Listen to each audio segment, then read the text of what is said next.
Hello, my name's John Heggie. I am the Director of Income Generation here at St Columba's Hospice, and it is a massive privilege to be able to, I suppose, officially, I think it's officially because we kind of started filming a little while ago, but officially start Liam's live stream for 2025. This is a really exciting time for us. Since 2018, Liam and his amazing, fantastic team, who are all walking around with cameras filming me at the moment, have been carrying out this live stream for us. It really is something quite different for us at the hospice. It helps us spread our message in a completely different way. It's a huge amount of fun. And I suppose, most importantly, it has raised a phenomenal amount of money. Since 2018, I believe, if I'm right, and hopefully I am, that the guys are over £18,000 that they've raised. I cannot explain how much that is appreciated by everyone at the hospice. We do a huge amount of work. We're in sort of our education building here, or number 17 as we call it, which we actually rent out. But over in the hospice and out in the community, we support a growing number of people with end of life terminal diagnosis, both in their home, in their own communities, and in the hospice. What these guys are doing just makes an absolutely massive difference. The money and the awareness for who we are, what we do, what we're about, how we do it. And I know we're reaching a huge amount of people out there on YouTube, on Twitch. It really is pretty phenomenal. I would like to say a special thank you to the team, Liam's team, who helped make this possible. I think there's very little sleep that happens. There's lots of sugar that is consumed. There's a table full of all sorts of wonderful processed foods over there that I'm sure will keep everyone going. But also to everyone who's watching, who's getting involved, who's watching some of the amazing activities these guys have going on, and all you guys who donate. It is absolutely phenomenal. Just can't thank you enough. It's a fantastic way to get involved with what we're doing. Hopefully, I know people are all around the country, all around the world, in fact, watching this. And I'm sure you're going to have a cracking time. These guys are doing, I believe, 12 hours today, 12 hours tomorrow, and then 5 hours on Sunday, or as much as you want to do on Sunday. That's pretty exceptional. I mean, I struggle to stay up past about 8:30 at night, so I take my hat off to anyone who can keep this up for the amount of time you guys do. The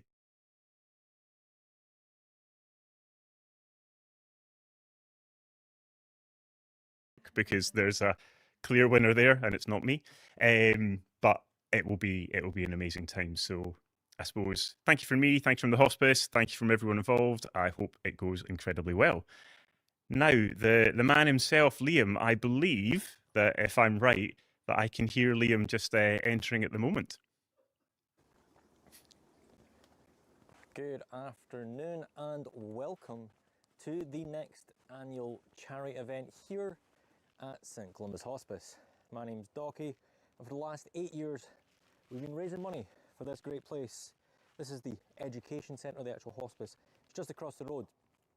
But for the last 8 years we've been raising money, and we're almost at 19,000 in total. But if we can get that total to 25,000 this year, I'll be able to go do a skydive. Now, to achieve that, we have a lot planned.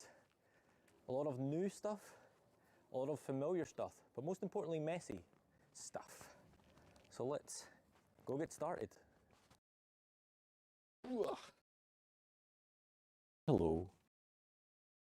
You probably walk a little bit slower so Stephen can actually keep up with me. How are we doing? And see, we've got a lot of people here. Let me switch over to this microphone.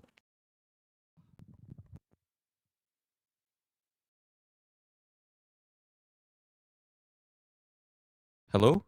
I've just turned that on. Awesome. How are we doing, folks? Who we got? We have a lot of people here. I can see Jake, Froster, Peanuts. How we doing? I'm not usually in front of this many people in real life. Not even when I was at work. But yeah, 2025. We're the next one. The next one. I'm going to get rid of that. I have too much in my hands. I've not sworn yet, which is great. Great start. Yeah, 2025, another year of chaos planned. Thank you to Mother, who has already dropped a huge donation this morning. Sadly, she is at work, so cannot be watching with us just now. But yeah, we have a lot of chaos planned for this weekend. starting with this introduction. But after that, we are going to have Are You Smarter Than a 10-Year-Old? In which we're going to have both Maggie and Selena from the hospice themselves taking part in that. And thanks to some magic from Gary last night, you guys can actually take part in that via a little online quiz. That should hopefully work. If it doesn't, it doesn't. But we will get to that. After Are You Smarter Than a 10-Year-Old? We are going to have both Diane and Hannah joining us for a little fundraiser team interview. We got a bunch of questions prepared for them. Nothing too embarrassing, I don't think. But if you guys have any questions, make sure to pop them in the Discord. After the fundraising team interview, I'm going to be getting my fingers messy by doing some finger painting. Don't actually know what painting. We never prepared that. I probably should have. After the finger painting, we have our messy segment of the day, that being the ice cream sundae. Gary, I don't know if we can pull the menu up. This menu right here. I'll go over this side. For £5, you will be able to pour some mess on top of me and create your very own ice cream sundae. We have many, many layers of tarp ready to protect this floor. If you've seen Hot Dog from last year, sorry. Apologies for any trauma that you may have suffered from that. But this year we're going to be doing something a little sweeter. We're going to be having an ice cream sundae. As I say, £5, and you can cover me in all of these various toppings. Now, whilst I'm away, getting in a shower, getting nice and clean, tidied up, the guys are going to be playing some Mario Kart. It's actually the new Mario Kart Worlds.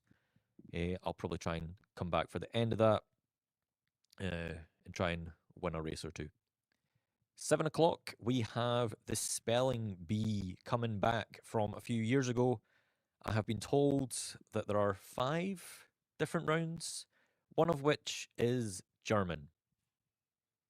Now, for those of you who don't know, my German isn't the greatest, so that will be interesting. Clone Hero, after that, at 8 o'clock. Guitar Hero, for those who don't know what Clone Hero is. We'll be playing a range of songs, primarily probably from the 90s, given the theme of this year being childhood, my childhood being the 90s. Also, hence why I'm dressed like this. I don't usually dress like this. But during that segment, cream pies to the face will be half price. So if you donate £25 during that hour, one of the team will gently, Diane, gently, hit me in the face with a cream pie. So yeah, that could be messy. Hopefully not, but hopefully it is. At 9 o'clock, we're going to be moving over to International Kids Games. Now, International Kids Games, I had to do a bit of research because I've never played these games before. But we have Cornhole, which will be representing America. We will have Dalgona, if you've seen Squid Game. We're going to be doing that, just with a little less violence. And then we've also got Cookie on the Face from Japan, which should provide some pretty good visuals. What's next? Guess the bar's drinks. Now, with my childhood, I drank a lot of Iron Brew, as you can probably see over in that corner. Well, you guys can't, but we can. A lot of Iron Brew, but there's a lot of other bars drinks, such as cola, pineapple, limeade, cherryade, raspberryade. You get the gist. I'm going to have to guess them, and if I don't get a certain amount right, I will have to face a punishment.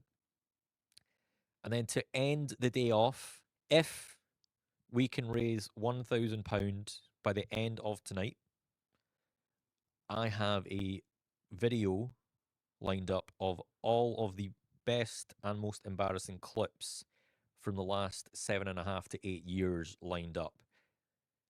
There's a lot of cringe, a lot of chaos, a lot of wholesome moments in there as well. But yeah, that is a 56-minute long video. So let's get those donations in, get us up to the £1,000 by the end of today. Now, Gary has thankfully brought up tomorrow's menu because I don't have visual access to that just now. But tomorrow, we will be starting off with another introduction, probably just discussing how we got on today, what we've done, the chaos that was caused. Then from there, we'll be moving on to kids' games. Now, some of these games I did play, We have archery, which I don't know if played is the right word to use. You should probably not just play when you're doing archery. We have Connect 4, which the hospice has kindly given us for the weekend, which is going to be good fun. And then we have Bobbing for Apples, which should be good fun. What we got next? We have more Clone Hero with half price cream pies after that. Again, £25 and to the face. 3 p.m. is the segment I think people are most excited for. I know Jane, Emily, Anna, everybody is most excited for. We are going to be having the wonderful Therapets come round for a little visit, and we're going to be interviewing the dogs with their owners. I don't know how I'll talk to a dog, but I'll figure it out as I go. 4 p.m. Yep, 4 p.m. We're going to be channeling my inner Jedi and playing Star Wars Connect. We actually do have a lightsaber and it does work. Hopefully I don't take my eye out during that. 5 p.m. we have mystery water balloons. And I say mystery because I only know what 4 of the mystery balloons hold. There's apparently a 5th one that I don't know what the guys have put inside. It was very milky and very smelly. But for £5 tomorrow, you guys will be able to throw water balloons at me. We have 100, 75 of which are just filled with water. So either way, I'm going to get wet. But the other 25 are not filled with just water. There is ketchup, there is mustard, there is barbecue sauce, mint sauce, squirty cheese, and then the mystery one. So there's actually 6 variants. We deliberately chose squirty cheese because I hate that stuff. Now, again, whilst I'll be away getting showered and cleaned up, the guys are going to be dancing their little hearts out, maybe to some 90s tracks on Just Dance. I'll probably not be back in time for that, sadly. You never know. But what I will be back in time for is some VR. We have got a whole bunch of games lined up, primarily Beat Saber. You guys know Guitar Hero is my jam. Beat Saber is not. But it's a rhythm game. It's going to knacker me out, which is probably not the best idea, but it'll be fun, right? I've actually just realised, could we get a demonstration, Emily, of something that can happen during the gaming segments? You're not on camera, so you might want to come a bit forward. But if there's any donation of £5 or above during a gaming segment, Emily or one of the team will be allowed to shoot me with a Nerf dart. At least they'll try. Way, thank you very much for the 20, my dude. Thank you so much. I appreciate it. You did miss Emily. We'll see. No. We good. So yeah, £5 or above during any video game segment, and Emily or one of the team will shoot me with a Nerf dart, or try to shoot me with a Nerf dart. At 8 p.m, I have probably the thing I am most confused about. It's just causes quiz. I don't know. I can't even try to describe it to you. There is... How would you describe it? Chaos? A lot? Madness? Made with a lot of love to torture me. Thank you for blowing that up, Gary. So yeah, made with a lot of love to torture me. I don't know what that entails, but sure. 9 o'clock, I'll be taking these glasses off and putting on a blindfold, which was actually donated to us from Jane, and from her t-shirt. I'll pinch Jane out here now. You guys can still purchase these t-shirts until the end of the weekend, but Jane ripped her t-shirt apart to give us a blindfold. For style, but then also helps practically for the stream. Yeah, thank you. So yeah, I'm going to be blindfolded. I'm going to attempt to draw. I don't know what, because we still try and figure that out. We should probably just put that down to a community vote, I think. Chat, what do you guys want me to draw or attempt to draw? whilst blindfolded. 10 p.m, the second last segment of the weekend, we are going to be playing Twister. However, anytime someone donates, you can choose someone who's playing Twister and add an extra t-shirt onto them. So you guys could either split it evenly and have, say, 10 t-shirts on each person, or you guys could just pile all the t-shirts onto one person and make their life an absolute misery. That is up to you guys. But be tactical with it. Have fun with it. And then at 11 o'clock, to round the weekend of segments up, we're going to be seeing the return of a fan favourite from last year, What's in the Box, in which I need to figure out what's in the box. I don't know what's in the box, but the guys look very suspicious. It's stuff in a box. I think I see a few new people. These lights are bright. We got Blessy. We got Blessy. Hello. It's very difficult to see. The TV is so bright. And then Sunday, we will round things off and kind of celebrate, kind of do all the prize wheels and the such, and see who wins what. But speaking of who wins what, we have an insane amount of prizes planned for you guys. Oh, I cannot work my own gimbal. As you can see over here, we have some booklets from Iron Brew. We got some pens. That's going to be in a bit of a bundle. We got some more hourly giveaways. Oh, you can actually see there's some makeup there and some hairspray. This feels really weird having my back to all you guys, but sure, it works. We got some hairspray, so the guys will colour my hair in for this weekend. Donatello plush. We got some board games. I'm pretty sure those are a £15 donation to be in the chance we're running them. We got a Halo 3 frame, kindly gifted to us from Frame a Game. Also, I should add, the board games were gifted to us from Ancient Robot Games down the bottom of Leith Walk.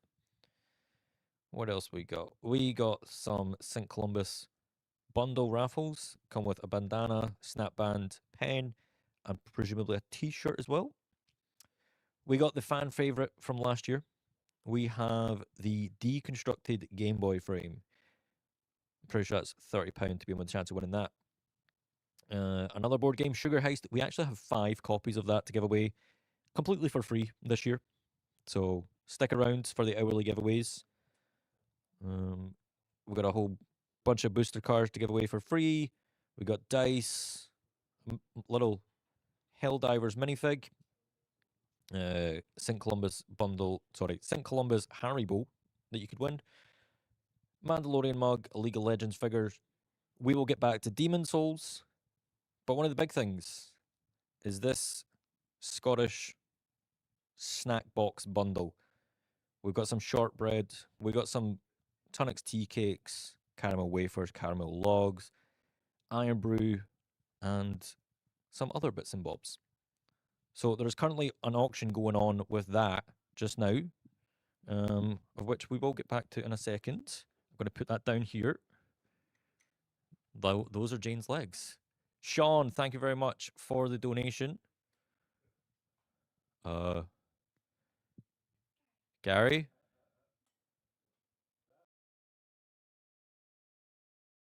We're back. So yeah, whole bunch of giveaways for you guys that you could potentially win. To say we're going to be doing hourly giveaways. Yeah, but with speaking about the auction of the Scottish snack box, I'm actually going to head over to our second table. Give me 2 seconds. I've just got to use the lab. That's the wrong camera. We're back over here. Would it be a stream like this without any? Yeah. We have a whole bunch of auction items that you guys can win. One of the most popular ones so far has been this Magic the Gathering Final Fantasy combination, which I know Treeblood and Froster, oh, that was my funny bone, have been going at a bidding war for. We got a Pokemon bundle, a bunch of stuff in there. We got a 10 Prismatic Evolutions promo card. I know that is very sought after. Small Pikachu plushie, pin badge, and a Rayquaza. We also have this, one of the charity t-shirts from this year, but it is signed by everybody who's taking part. They'll try and get everybody who's here to give that wee sign. You guys are up for that? You guys could potentially win that. The auction for that is open. We have our second Game Boy frame, which you can bid for. So whoever got the highest bid at the end of the weekend will be receiving this no matter what. Following on from that, we have two lovely art pieces from people from the hospice who have painted that. We've got a couple prints to give away. Those are both starting at £25 each. You can bid on whichever one you prefer. We then have our wax strip frame. I don't know why someone bid on this last year, but you did. If we get any wax strips, they'll be going in that frame. I'll sign it, and you can bid for it to put up in your bedroom if that's what you want to do with it. We also have a little small astronaut that I think Jane might paint if she's up for it. And then if you head over to Twitter, we actually have a free giveaway going on in which you can win another Pokemon bundle. It's a Pokemon Go box. I don't know how to describe it. Emily, you're the Pokemon fan. Just a booster box. It's got 4 boosters in it, a big giant promo card, I think a wee coin as well, a couple trick or trades, a slabbed card, and a Pikachu plushie. Now, there will be other auctions going on at all times. I don't know if we can get the auctions up on screen, potentially. There we go. There they go. Oh, it's back. Yeah, go nuts. Have fun with that. As they keep an eye out on it, we will try and announce the new auctions as and when they happen. But yeah, just keep an eye on that. Got a few more planned. Now, I'm going to go back round. Hold back for me, 2 seconds. I need a vamp for you, cool. So I need.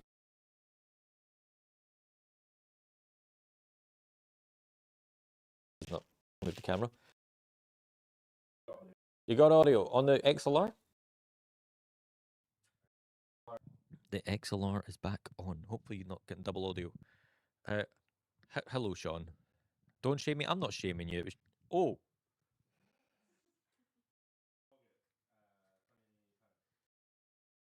Yeah, Sean, thank you for the donation. We're up to 350. Have I missed another donation? Way with £20. That still doesn't add up. If you have donated, thank you. Sorry if I've missed it, but I will get around to it. We're having a few technical issues. Emp, thank you for the 5. I appreciate that, my guy. Hope you're doing well. Good to see you. Link to auctions. There should be. We've done it. Cool. Hello, Bless. Good to see you. Now, the big thing that you guys like for every year are some of the incentives that I tease you guys with to try and get your money for this amazing cause. Now, one of which I've actually just realized we should probably do. Emily, are you good to pop on over so we can get some people's names up on the t-shirt? Now, we do have... Camera, follow me. Come on, Stephen. We've named the camera Stephen. Froster was 75, my guy. Thank you so much. Hamzy with 50. Guys, you're going nuts. We're at 4... what time is it? I've not got my watch on. We've been live for less than 30 minutes and we're already at £430. What? Thank you so much. You guys are mad. I need more cable. So if we head over here, we have a T-shirt that if you donate £5 or more, we're going to write your name on it. Just a wee way to kind of remember this event. So we have my mother, who sadly isn't at the event. I was about to say sadly isn't with us, but that sounds really wrong. She's at work, working hard as always. So we've had Mother Docky, who's already here. We then have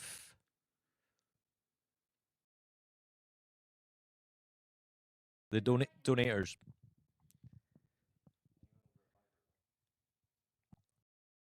I'll get in here. So Froster, Hamsey, Way, Sean, Emp. So yeah, donate £5. We will bung your name on the T-shirt. Again, thank you very much. Way, W-E-Y. And then we got Farmer Hoggett. Going to be interesting. Hopefully by the end of the day, we need to write your names like that small because there's that many of you donated. That'd be amazing. I'm sorry if I butchered your spellings. They look good. They look good. Round of applause for Emily. That's it. For £5, that's what we'll do. We'll put your name on the T-shirt. I should probably have actually written down a list of this because I don't remember. There's that many off the top of my head. £10. What are we doing for £10? This is going really smoothly. I've just got the memory like a fish. Do we have an incentives? Oh yeah. Oh yeah. This is the one. Wait, in fact. Nope. This is the milestones. Nope.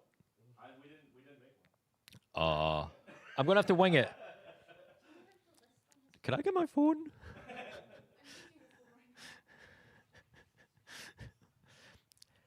You would think we've done this before. But if you know me, it always goes like this. Thank you, my love. Right. Sorry. My bad. Just need to wait on me to load. Diego, hello.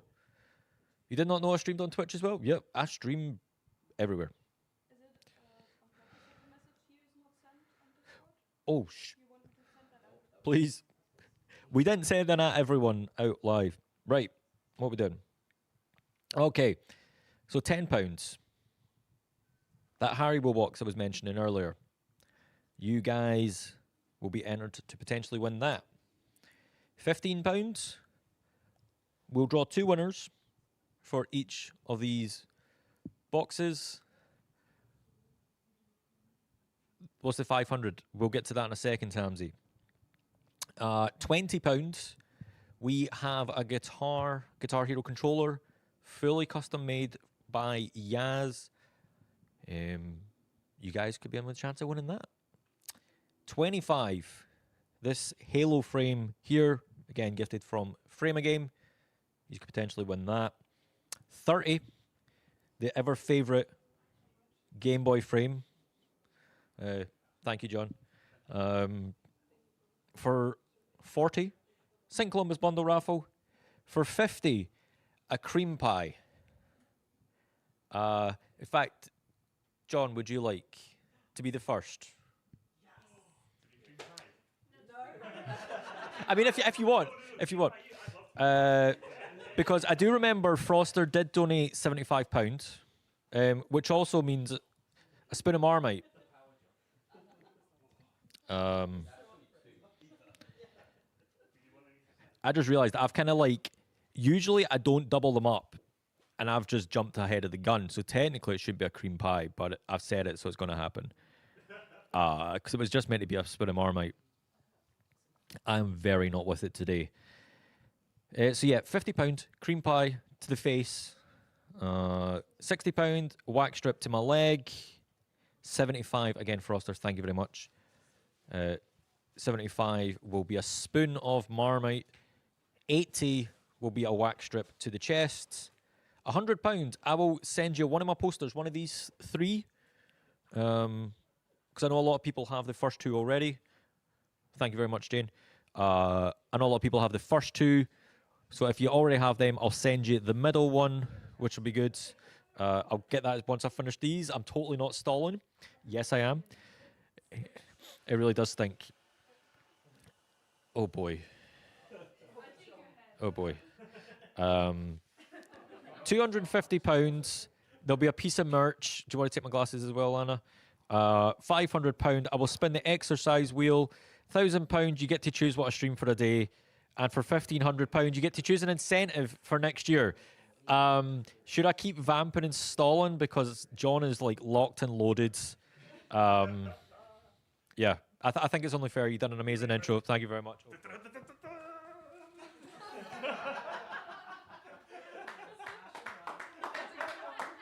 feel really bad now. I thought you could. I'll get that for you. Also, can you sign the shirt before you leave? That's a good point. Yeah.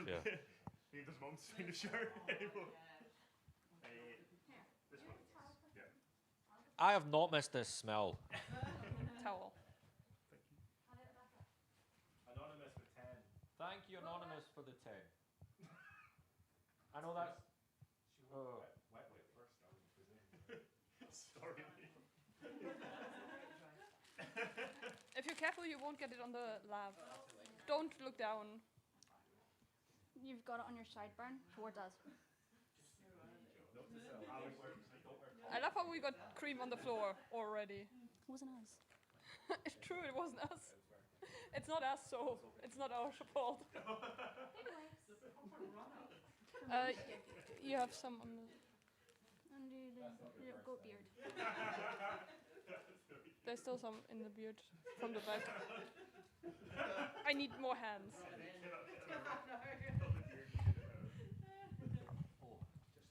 Apologies about floor. Oh, I have not missed that. No, it's only a little bit.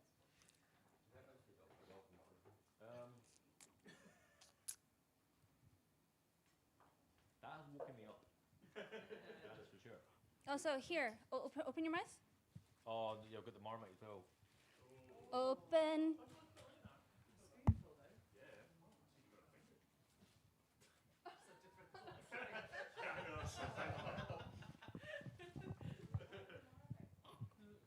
You have not forgotten how bad it is? Yeah, I don't miss that Maybe either. your nose. Can I get a beverage, please? A non-Marmite beverage. Oh, Wait,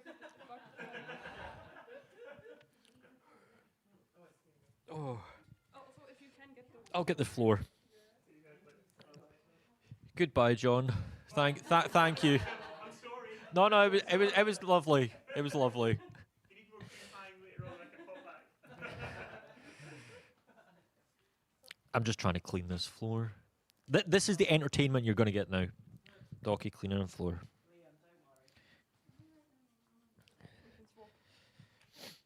Thank you. Okay, so we've went over what you guys can potentially win. I need my spectacles. Thank you. Froster, I hope you enjoyed that. That was disgusting. Well, I think we made quite the impression, guys. Thank you very much. 440. We just had a bunch of amazing people who do a lot of amazing things here at the hospice. I don't know if you guys seen them on the GoPro cam.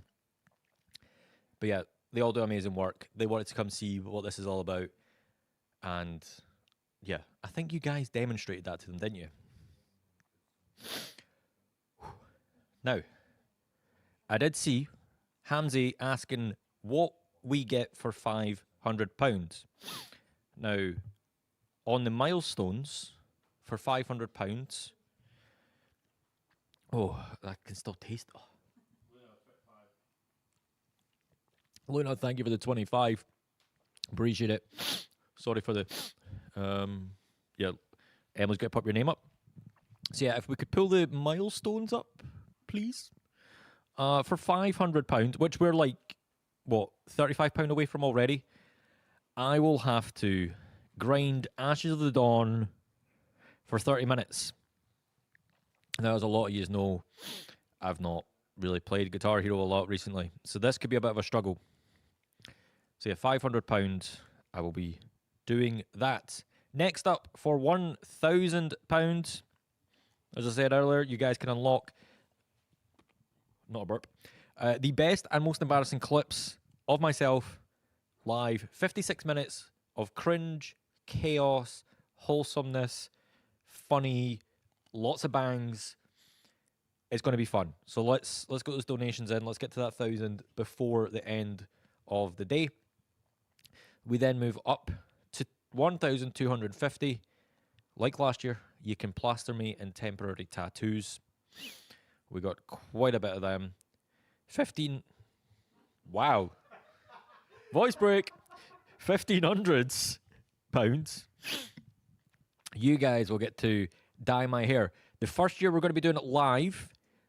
Now, as some of you may know, some of you may not know, in 16 days, I'm going to be leaving Scotland to go live with my wife, who's over there working hard. She hates being on camera, but this is my wife. I'm going to go live with her. Yeah, 16 days. So we're going to be spray painting my hair with hair dye, not spray paint, because that would be wrong.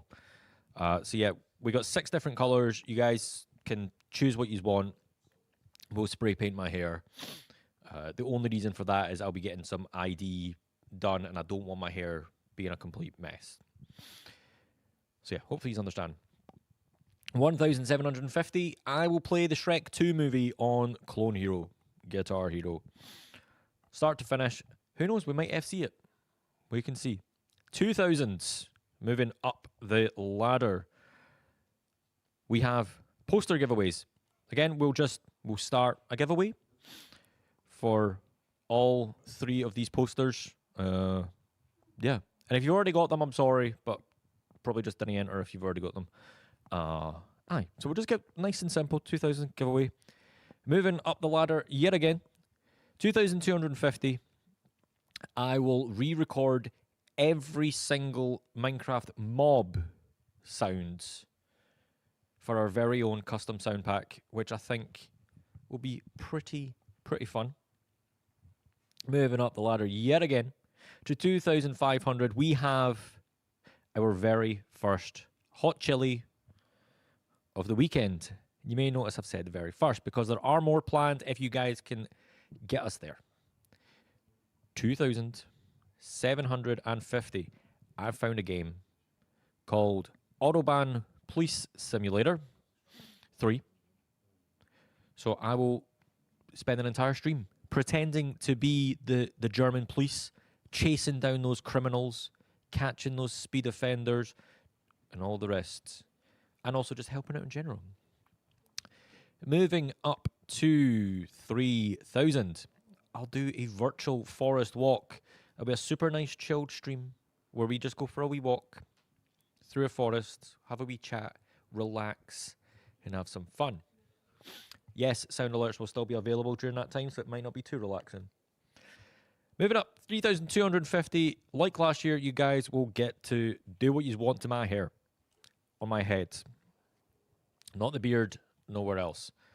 3,250, you guys can cut my hair as you want. If you want to put a hashtag, go for it. Again, I'll be getting rid of it before I go to Germany, but until then, it will be out with me on the streets. Now, our kind of soft target for today, I say today, for this weekend, is 3,500. We will need to complete Demon Souls. Now, I know I'm still trying to work my way through Sekiro, but that is making me question life. But Demon Souls is the next Souls game we will tackle. And I will finish. I can kick your ass. Where's my brew? I can still taste that Marmite. Moving up to 3,750. Anna and Emily. And to be fair, any of the other production team, if you want, will get to do my makeup. Make me look that little bit more pretty. And neither of them actively wear makeup. That's actually a good point. So they're probably... Granny, thank you very much for the hundreds. Thank you very much. Wait, what? Hey, we've hit the first goal. Guys, thank you so much. Granny, thank you very much. I cannot keep up with chat. I'll keep going for this. So 4,000. 4,000 is the next hot chili. Yeah, I'll do another chili. 4,250. I will need to play Ashes of the Dawn for an hour without breaks. Just over and over and over and over again. Moving on to 4,500. I will do a TikTok NPC styled stream. So it'll be the thank you for the roses. Thank you for the roses. Real cringe. I'm not looking forward to that.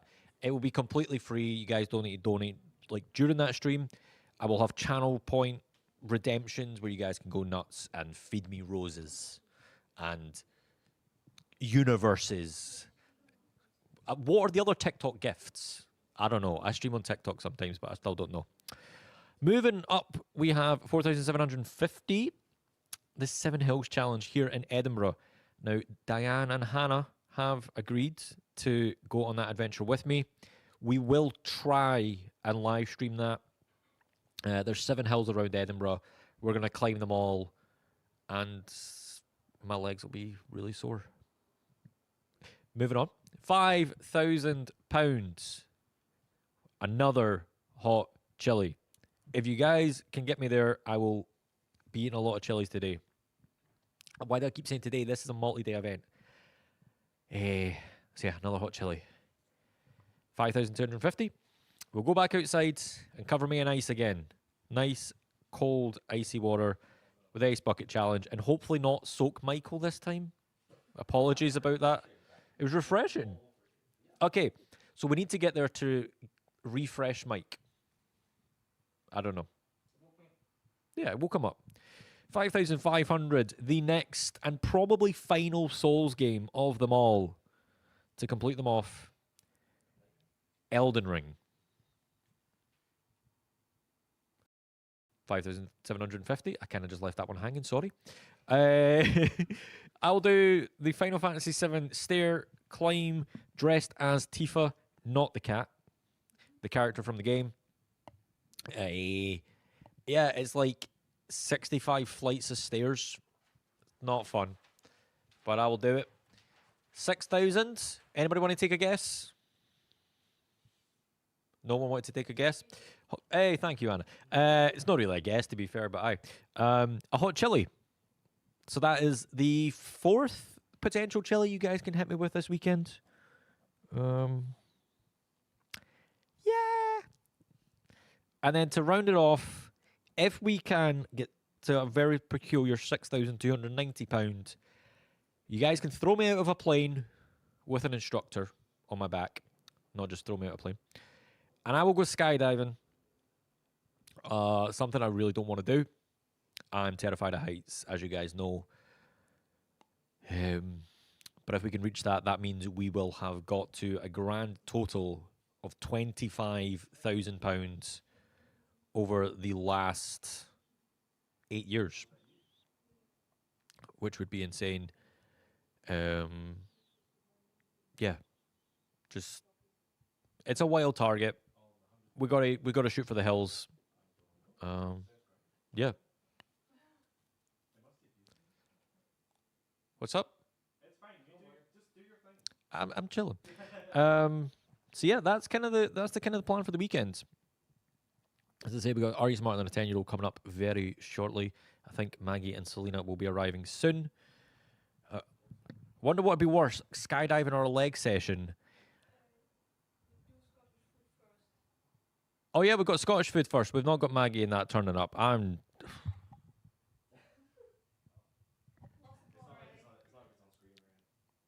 can barely see myself. It's on the screen. It's over there. I'm just not with it today. But yeah, chat. Thank you guys very much. What are we at already?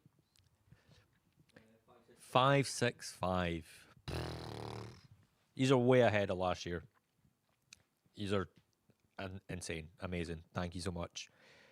Who was it that donated the 100? My gran. What was the incentive for 100? A poster. My gran's got my posters. We can see what happens.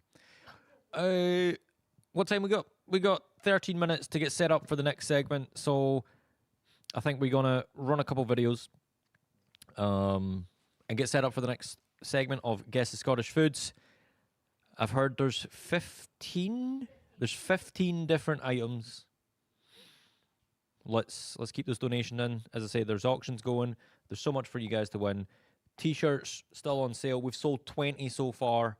They will not be available for sale after today. No, this weekend. So if you want one, get one now. You'll never be able to buy them again. I will see you in 13 minutes. So, John, tell us about your role and how long you've been with the hospice. So I am the Director of Income Generation. I've been here for coming up 8 years, which is unbelievable because it feels like about 2 years. And I manage the fundraising team, the retail, the lottery, some of our trading activity, PR and comms, and I do a little bit of our interaction with the Scottish Government as well, just helping kind of support the chats we have with local MSPs and MPs. What drew you towards your role at the hospice, if you can remember? If I can remember, yeah, I'm so old, I'm not sure I can remember. I'd been at the Children's Hospice for 10 years before I was here, and I got into fundraising way back at uni, when I probably spent more time doing that than my degree. Still got a degree.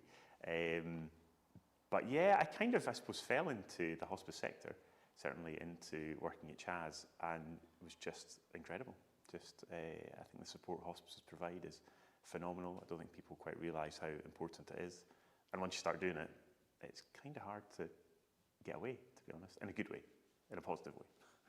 So on that note, what would you say is the most rewarding part of your role? I think I am really lucky. It is a real privilege kind of overseeing probably so many different areas of what we do.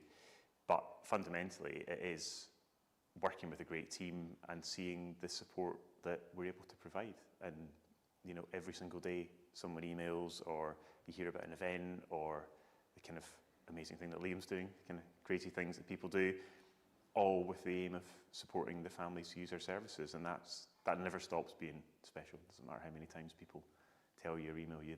They're always different, and it's always a nice reminder. Can you share, if you can remember, one of the most meaningful moments that you've had in your role here? Lots of them. Definitely lots of them. I think probably here, so I started in October 2016. Yeah, that's right, my maths is working today. And we have a Light Up a Life event, a Christmas event, every December in Charlotte Square Gardens.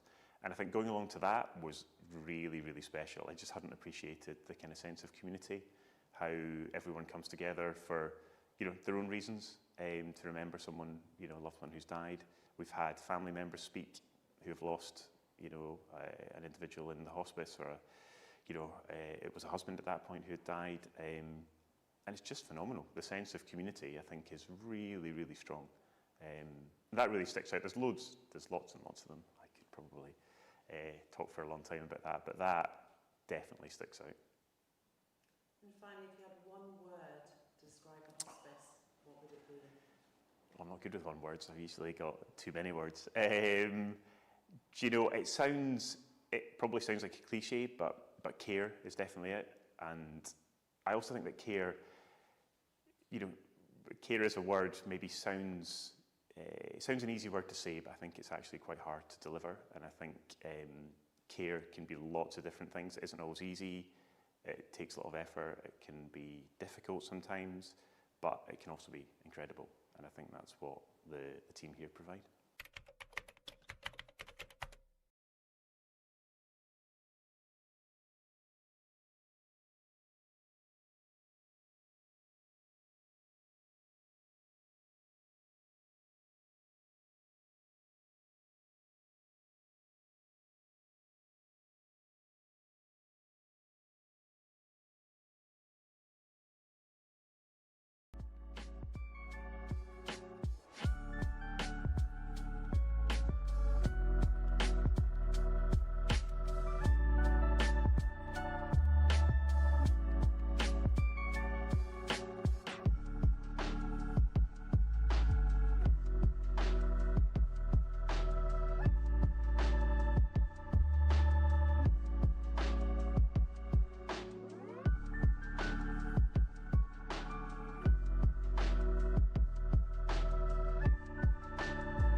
Hello.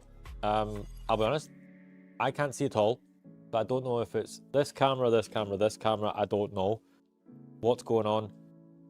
But this is Guess the Scottish Foods.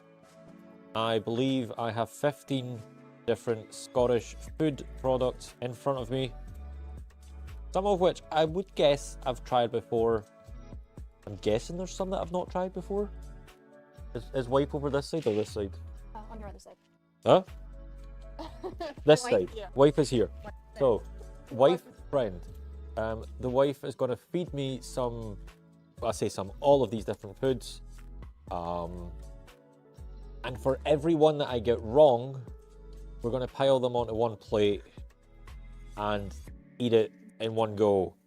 So basically, the more that I get wrong, the more I need to eat in one go at the end. Hopefully, please start off nicely. Yes. Am I actually looking at you, or? No, Yeah. you are. Yeah. Oh, that's good. It'd be funny if I was like, please. Anyway, I am totally stalling. Shall we go for the first one, chat?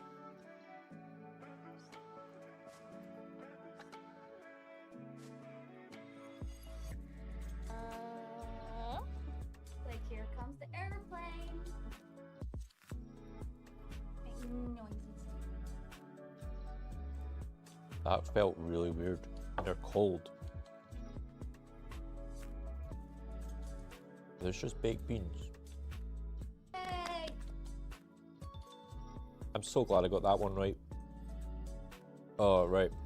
So, I went in the wrong hole. Went into my palate, so I've got a fresh taste for the next thing. We're collecting everything correct over there. There. This was the right answers. And the wrong answer is gonna go Wrong here. answers. So, correct and wrong. Yes. Okay.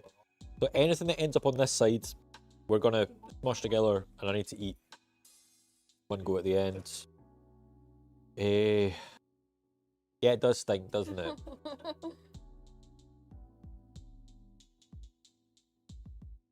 Honestly, I think this is one of the things I'm most nervous for, is this, because a lot of you know I'm not very good with food. And having random foods put in my mouth is terrifying. Are we ready? For the second food? I think Anna's a little bit excited. Let's go.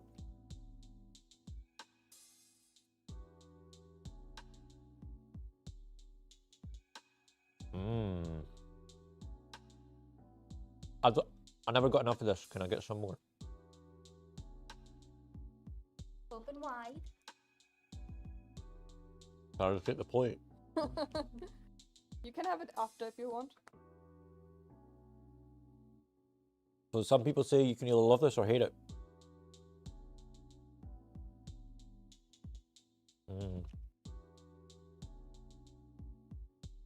Haggis. You know, that would have been really funny if after all of that I was wrong. So hand that over to Emily. So yeah, haggis, it's one of those things you kind of don't ask what it's made of. You just got to try it. It is so nice. It's beef and or pig and oats, by the way, if somebody's wondering. That. But the thing with haggis, okay, there's a little story that us Scots tell people who aren't Scottish that on the age doesn't overly matter. You can kind of make that up as you go. But on your 13th birthday, your parents will take you up to the Highlands. You get to hunt and kill your very own haggis to eat for your birthday. But the thing with the haggis, they're nimble little creatures and they're super quick. However, you only find them on like mountaintops. But the thing with the haggis, they can only go round the mountain one way because one side of their legs are short and the other side are long. So they have to run round that way. So the secret to hunting a haggis, you chase it the other way around the hill because it will just roll. How many people in here actually knew that? Only me. Ah, did you already tell that? Yeah. I've heard it a few times. So it was apparently just Dana. I swear I've not made that up. Someone else made it up. Shall we continue? Palate cleanser. Is this what Michelin chefs do? Just Drink, I am brewing. drink, brew. Yeah. Gordon Ramsay.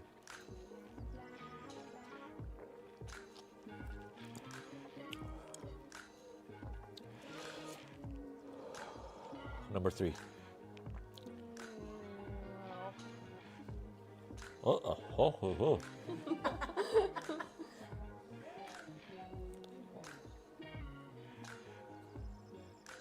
Huh? I don't know. I think I don't know counts as a wrong answer. I've not answered yet. In time. It's a pie.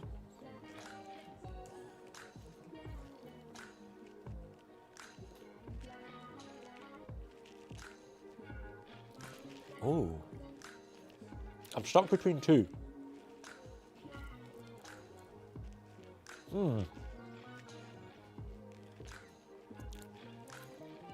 If I think I know what it is, I would have this with beans.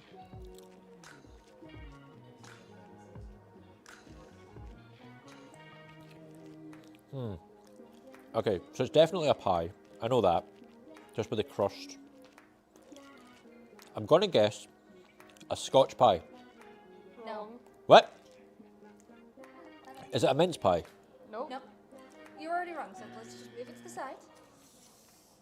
What was it? We'll tell you after. Keep To eating. be fair, the No. stream probably wants to know what it is as well. It'll be fine. Now or later. Like, I don't overly like it. But it's alright. I need, Oh yeah, That's loud.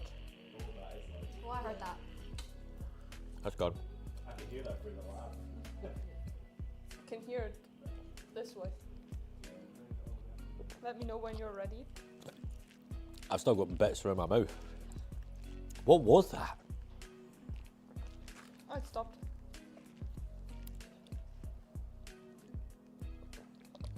Could you get some more brew? Ugh. Sorry, Gary. I've just been informed by Gary that this is the worst ASMR thing he's ever experienced. Sorry. Let me know when you're ready. I don't think I'll ever be ready, but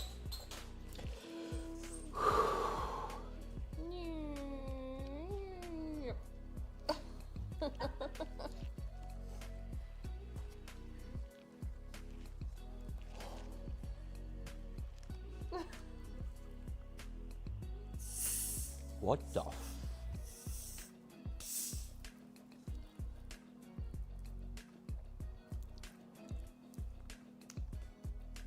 Would you like some more? I think he wants No. brew. I not- can give you more brew, but You want more to try? I think so. There's like no taste to that. That's like your average Scottish food, bland as fudge.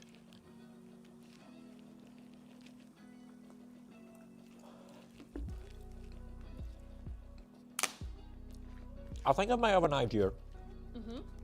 I'm kind of between 1 and 2 things. In fact, 1 and 3 things, to be honest. Thank you.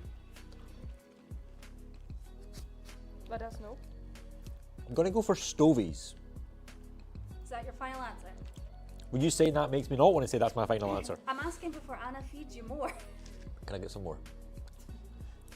There's no point feeding you more if you're guessing. At least he doesn't eat lunch. Yeah. I know, right? You're going to be so full.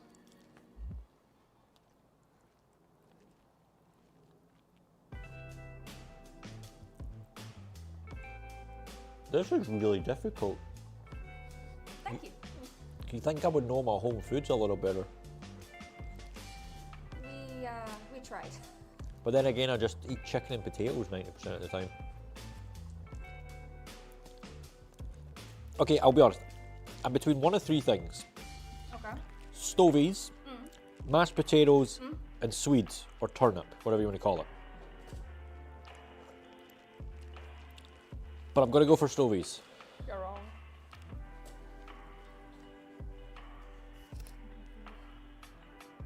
Oh boy.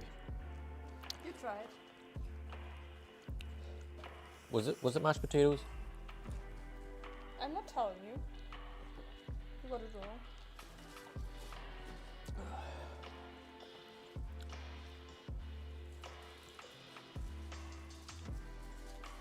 I've got no stories about whatever that was because I don't know what it was.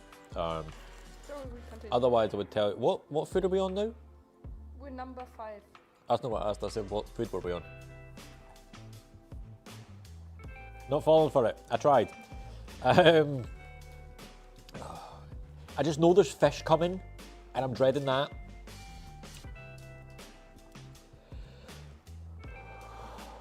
Number 5.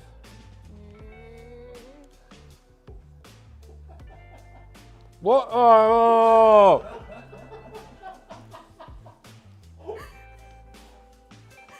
Oh! Yeah, fuck me dicks. That was Froster, by the way. So you don't need to guess that. Oh, it's Marmite. Ah.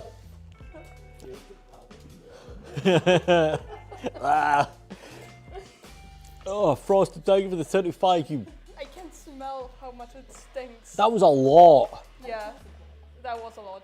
I agree. Oh. It was a second connection. Oh. Nope. Yes. Nope. Yes. Nope. It's not part of the. It's not part of the game. Let's remove one item that I've got wrong. No. No, you will need to eat them. Froster, on a serious note, thank you. But fudge you. I'm trying to behave this year. We should probably have had a swear jar. I'm going to burp. Sorry. Apologies. That's what Oh. was Sorry. I felt it coming, Sorry. you know? Are you ready for your No, real fish no, fight? no. No, but the Froster, thank you for the donation.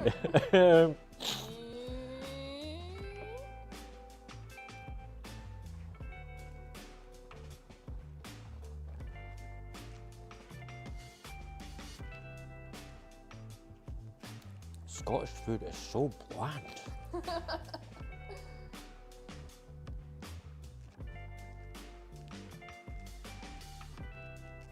Can you get a wee bit more of that, please?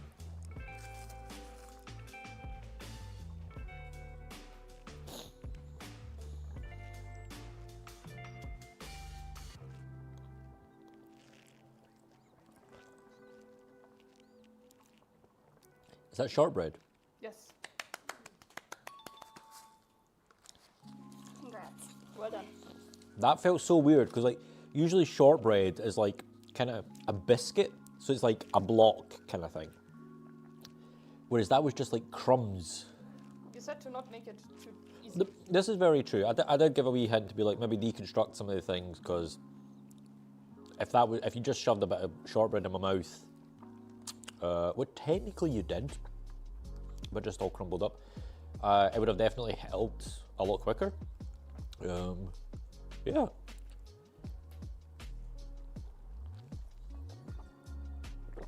Oh. Okay. Food number 6. Doesn't smell that bad.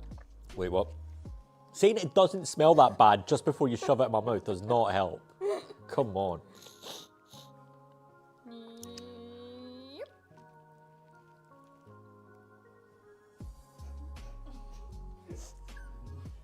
It's not frozen. See? Movement. He just froze. Can you show the camera? Don't do that. Oh, I thought I'm just do it. Oh, you meant Anna to it? Yeah. I think I know what this is. Do you? Yeah. Confidence. Because I guessed it earlier. That is Stovies. Indeed. See, you say it with the chest.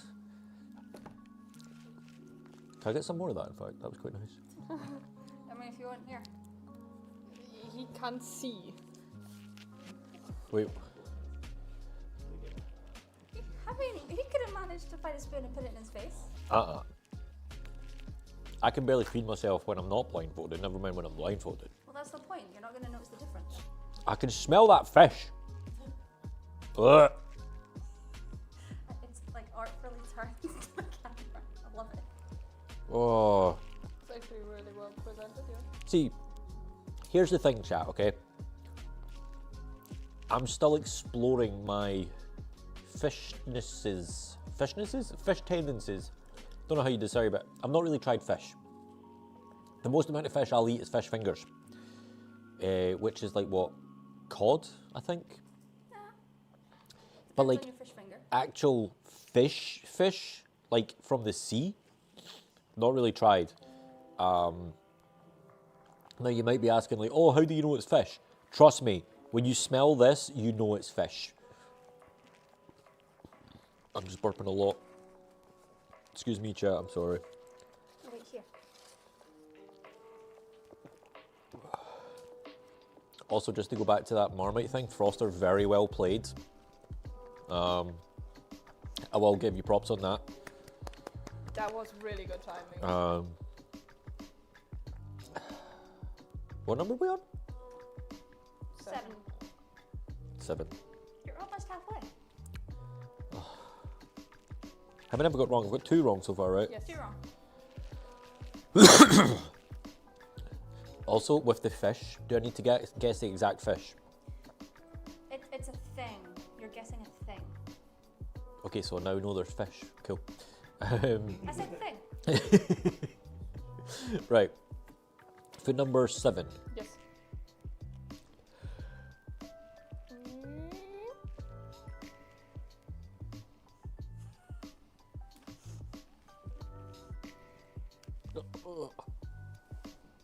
Bowl. Uh-huh. Bowl. Oh, it's, I can't go away. I can't. It's, I don't. Oh, I could hear it. Maybe I shouldn't have eaten that. I thought that should be. I'll set I don't know if that was the texture that threw me, but that did not fit well in my mouth. Well, you have to guess what it is now. I know. Or you need to eat it again. I know. Oh. If you want to pass, that counts as a wrong answer, by the way. See, usually I give myself like handicaps or like lifelines. What, Anna? Why when we were planning this did I not think of that? Because you wanted to get 75% correct. You wanted to challenge yourself. Well, it was creamy, liquidy. Okay, have I tried it before? Probably. Probably at some point. Pretty sure they fed us that at school at some point. It's probably like strawberry yogurt or something, and I'm just freaking out for no reason. Well, you have to pick an answer. If I say yogurt, Nope. oh. Can I smell it? I say that. My nose is blocked, so it doesn't fucking matter. It doesn't have much smell. No, it doesn't really smell of much. That helps you. Is it like a pinky colour? No. You Oh. can ask questions, you have to guess the food because you ate it. I can ask a question, you just didn't need to answer it. I've got to just go for raspberry yogurt. No. Wrong. That was very much a no.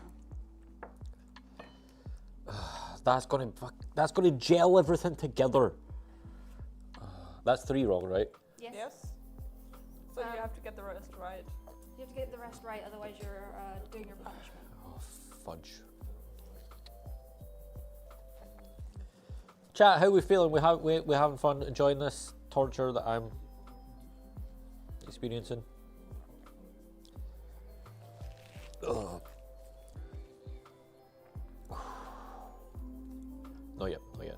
still recovering from that last one. Not quite ready for the. I know I seem like a big baby. I know that's because I am, but excuse me. Sorry. Sorry.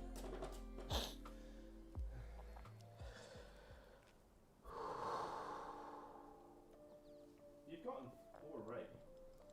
I mean, that's actually not bad for you. You ready? He's ready. Ready? If you drop it, I have to go get the rest. So, that was my first thought. Is this is not Jane's mum's tablet, You are correct. Yes. but here's the thing: is this tablet or is it fudge? What was neither? No, it's one of the two. No, it could be neither. It's one of the two. Could be a sausage, you don't know. That is a weird feeling sausage. And It's cold. It's a sausage that's been out all day. I've tried a lot of sausage in my time, and that is not a sausage.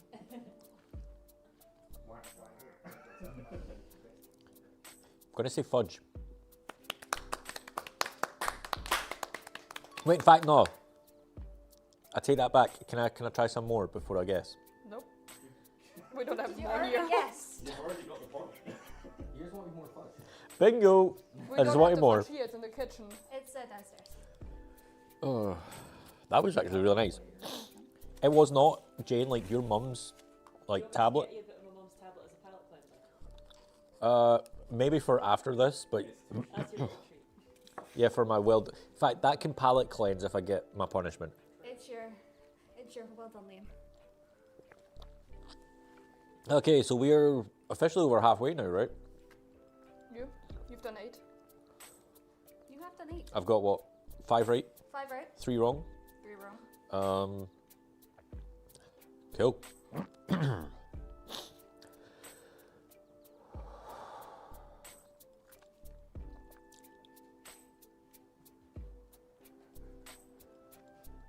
It's quite a big bite, I'm sorry. Emily done the cutting. 4 for 5.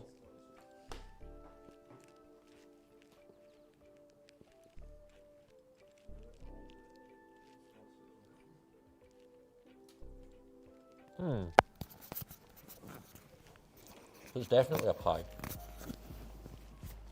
10 points. Well done. 10 points. I win. It's a joke. Oh. You're not getting a point Until you that's guess what it is. You have to guess. I'm leaning in one direction.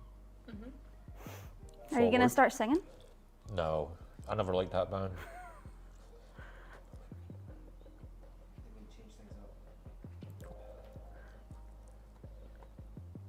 That really was a big bit. I'm very sorry. You have a really big mouth. Thanks.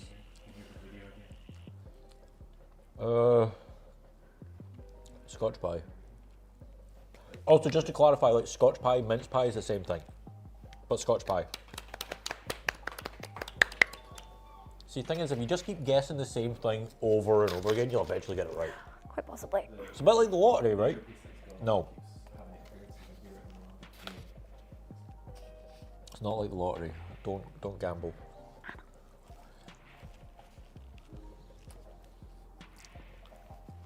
Ooh. How we doing, chat? Enjoying your suffering as always.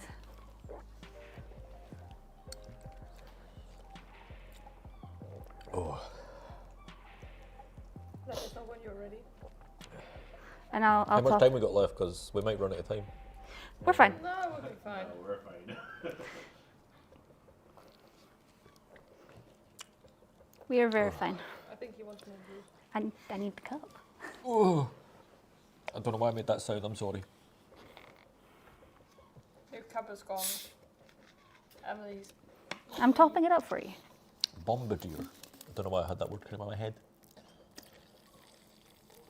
All right, you ready? For brew, yeah. No, for the Anna to airplane you the food. This is number 9. 10. What?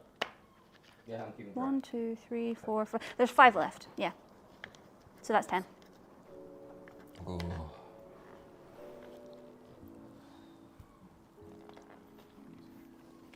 Ready? Nope. Deep Sorry. breath.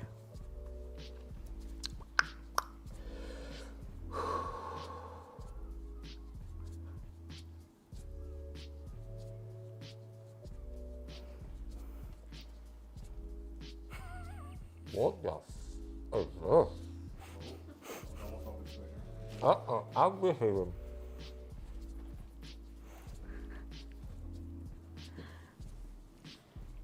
Now, I don't think I've ever had one of these. I'm just spitting food everywhere, sorry. But I think I might know what this is. Is it nice? It's alright, you know.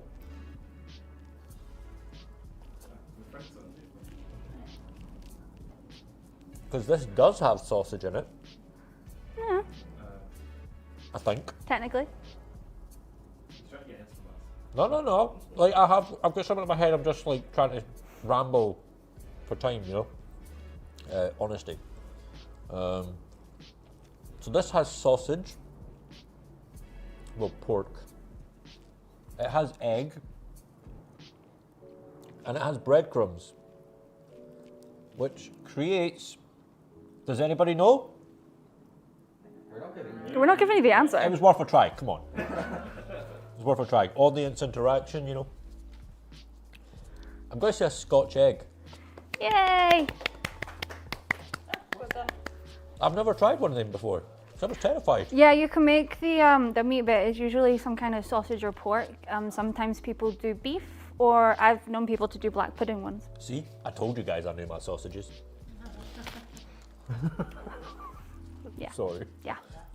Like tilt it so you can see the area. Not you. Actually, you know what? We could just like. Wait, what? It's going to be weird watching this back, like after the event.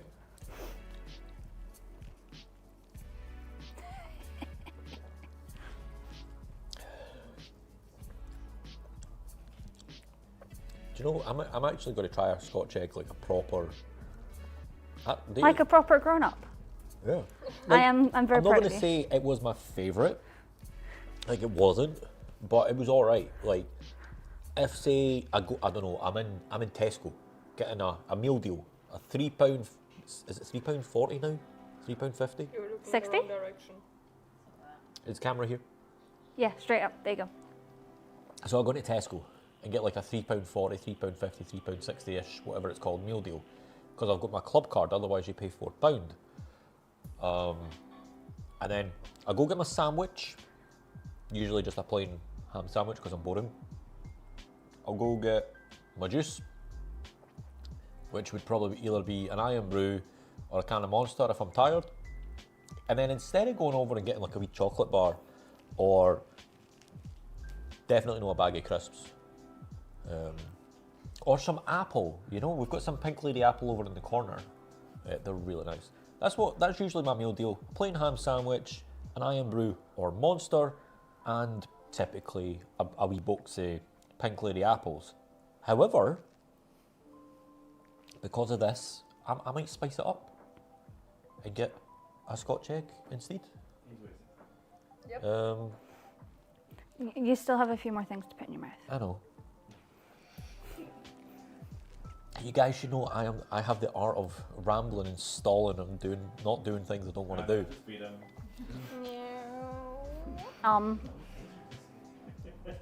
Like,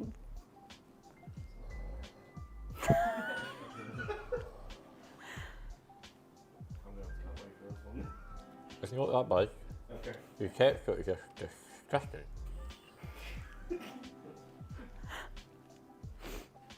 Oh would you like some more? no, What taste loads? I don't give a French.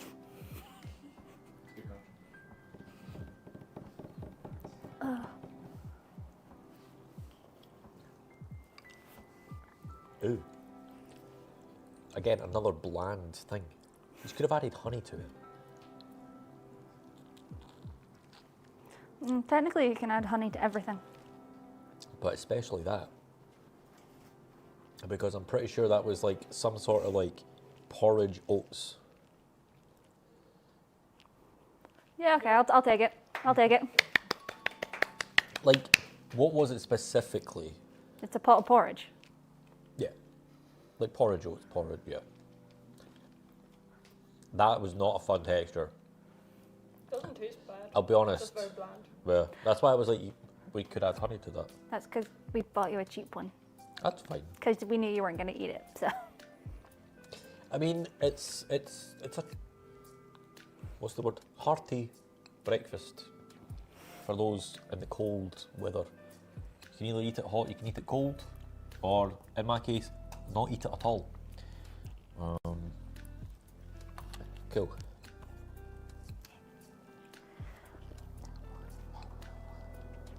I hate that I can hear whispering behind my back. That freaks me out. Ready when you are. I ain't ready. We're Oh, sorry. agreeing on which order to do things. Excuse me. Oh, I've just unclipped myself. You get it fixed? Oh, you want help?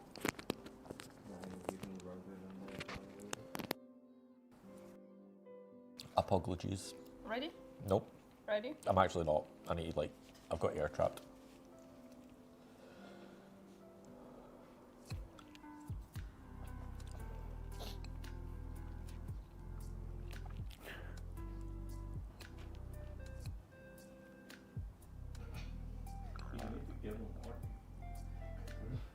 Oh, sorry. I was eating. We can decide if that was you, like, waiting or not.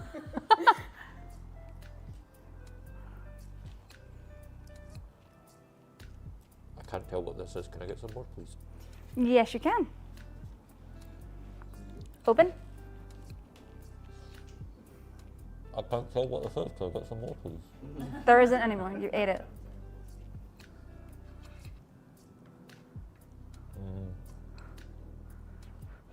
I've got a story about these things. Do you want to hear the story? I mean, if you really want, sure. I should probably finish it first, not talk with my mouth open. Gary, you'll remember this story. Because it was back in the flat. Come on, eh? Oh, right.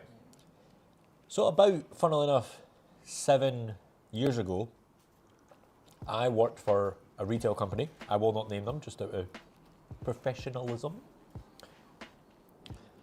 And we had a bunch of these in big boxes that were going to be, they were getting reduced.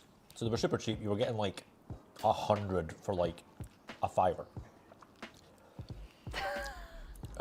We had these things round the flat for about 3 years, and we only lived there for a year. I don't actually know how long we lived there, Gary, but the point still stands. We had so many. What was that? We're just getting ready for the next one. Whilst you're rambling your way through your story. Okay. So we had like hundreds of these around the flat because they were reduced, and I for some reason thought it would be a really good idea to attempt to eat 100 Tunnocks tea cakes. Well done. Nice. Point on the board. In one sitting on stream. Now, where I went wrong was I was drinking Iron Brew at the same time instead of just water, so I was filled up with gas, and I managed a grand total of, drum roll please, 3. 12. close, 17. Okay. Yeah, it was kind of embarrassing. But if I remember right, there's something crazy like almost 2 grams of protein in a Tunnocks tea cake. Did you know that? I'll be honest, I had completely forgotten about that. Why are you over here? To grab the microphone, the cable doesn't come over. Okay. Sorry, I'm just like, I get worried when people... No, I realize you can't see anything, but yeah. I forgot all about that, so thanks for the story. But you remember all the tea cakes around the flat? We legit had about 300 to 400 of them, and we kept refilling it every single time, so yeah. Yeah, that was... Oh. Oh, who did that? What? I'm going back to that. So yeah, I don't know if anybody, excuse me, has been around on stream that long that they remember the Tunnocks tea cakes. However, if we can hit the £1,000, I don't know how close we are just now. £715 is what we are. Geez, 715, that's What's ridiculous. the latest that came in? Wasn't it Froster's? Oh. Or did one come in and I missed it? One came in. So is that another one? Yeah. Another one what? Nothing. Oh, nothing. Is that another Marmite? No. Oh. So Gary, how well do I know your voice? No. I'm just well. You're just Welsh. I don't know what attempt that accent was. Uh, That's what you get for going to be desperate too. Then. yeah, I mean it is every time you walk away and then it's just I should probably ease up on the brew. I really need a pee.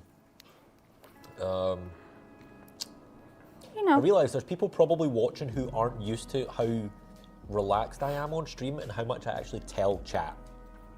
Because my regulars, you guys know what I'm like. I don't really keep many secrets from you and I just tell it how it is. But I know there'll be people here not watching on a regular who'll be like, who's this strange Scottish man on TV eating foods he should really know but doesn't actually know because he got 3 wrong. Because you eat like a 5-year-old. I do. To be fair, I eat like a 7-year-old now, not a 5-year-old. You have improved a couple Thanks years. to my love of my life, Anna. But in 20 minutes, we're going to find out if he's smarter than a 10-year-old. Yes, Oh, we okay. are in 20 minutes. Right, next up, food number 12. Yes, 12. So ready? Open wide. Who's feeding me? Anna's feeding you always. Oh, just I don't you, feed Sam. you. I've not been feeding you. I'm not your wife. Oh. That's a wife job. Thank you, Foster. It's on my lip again. That stuff is so disgusting. Oh my goodness. Ugh. Marmite. Yeah, thank you, Foster. Thank you for another 75, my dude. You ready? No. For actual number 12. It's the actual Is number it 12. actually? Yes, I know it really is. Do you promise? Now it's actually number 12. Promise? I promise. With chips? No, that is chips. Ah.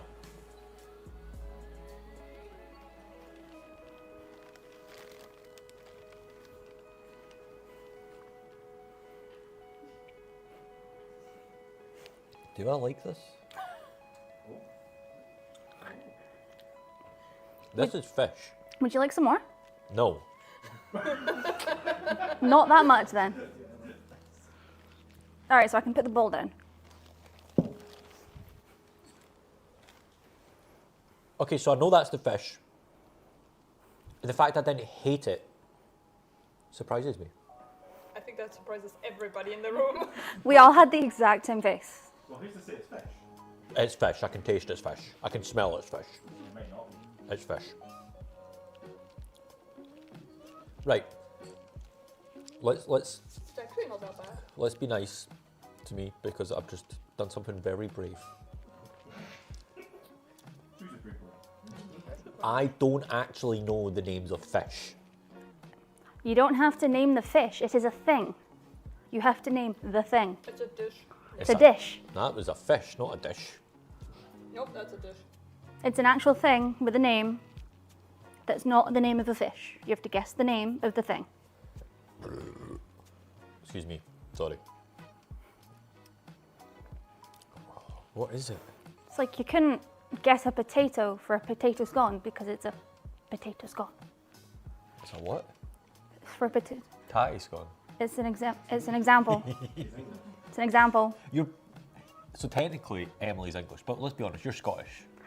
I was claimed many years ago. Yep. Thank you, thank you. Emily is as Scottish as they come, apart from when she says potato scone. Do you know, I can't figure this out.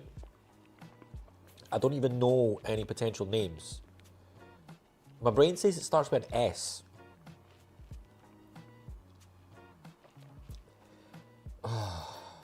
Thing is, if I don't get this one right, it goes into the pile.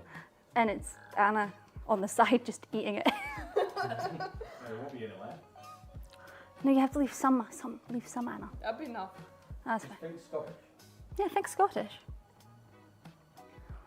Right, so I need to take a guess. Like dragon.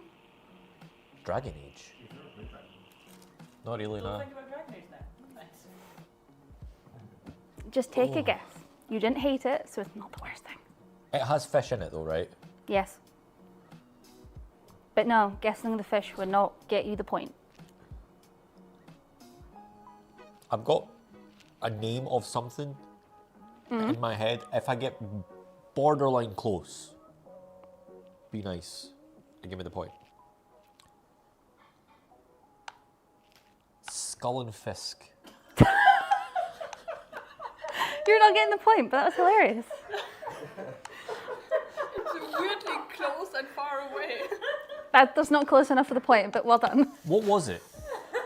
We're telling you after. I want to know this one. No, we're going to tell you at the end because you have to Did I know just what's make going to be in the that bowl. up? Yeah, you did. We'll tell you at the end because you need to know what's going to go in the bowl of shame that you're going to eat. So we'll tell you at the end. And we'll let you look at it for that one. Can you get Gary?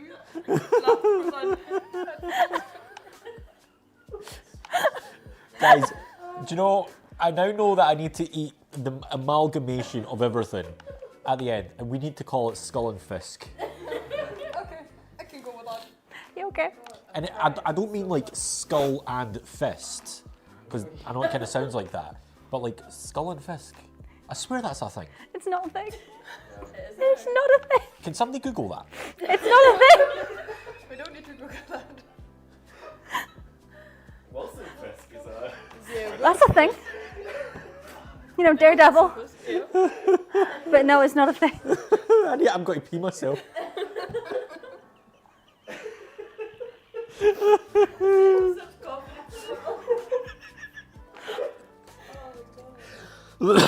Oh, no. Two more. Let us know when you're ready. I've got the giggles. Oh. Right.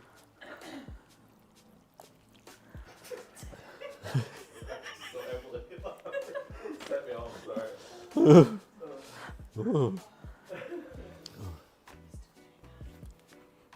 Right. Okay, ready?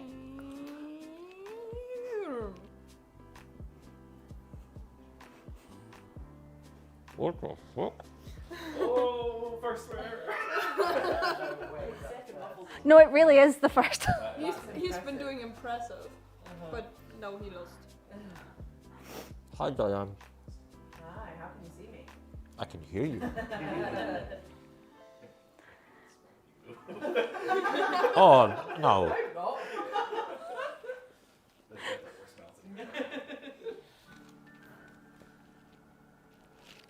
You want more? No. We actually have more of that one. No.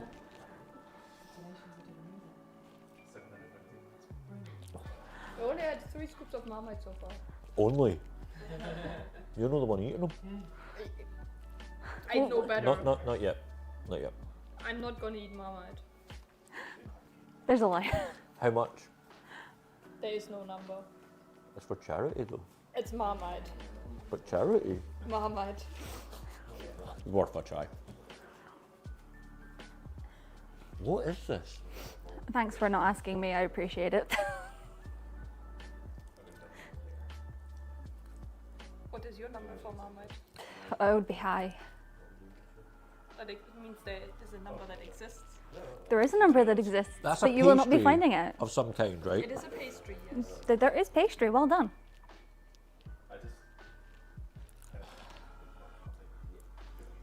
It's on the edge of my tongue. Not the food. I mean, it technically is, but.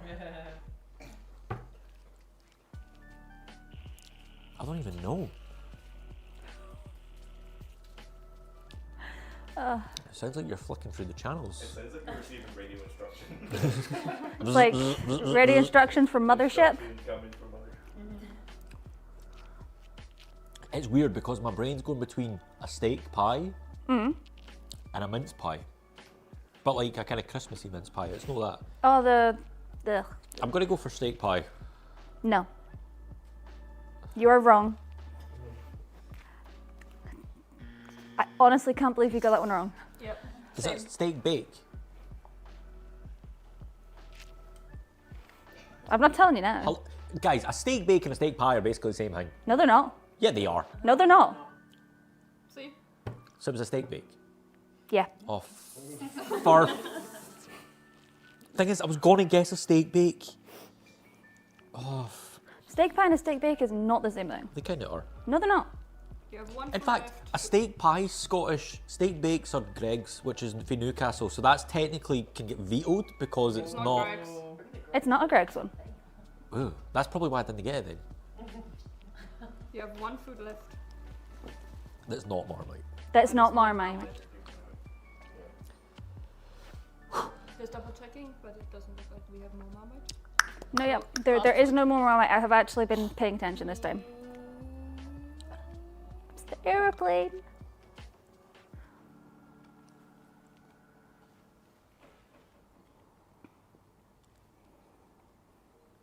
Oh, this is banging.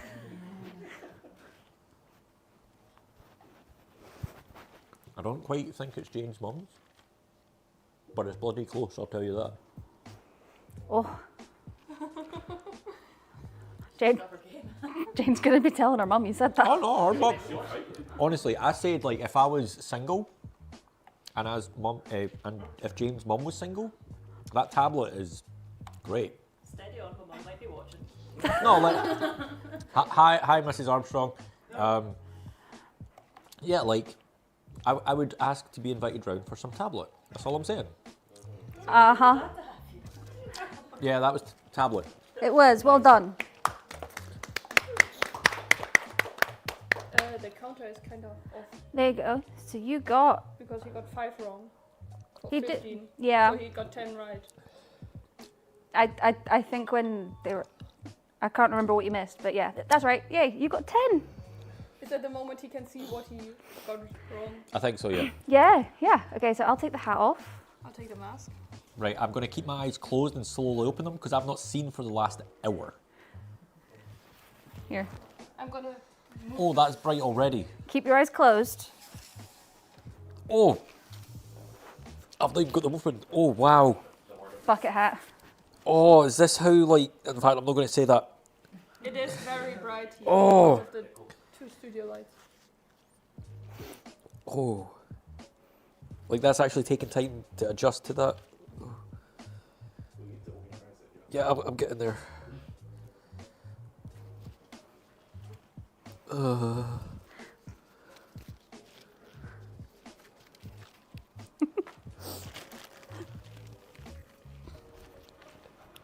Is this the?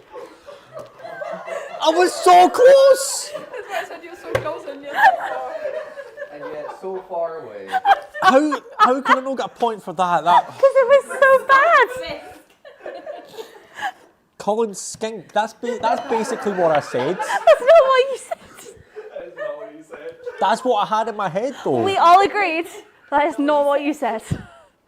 That is not close enough. We all agreed. And cracked up. What? We all laughed at you. What's that? apple Crumble.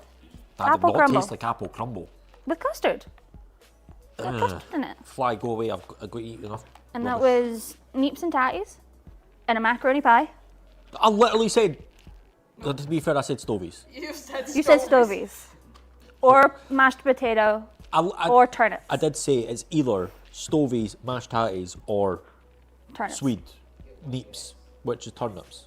So that doesn't count. So I was on the. was on the right track. And you called the macaroni pie a Scotch pie. Really? Yeah.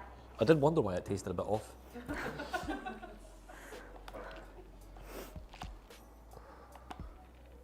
So now we mix. Like literally just a tiny bit on a spoon. You wanna? Don't put that on the. It's because that exploded in the microwave. Should call it Colin's stink. There you go. A little bit of this. A little? A little bit of this. Anna, how big is my mouth? Alright. I think that's between the two. No, but right here. There's no goob. I need goob.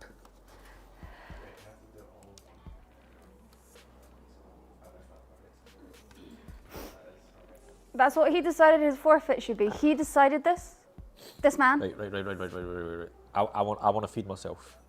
I'm a grown boy, man, child. Can I get a wee top up on that, please? Yes. If you give me a minute, I'll do it first. Oh, I can give you 24 hours. I can give you a week if you want. Oh, yeah. I don't know if I thanked Frosty for that last one, but thank you for the Marmite. You did whilst you were being horrified again. There you go, skinking funk or whatever I called you.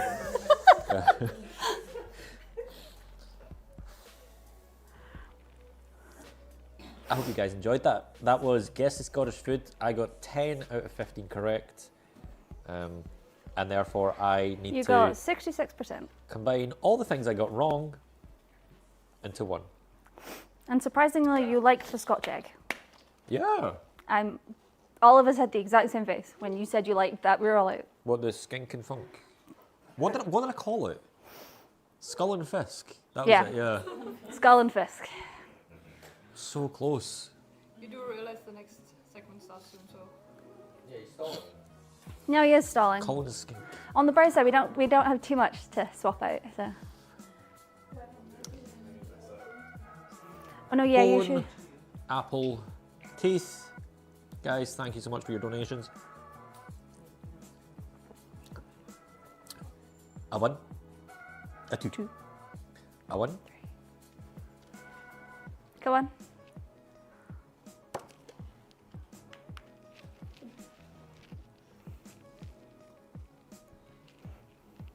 You have to swallow it. I know. Just give it a shot, just let him be horrified. You know the weird thing? It's not as bad as I thought it would be.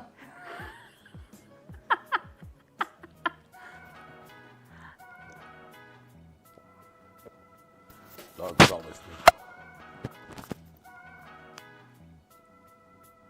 How did you think I was winning? I don't know. I'm allowed juice now, yeah? Yeah, you're allowed juice now. You ate it. Well done. That was Guess the Scottish Food. My name is Docky. Keep those donations coming.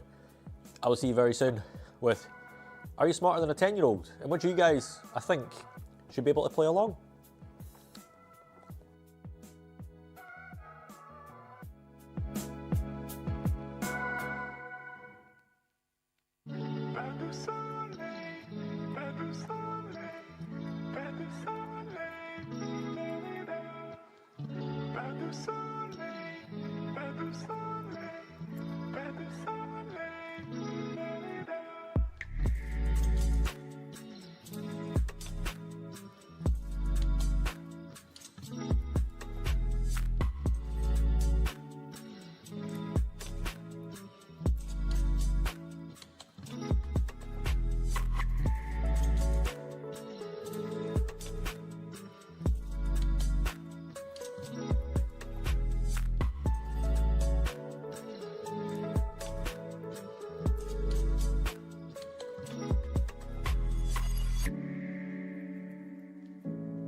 Hello and welcome to Are You Smarter Than a 10-Year-Old?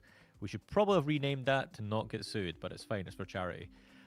Today we have two wonderful guests with us, one of whom you guys may remember and you guys were screaming to get her back this year. Very, very popular last year. And I'm pretty sure their co-worker will also be just as popular. Peanuts, thank you for the £5 donation. Appreciate it, my guy. We're just getting your name up on the t-shirt. But yeah, we have both Maggie and Selena, sorry. We've got both with us, so please welcome them. These lovely guests are going to be playing Are You Smarter Than a 10-Year-Old? Do you want to tell us a little bit about yourself? Just a quick, 20-second hi.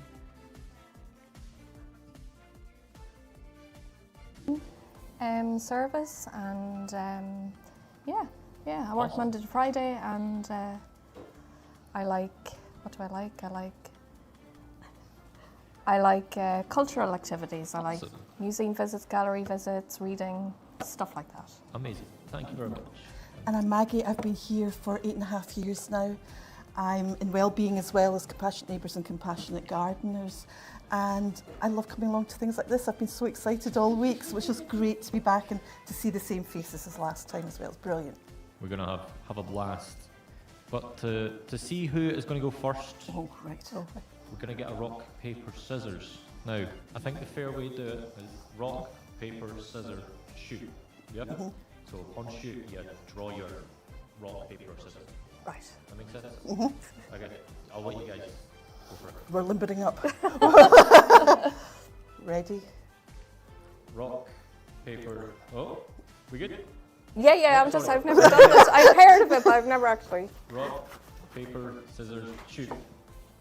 And Maggie Paper wins covers paper rock. covers rock. Oh, okay then, right. Okay, so Maggie, would you like to go first? I will. Or you want to go first? I'll go first. Hold on. Introduce the the online.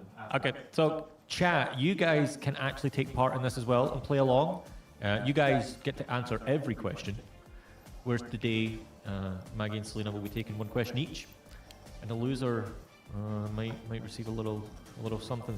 We will see what happens.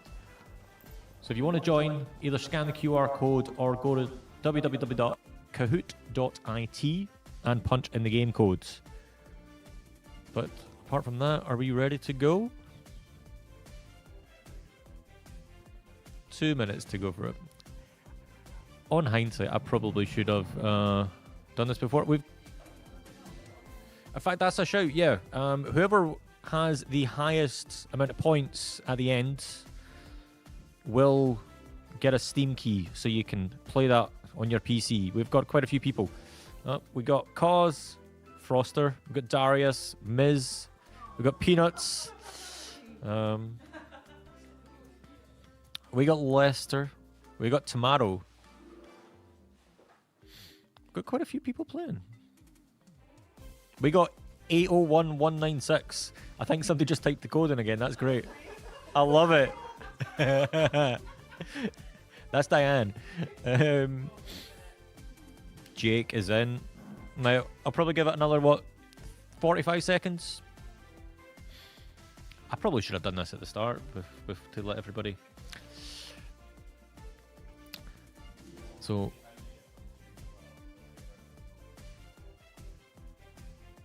Okay. Okay. Could we have... Fine, it's fine. We'll figure it out. I'll see it. Give it 10. 9. Diane, take 2. I love that. 10. 9. 8. 7. 6. 5. 4. 3. 2, 1. Let's begin. Let's Kahoot. Are you smarter than a 10-year-old? 3. Oh, it's giving us another countdown. 3, 2, 1.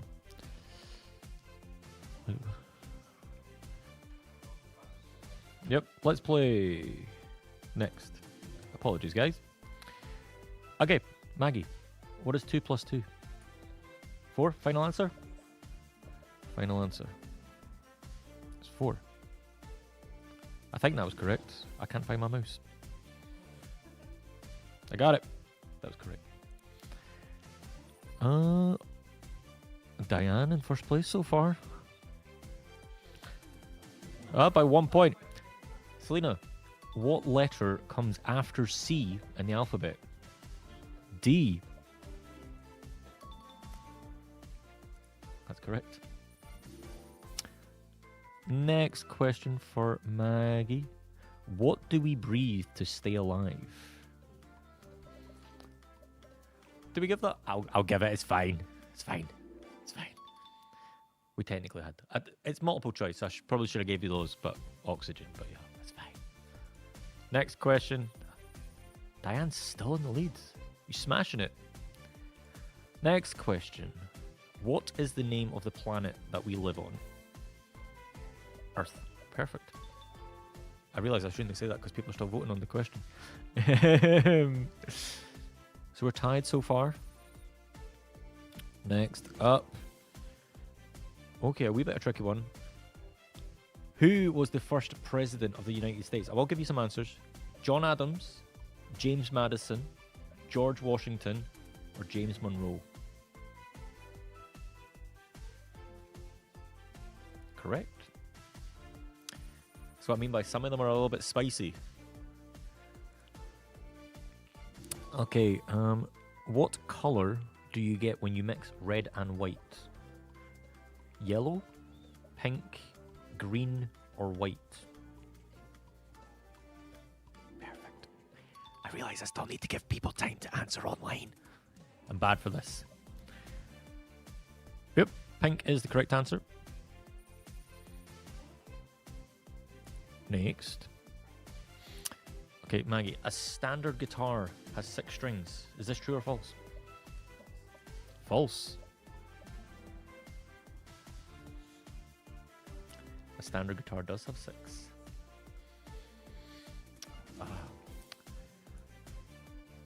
So Selena, to get an early lead, what day comes after Friday?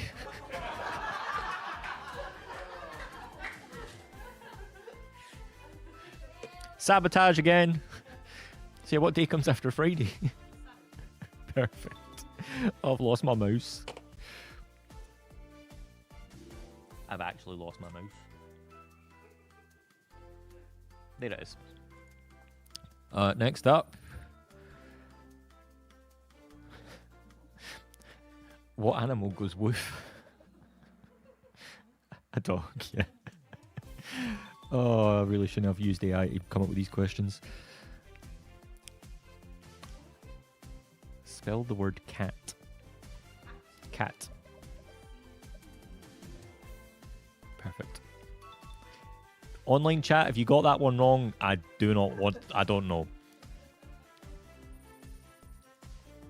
Okay, next up for Maggie. What is 10 minus 4? Correct.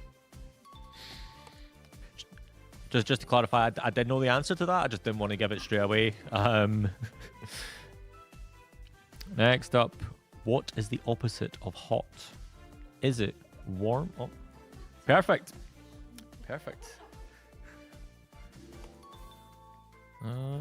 Who's still in the lead? Diane is still in the lead. Followed closely behind by Froster, and then Jake, then Darius, and then Miz. Okay. What is H2O commonly known as?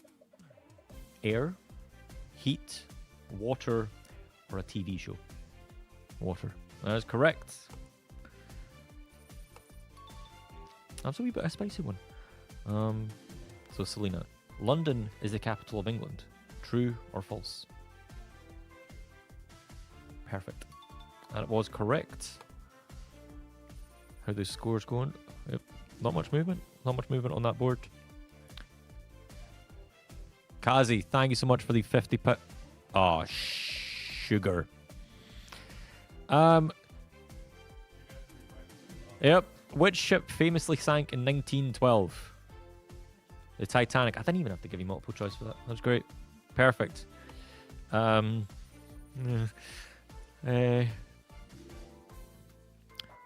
What color is a banana usually? Orange, red, yellow, or red?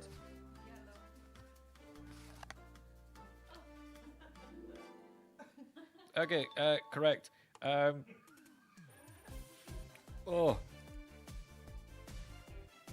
Name a musical instrument that you blow into. I'll give you multiple choice for this. A flute, a xylophone, a guitar, or a keyboard. Correct. Oh, sorry about this. Let me read the next one. Froster is in the lead. Nicely done. You typically use chalk to write on a chalkboard. True or false?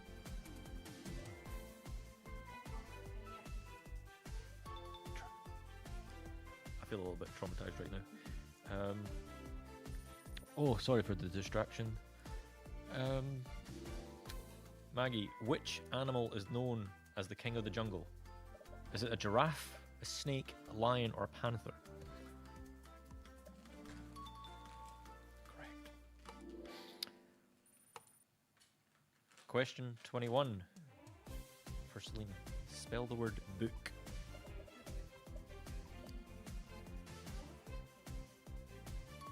Perfect.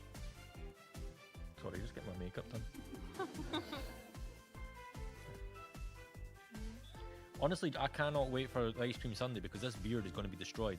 I just realised I didn't bring my beard shampoo.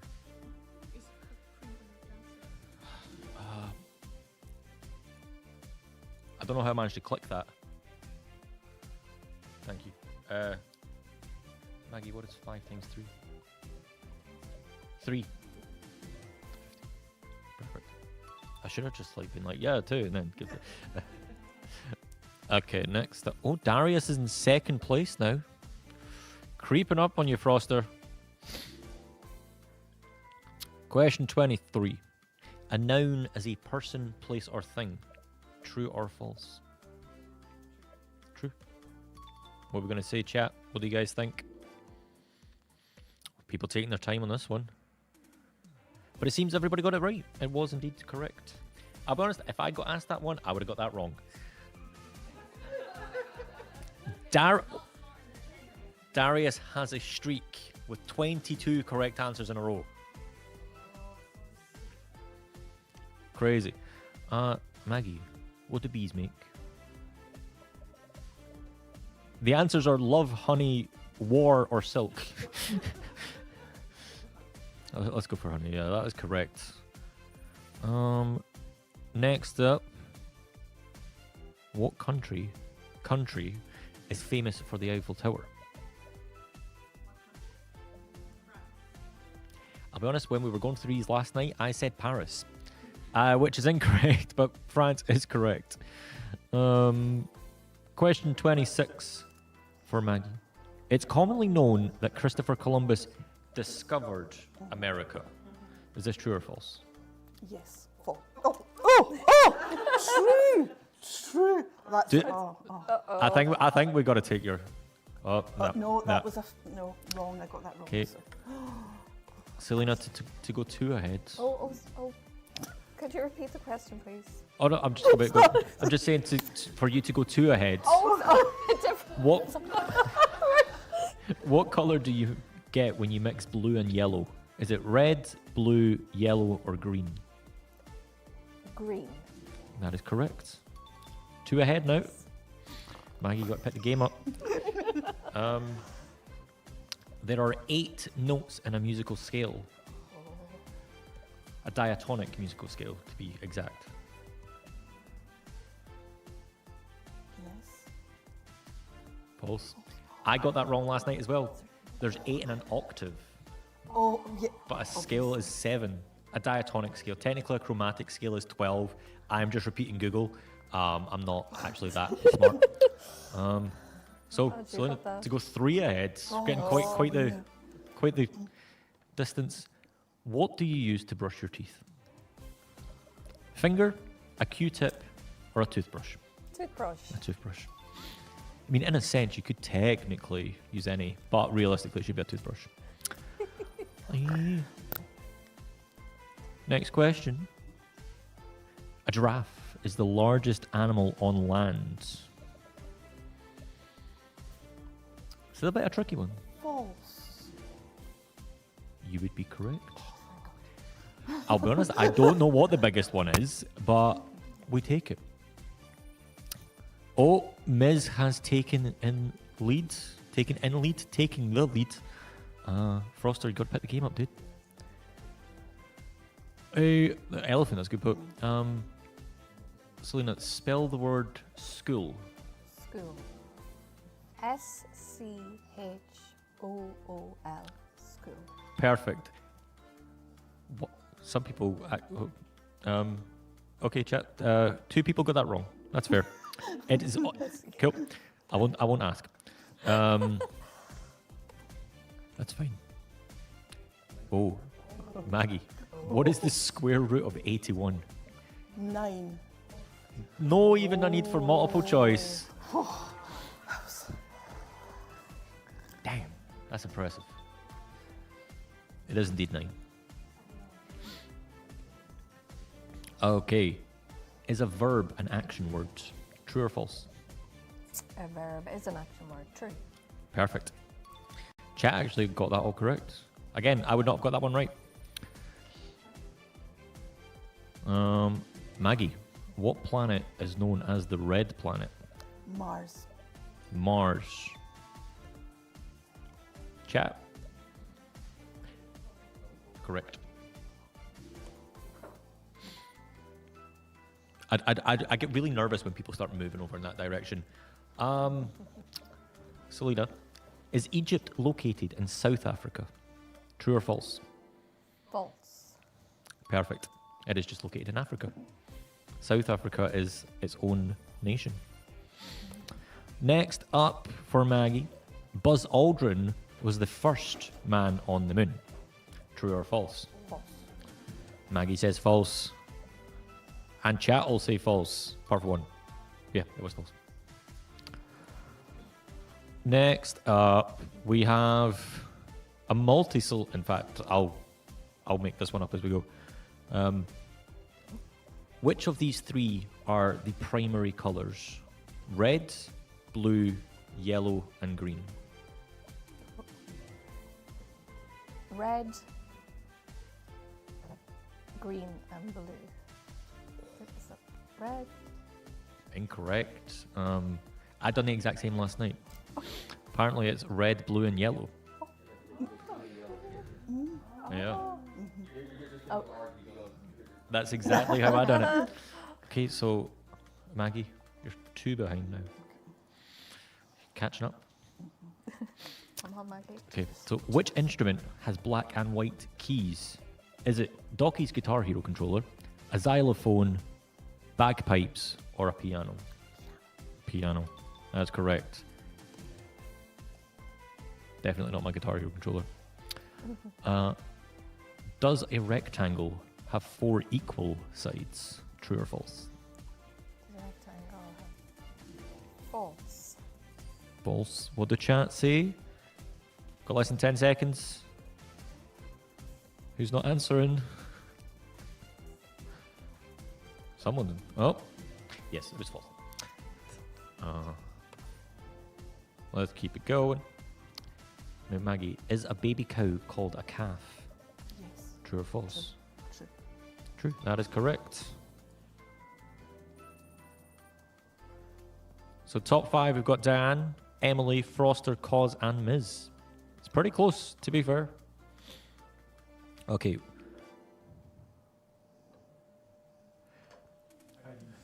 How do you spell elephant?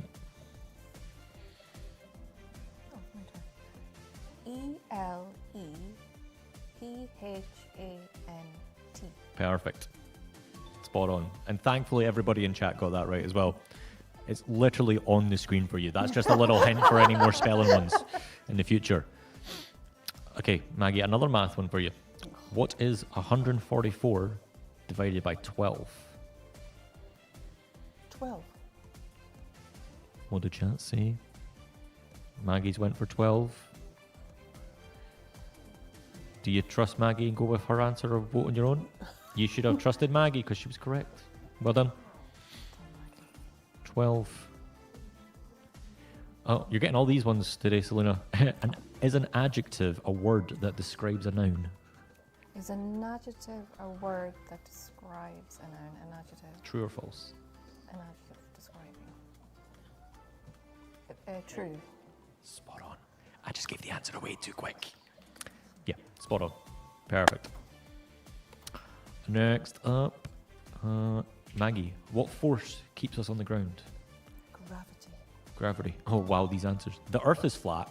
The force, strong magnets, or gravity. Thankfully, it's magnets. No, it's what? It's not magnets. It's gravity. Oh boy, I didn't. Selena, is Osaka the capital of Japan? True or false? That's a bit of a spicy one. Oh, yeah, I think. I'll say it's false. Perfect. I think it's Tokyo. Tokyo. Just trying to catch me out there. I was thinking Tokyo. So some of these are very like you kind of have to start double like guessing yourself because it seems so straightforward, but then it's like, wait, is it? Yeah. Maggie, what year did World War II end? 1945. Perfect. I need to stop saying perfect so quickly. But realistically, everybody should know their history. Very important. Next up, question 47. What is the art of folding paper into shapes called? I have some multi-choice for you. Origami. Don't even need them. Origami is perfect. Got 2 Japanese questions back to back. Origami did originate for Japan, right? I'm pretty sure it did. Maggie, what family of instruments does the violin belong to? String. Perfect. Definitely not bass, percussion, or woodwinds. Nope. Okay, Selena. We have the question: how many continents are there in the world? 5, 6, 7, or 8? Ooh, This is a tricky one. Like genuinely tricky. I think 6. 6. Chat, what are we going for? Sadly, it's 7. If you, 'cause I'm pretty sure is Antarctica be included as the 7th? Yes. And I only know that because Metallica were the first band to play on all 7 continents in a single year. With Antarctica being the last one. Trapped Under Ice is a really good song. Maggie, what mammals lay eggs? Whales, platypus, or bats? Platypus. Platypus. That would be correct. That's a really random question. Okay, so this is another spelling one. What one? A spell. How do you spell adventure? Adventure. ADVENTURE. Perfect. I would have struggled with that one. I just seen all the multi choice and was like, Adventura? Sounds German. Okay, this is a true or false for Maggie. A triangle has 3 sides. True? That is correct. Everybody answered that pretty quickly.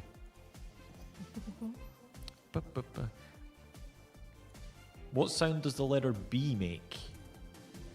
Yeah. It was in your quiz. Yeah, that was correct. But Maggie, Italy is shaped like a boot. True or false? True. True. Yeah. Oh, this is a mess. I am so sorry, guys. Selena, who currently lives in Buckingham Palace? The Queen, the King, Paddington Bear, or Freddie Mercury? Oh. I'd love to give an alternative answer, but I'll say the King. The King is indeed correct. I'd love to see both Paddington Bear and Freddie Mercury just like walking down the stairs. That'd be cool. Next up. What do you use to paint? A pencil, a pen, your fingers, or a paintbrush? A paintbrush. Paintbrush. However, if you tune in 2 hours' time, I'll be painting with my fingers. Oh. So technically, you can use your fingers. Miz has just crossed 50,000 points on this cause, closing in as well.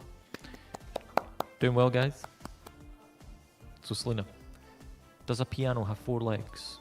True or false? Does a A piano traditional piano. That is a really tricky one. pedals or legs? Legs.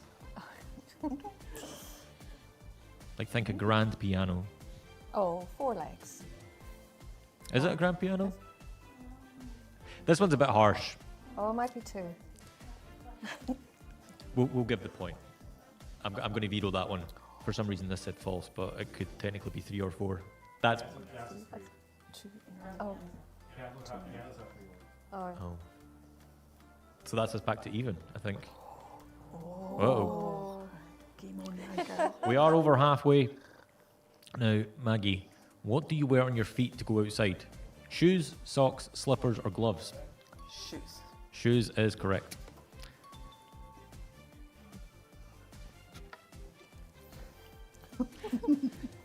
Do cats typically say meow?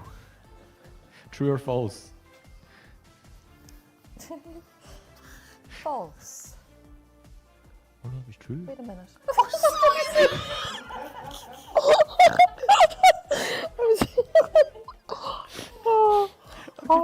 Okay, so Maggie's now in the leads.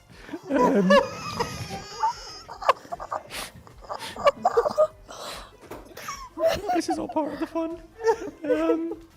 Maggie, how do you spell sun as in the big ball of fire in the sky? S-U-N. Perfect. We had S-O-N, S-U-N, S-U-H-N, or C-U-U-N. I love it. Oh, boy. Okay, Selena, what is 5 plus 7? 13.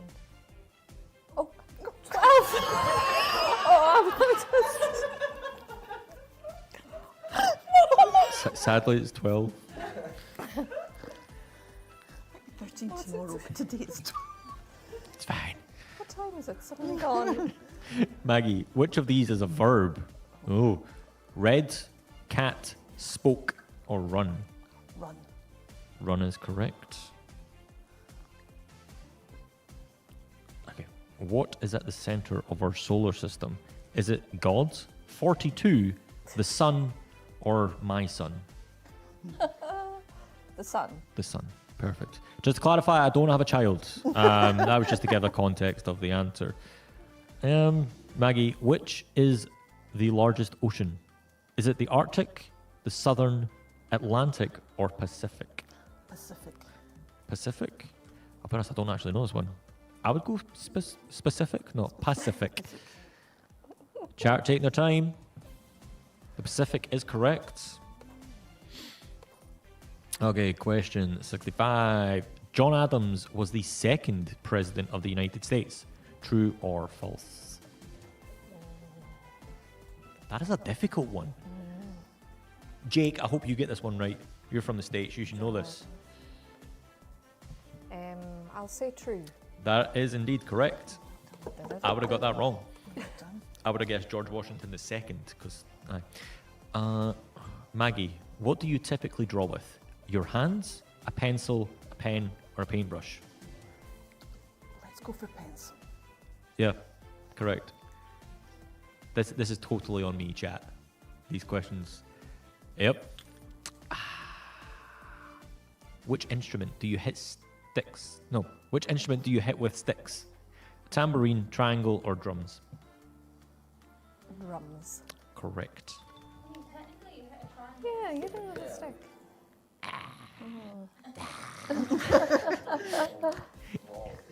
Is day the opposite of night? True or false? True. Correct. Miz has just crossed 60,000. That has cause. Storming up the points. Question number 69. Which animal has the longest neck? Is it a giraffe, a camel, a llama, or flamingo? Giraffe. Correct. More points. Maggie, what is the correct spelling of hat? H-A-T. Correct. We had options H-A-A-T, H-A-T, C-A-P, or M-A-T.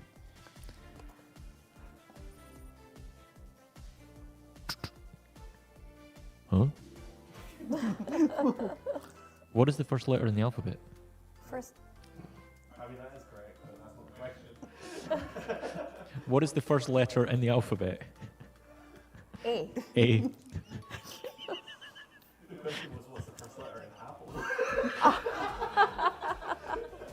Oh, A. that still works. Oh boy. What do you call water when it freezes, Maggie? Ice. Yeah, I love these answers. Is it science, ice, magic, or chili? Oh. Ice. Oh, that was correct.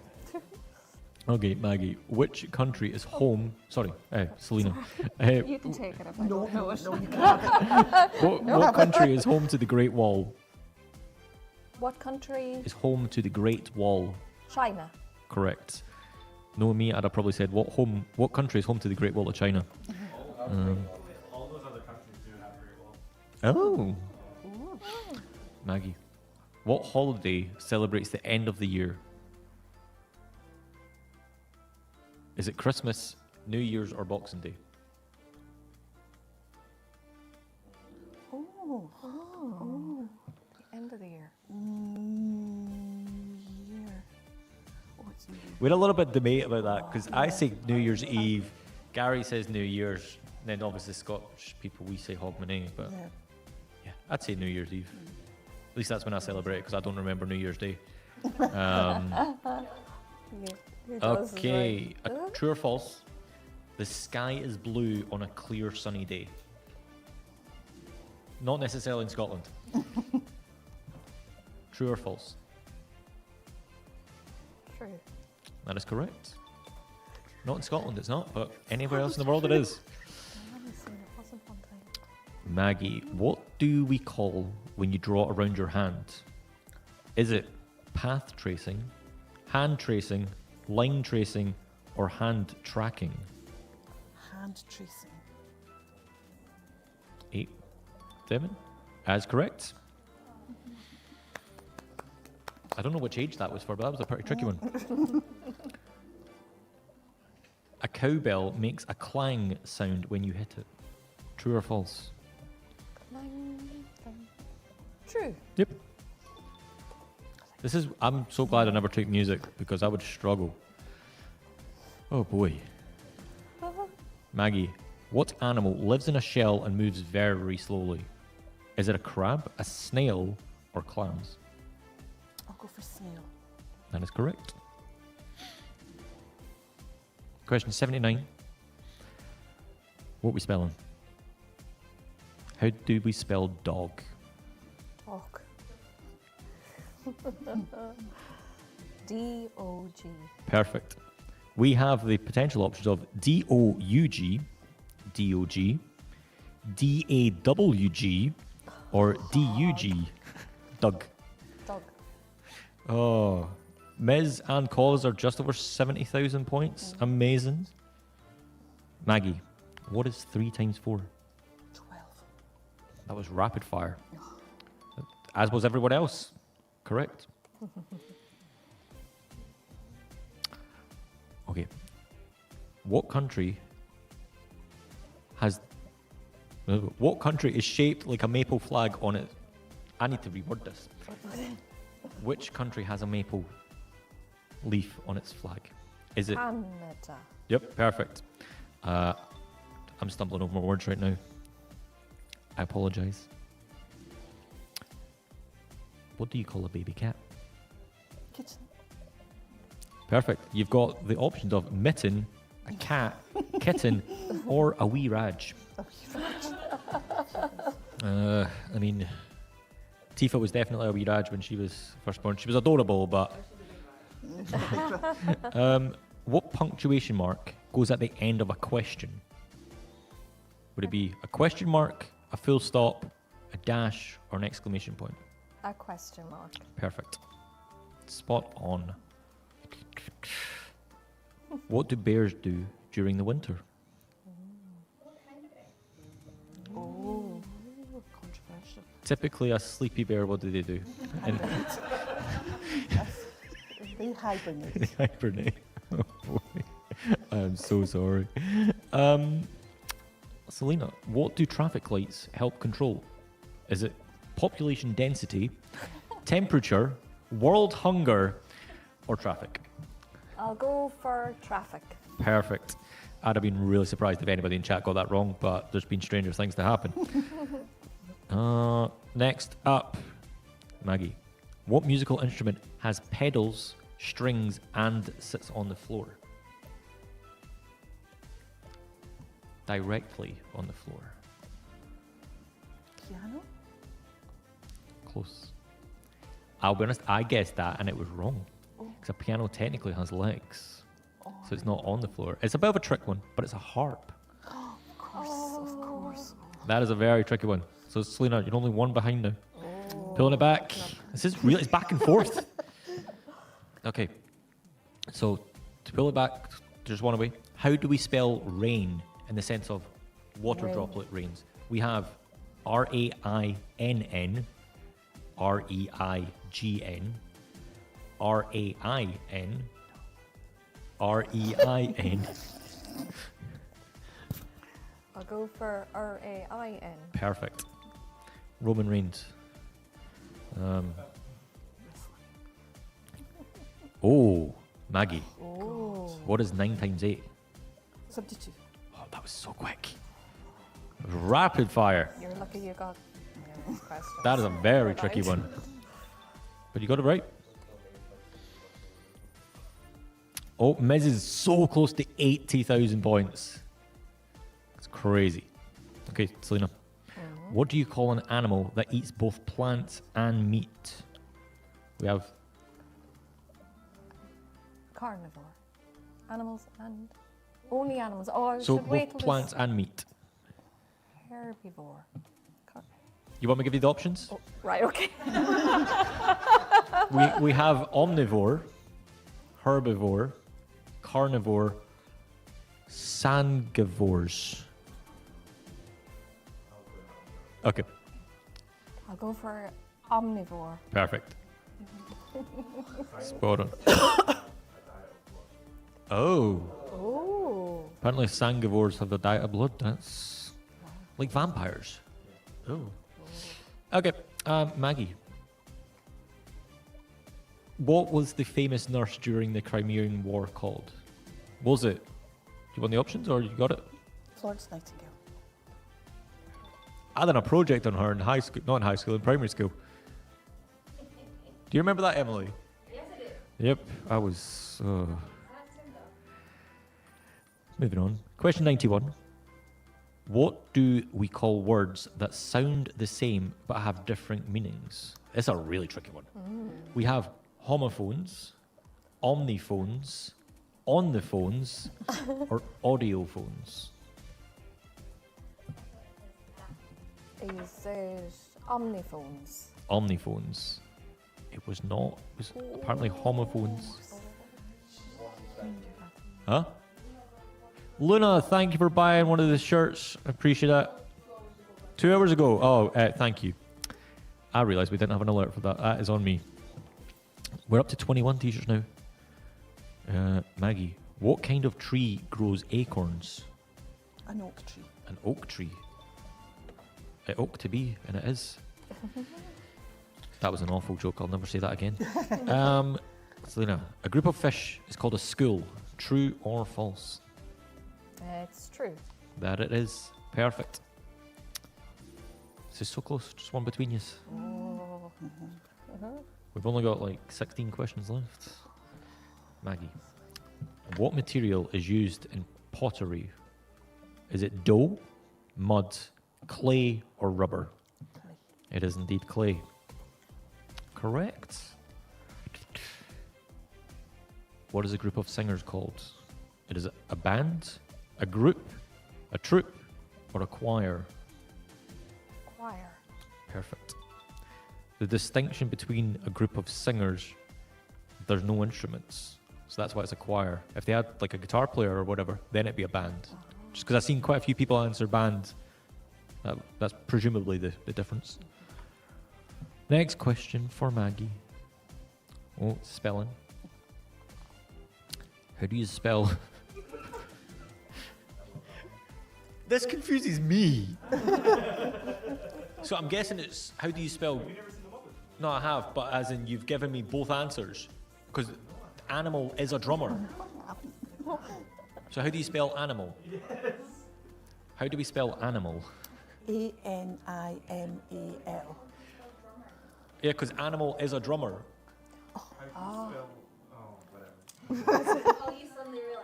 Because it just says, how do you spell this correctly? And it just sort of, anyway, you were correct.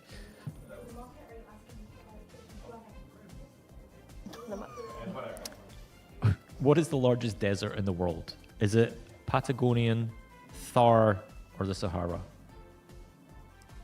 Sahara. Yes. I don't even know the other two. Are they even deserts? Why? Must be. I would have put ice cream in that as well, just to be funny. You know, desert. Oh boy, I should just stop making jokes. Okay, Maggie, a bit of a tricky one. Okay. What are the 3 states of matter?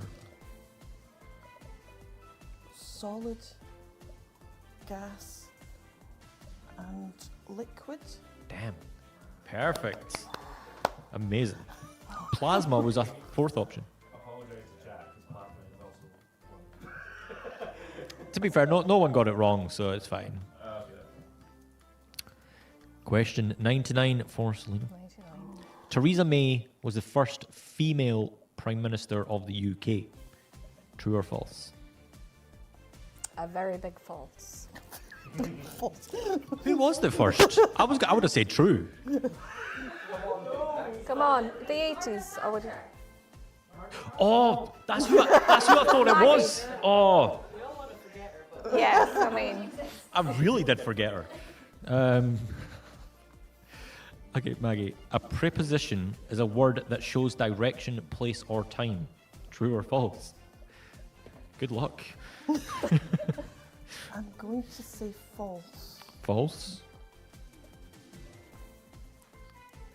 I don't know. It's apparently true. Is it? Oh, True. Okay, so this is to make it even. No pressure. oh, right. What part of a flower attracts bees and butterflies? Is it the petals? Is it the stem, the aura, or the smell? Is it the smell first or the I would flower? think it's the smell. Petals. I'm going to say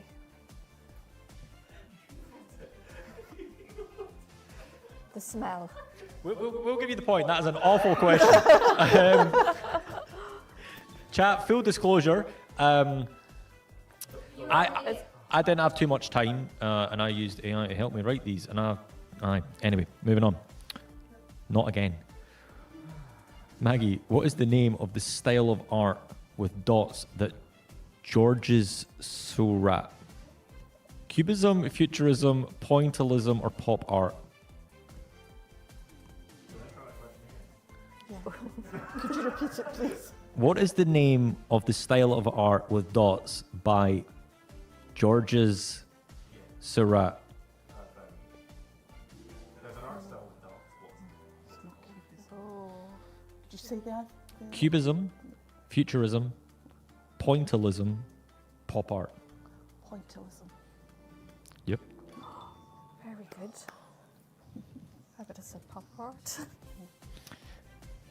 What Italian word means loud in music? Is it tranquillo, divertimento, fusto, or forte? Oh.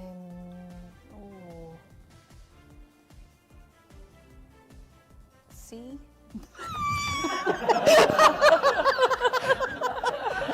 It was sadly D, forte, but I was thinking also Miz just crossed 90,000 points. Okay. What is the volume of a cube with sides of 3 centimeters? Is it 12, 27, 23, or 30?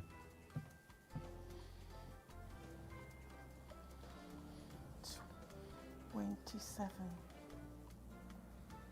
Is it? Correct. 3 times 3 times 3. I'm gonna applaud you. Thank you. Oh my gosh. Nicely done. Question 105. We're flying for these, I think. What is the longest river in the world? Is it the Yellow River, the River Nile, the Congo River, or the Ganges? Oh. I'm gonna say the Ganges. Oh, It's the Nile. It's the River Nile. Okay, It's so the River Nile. River Nile. Oh dear. That's Oh, Egypt? yeah. Maggie, what is the center of an atom called? The nucleus, storm, atom, or eye? Nucleus. Correct. Are we neck and neck? Or are we? Maggie's I'm 2 behind. ahead. Oh, 2 ahead. Which year did World War I begin? World War One begin. 1914. Perfect. I'm glad we never put 1918 because that would have been a confusing one. Because that's when it ended, I think. Yep. Maggie, what is the largest animal? What is the largest mammal in the world? Is it an elephant, a blue whale, a horse, or a lion? A blue whale. A blue whale. Correct. What art movement is Pablo Picasso associated with? Cubism, Impressionism, pop art, or realism? What was the first one again, sorry? Cubism, Cubism? Impressionism, Impressionism? pop art, or realism? Pablo Picasso. Impressionism. Impressionism.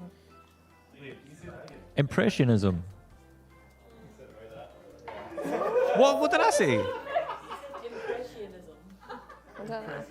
Is that not the right? Oh, sorry. Is apparently cubism. I would not have got that right. I mean, I know his style, but I was thinking eyes. Well, Oh, that is us with the quiz. Selena, I'm afraid uh-oh. Maggie got 2 more right than you. Emily, you finished in 3rd place. Congratulations. Well done. Cause in 2nd. And the winner on the digital quiz was Ms.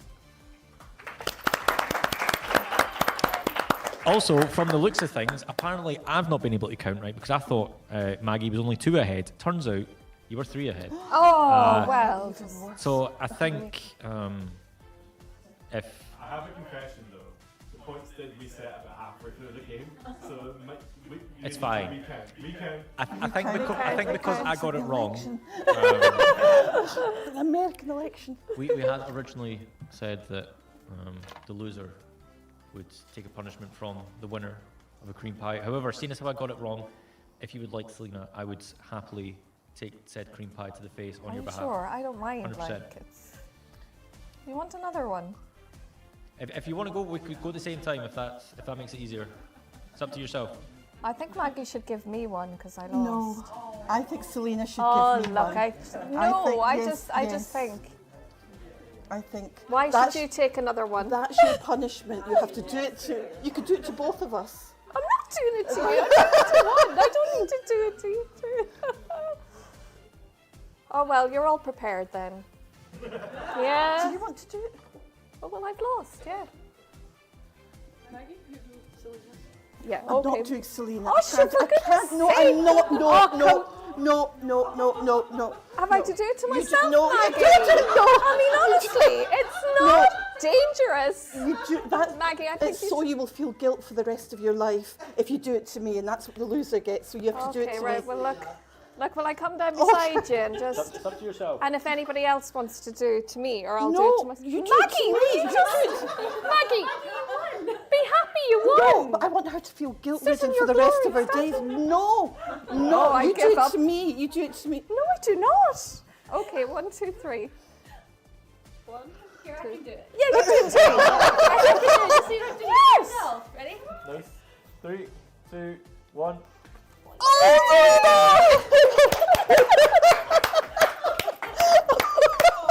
Oh, Selena, you've been amazing.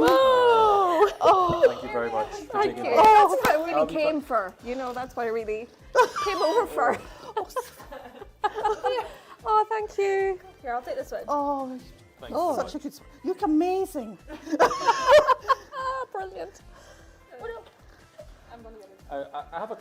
I realised I'm not mic'd up, but when you started helping out at the hospice, working here, Yeah. did you ever think that you would be doing something like this? No, never. Absolutely not. But that's. But I'm glad I have. Oh, So Something you ever did? yes, exactly. Did you? When you think you would be? Not initially, no. Not initially, no. But things escalate Yeah. quite rapidly. Oh. Okay, guys, thank you so much for thank taking you. part. That's been Oh, great thank fun. you Thank so you so much much. for having us. Thank you, and good yeah. luck with the rest of the weekend. Well done. Thank you Yeah. so much. Yeah,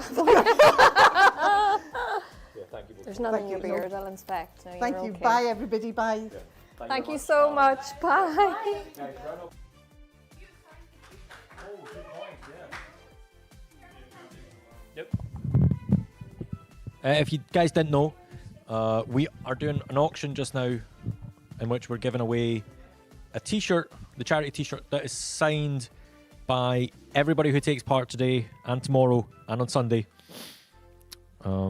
Gary's working the camera over. As you can see, both Maggie and Selena are signing said t-shirt. If you want to be in with a chance of winning that, get your bids in. Yeah, it's filling up. Guys, thank you both so much. Have a wonderful day. I'll probably pinch the microphones back.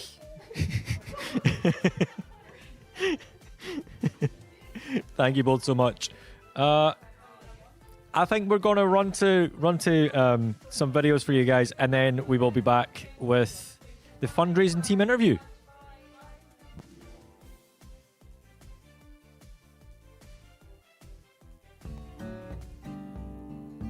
So my name's Craig. I'm the lead for the Care at Home team at St Columba's Hospice. So the Care at Home team provide personal care for people in their own homes. So in its simplest terms, we can help people with washing, with dressing and continence care needs. We also provide a simple meal service if it's identified that that's required as well. So I think the Care at Home team often visit when patients are at a crisis, so patient family members don't always feel that confident about caring for the loved one because they haven't been in this situation before, and the Care at Home team can really just empower them to stay at home if that's what they want to do, whether it's education to the family to enable them to care for their family member, or whether they need a bit more physical assistance from ourselves. So I think for people looking to stay at home, certainly the Care at Home team can empower patients to remain independent with as much as they're able to. We work closely alongside the allied health professionals as well, so we're able to quickly escalate any concerns of, for instance, mobility, and get equipment in sooner to maintain people's independence rather than being admitted into hospital in a panic. So the Care at Home team was recently inspected by the Care Inspectorate. So they look at how good is your care, how good is your leadership, do the patients feel confident in the service that they're receiving, is their care well planned? These are some of the key elements that they would look at. And we were graded as 5s across the board, which is very good. So for our first inspection, we're over the moon. So the Care at Home team can make a huge difference to people's lives.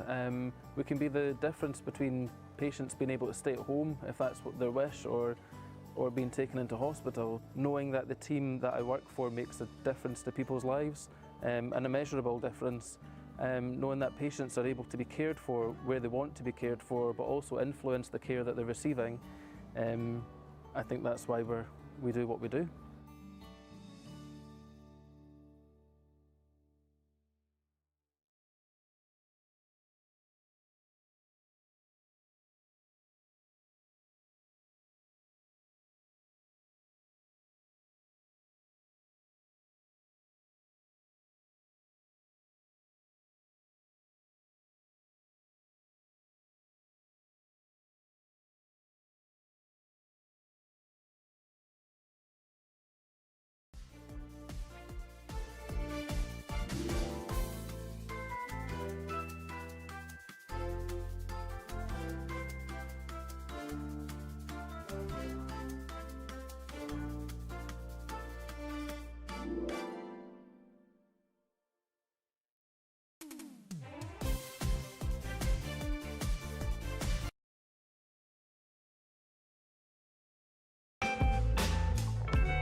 Hello, and welcome to the next segment, which is the fundraiser team interview.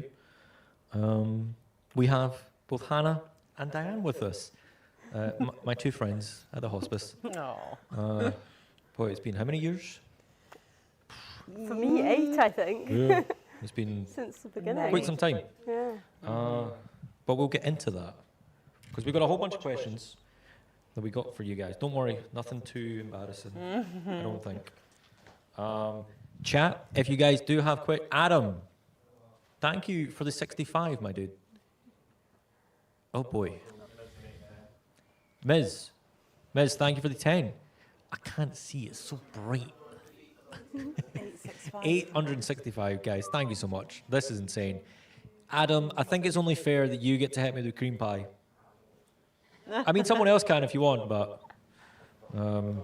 although I was just discussing with the two lovely ladies to my left, cream pies are a no-go, but Marmite is, at least for Diane. Would you do the Marmite? I'll think It's a about maybe. How much do they need to donate? £75. I'll go on then. Like, it's worth it for it's a that. healthy whack, so...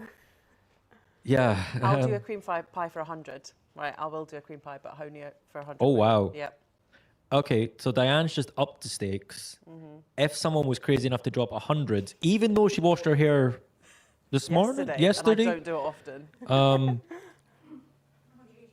for a Diane cream pie, it's 100. But with Adam dropping 65, I need to take one. So whoever wants to, I'm open. Jane is on the move already. But I'll start with the first question, just so we get the ball rolling, because we are slightly behind. Can you guys introduce yourself and tell us about your role at the hospice? Sure. So I'm Hannah, and I'm one of the community and event fundraisers. There are 3 of us, and then lovely Diane manages us and gets stuck in quite a lot as well. Our role is really varied. Last night I was at an interactive quiz show. Tonight I'm with you guys. Sometimes I'm sitting in an office just typing away. Sounds dreamy. So yeah, I love my job for that. I really do. We kind of work with schools, community groups and individual supporters like yourself, and then also organise some of the hospice events. Amazing. So a bit of everything. Yeah. And I'm Diane, as Hannah says, I'm the fundraising lead, so I look after the fundraising team, which consists of our amazing event and community fundraisers, our individual giving fundraiser. We've got a new East Lothian fundraiser who's just joined us, Kirsty. And we also have our database and administration teams as well, who are vital to the smooth running of fundraising. So yeah. Amazing. Good to hear. I think it's time for mine. I need to like strip half naked to get these sometimes. Oh, yeah. Oh, that was a lot of beers. Sorry. Thanks, Jay. That's up my nose. Am I making bubbles? You can see it blowing in the wind. Cool, so let's go on to the next question. I'm going to try and read this. So this is for both of you. How did you first get involved with the hospice? Like how many years ago? Like what kind of led you to the role? I had been working in Bristol and living there, and I'd worked in hospitality and events for quite a while, and I kind of wanted a more 9-to-5 option work-wise. I've always kind of leaned towards charity work and that kind of thing. So I was applying for different roles, and I applied for an event assistant role here at the hospice, didn't get it, but then one of the girls was going on mat leave, so I got I think it was only 8 months mat cover post, and 9 years later, ta-da! And So, 2 of your own mat leaves. 2 of my mat leaves, COVID, 9 years, I'm still here.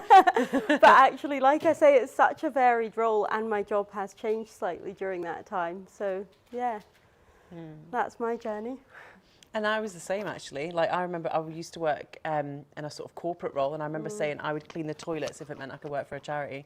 Yeah. and I've not done that here yet, but I would be open to it. I started on reception, looking after the reception team, and then I moved to fundraising, and I've not looked back, and that was 7.5, 8 years ago. That's mad, isn't it? It's been that long. In fact, I think you joined fundraising to cover the end of my first I did, mat leave. yeah. So it's thanks to you, Hannah. Yeah, you're welcome. Well, thanks to Robin. I can see on chat via Froster, apparently it wasn't meant to be a cream pie. It was meant to be a wax strip. Oh. To the leg. I should really write these targets down. I've got way too many.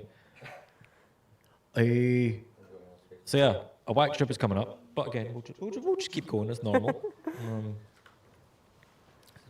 And as I say, chat, if you guys have any questions, please do pop them in the chat. I will try and get them pushed on. So, guys, for those who might not be familiar, can you briefly explain what the hospice does?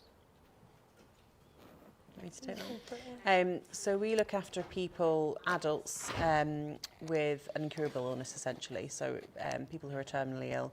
But it's not only the individual we look after, it's their loved ones, their family, their friends as well. All the way down to their pets, actually, which I found out recently. And gardens sometimes. I can vouch for that one. When my uncle was here, we had Maisie come in. Yeah. And you guys were wonderful with her. Oh, lovely. That's really nice to hear. So it's... I can personally relate to that one. Also, you guys looked after me and my family. Yeah, absolutely. So and that's all part of it. That's all part of that person-centred care which we provide. It's not just about the individual. And as you know, Liam, the care doesn't stop when the ill person dies. It continues, sometimes for years afterwards. I had a lovely story actually from the virtual ward, which is a fairly new service that we've got here at the hospice. And they, talking about the pets, what they've got in their office is like a board with the pets' names of the patients and a little drawing or a picture, so that when the nurse or the doctor goes into that family's home, they can identify with the animal and be like, oh, how's Maisie? So it really is the whole family, including the four-legged ones that we look after. Awesome. Thank you. Pets are great. I love them. And also we should probably mention, seeing as we're in the education building, or what was the education building, the research in palliative care that goes on in the hospice is also a really important part of what we do. Absolutely. And we've also got quite a lot of social enterprise going on now as well. So a whole lot. things are expanding and changing, and there's always sort of new services and things happening. A lot that, you know, initially when you come to the hospice, I think a lot of people see the building and the things we do here, but what we do out in the community is massive, and then also the other things that we do around palliative care and education, research, It's like having kind of had to first come here in 2018, like there's definitely a lot of new services that you have, like obviously working with you is a bit closer, that even I've seen develop over the years, and it's just amazing to see. And again, it's because of people donating and helping fundraise so much that these services can be provided, so keep them coming. I don't know when I'm getting my legs waxed. I don't know if... Oh yeah, under there. I can't believe I'm encouraging people to wax my legs. I shouldn't have bothered shaving. I could have got my legs waxed for free. So I don't know if I've skipped a question, but I'd rather not read the same one again. Can you share a moment or a story that reminds you of why this work matters so much? Do you know, that's a hard one. It is hard, because I think you'll probably agree, Hannah, it's hard to pick just one. We actually quite often get called to the wards by the clinical team to go and see patients who want to donate. And that can be really humbling, because it might be a patient who's fairly well, or it could be a patient who's maybe towards the end of their life. And what they're really looking to do is pay back for the services they've received, which is not something obviously we ever ask for. All of our services are completely free at the point of use, but these people feel so humbled by the care and the services that they've been involved in, that they feel like, you know, they want to make a donation so that other families can benefit from it. And I mean, there was one conversation in particular that just really stuck with me, that from a woman who I took a donation from, who was just so bowled over by the care coming from an acute hospital, coming to somewhere like the hospice where, you know, we are fortunate we have slightly better ratios in terms of nurses to patients. So nurses have really got time to spend with the patients and with the individuals and their families. They take an interest in their interests. They go, what do you want to do? You know, what do you want to do while you're here? You know, they can do all sorts of things like art, speak to our chaplaincy team if they just want to speak to someone, have the therapists visit, who I know will be in tomorrow. So yeah, it's every day I think we're reminded of why we do what we do, and it can be really humbling actually working in fundraising. I think 100%. And I think even, you know, even we've got the cafe that's open to the community, patients, families, staff, and that's a really nice mix because it doesn't feel clinical, it feels like a community cafe. Yeah.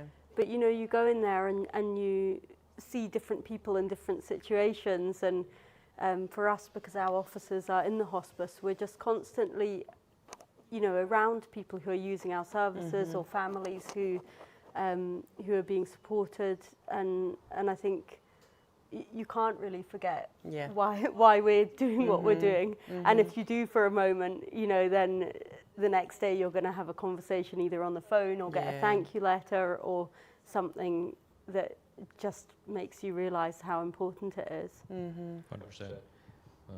Just to kind of touch on the bit where you said, like, it doesn't feel clinical, like, I couldn't agree more with that. Like, as I described last year when we were interviewing Maggie, who we've just had for the last hour, it kind of feels like home.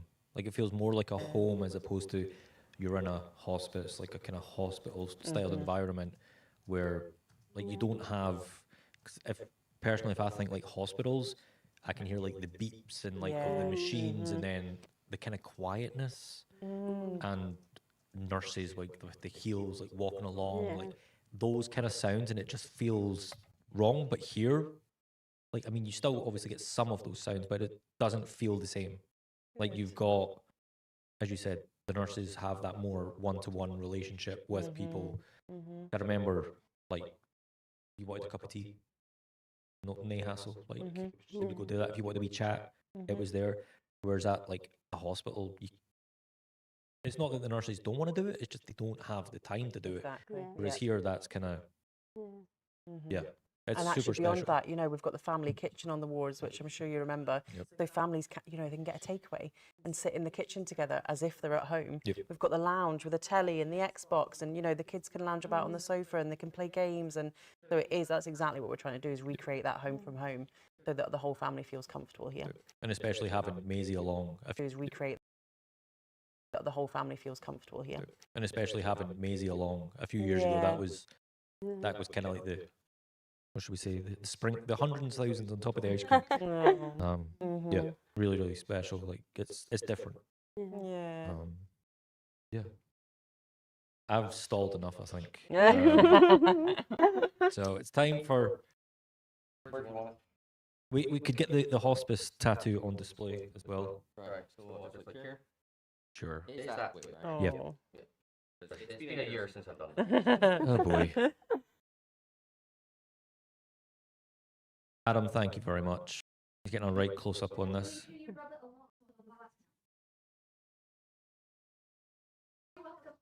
Thanks.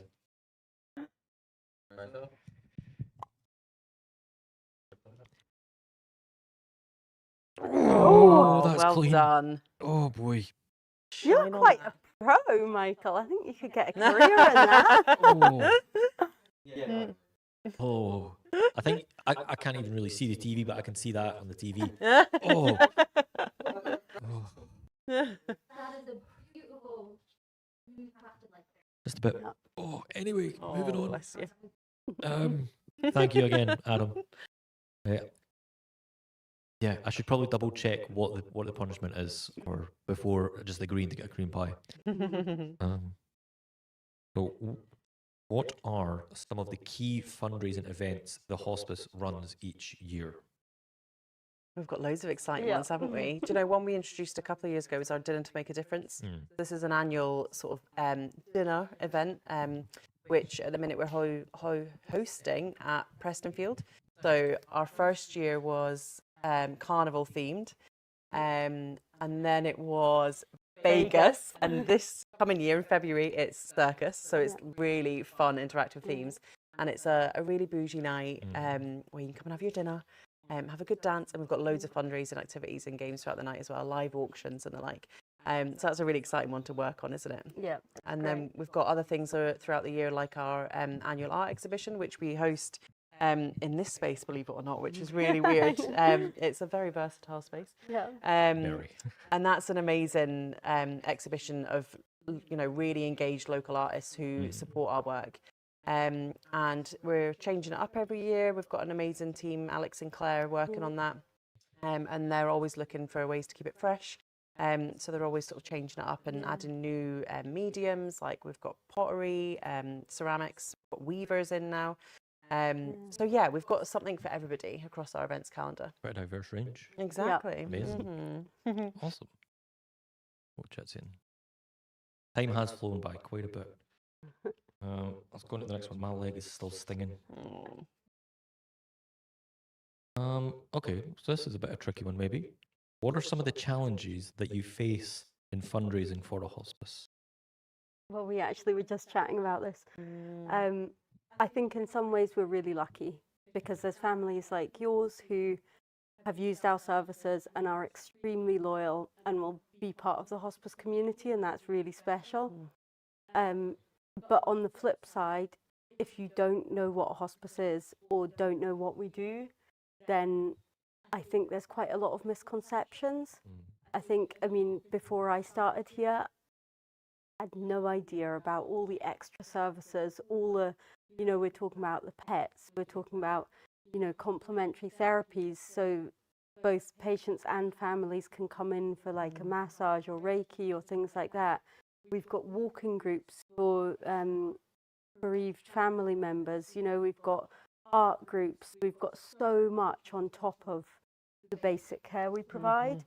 And I think a lot of people don't quite realise that. And on top of that, I think there's a bit of an assumption that maybe we get more NHS funding than we do.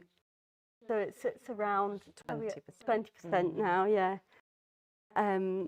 So, you know, that 20% of funding, it's not very much. And I think, you know, people might assume that we are, you know, like a hospital and have funding, but actually everyone watching, you guys, like you're the people who are really bringing the money in, and it's absolutely amazing. Without people doing that, we wouldn't be able to run the services. Which is quite a shame if you think about it, because it is such an amazing service and place to be, but sadly.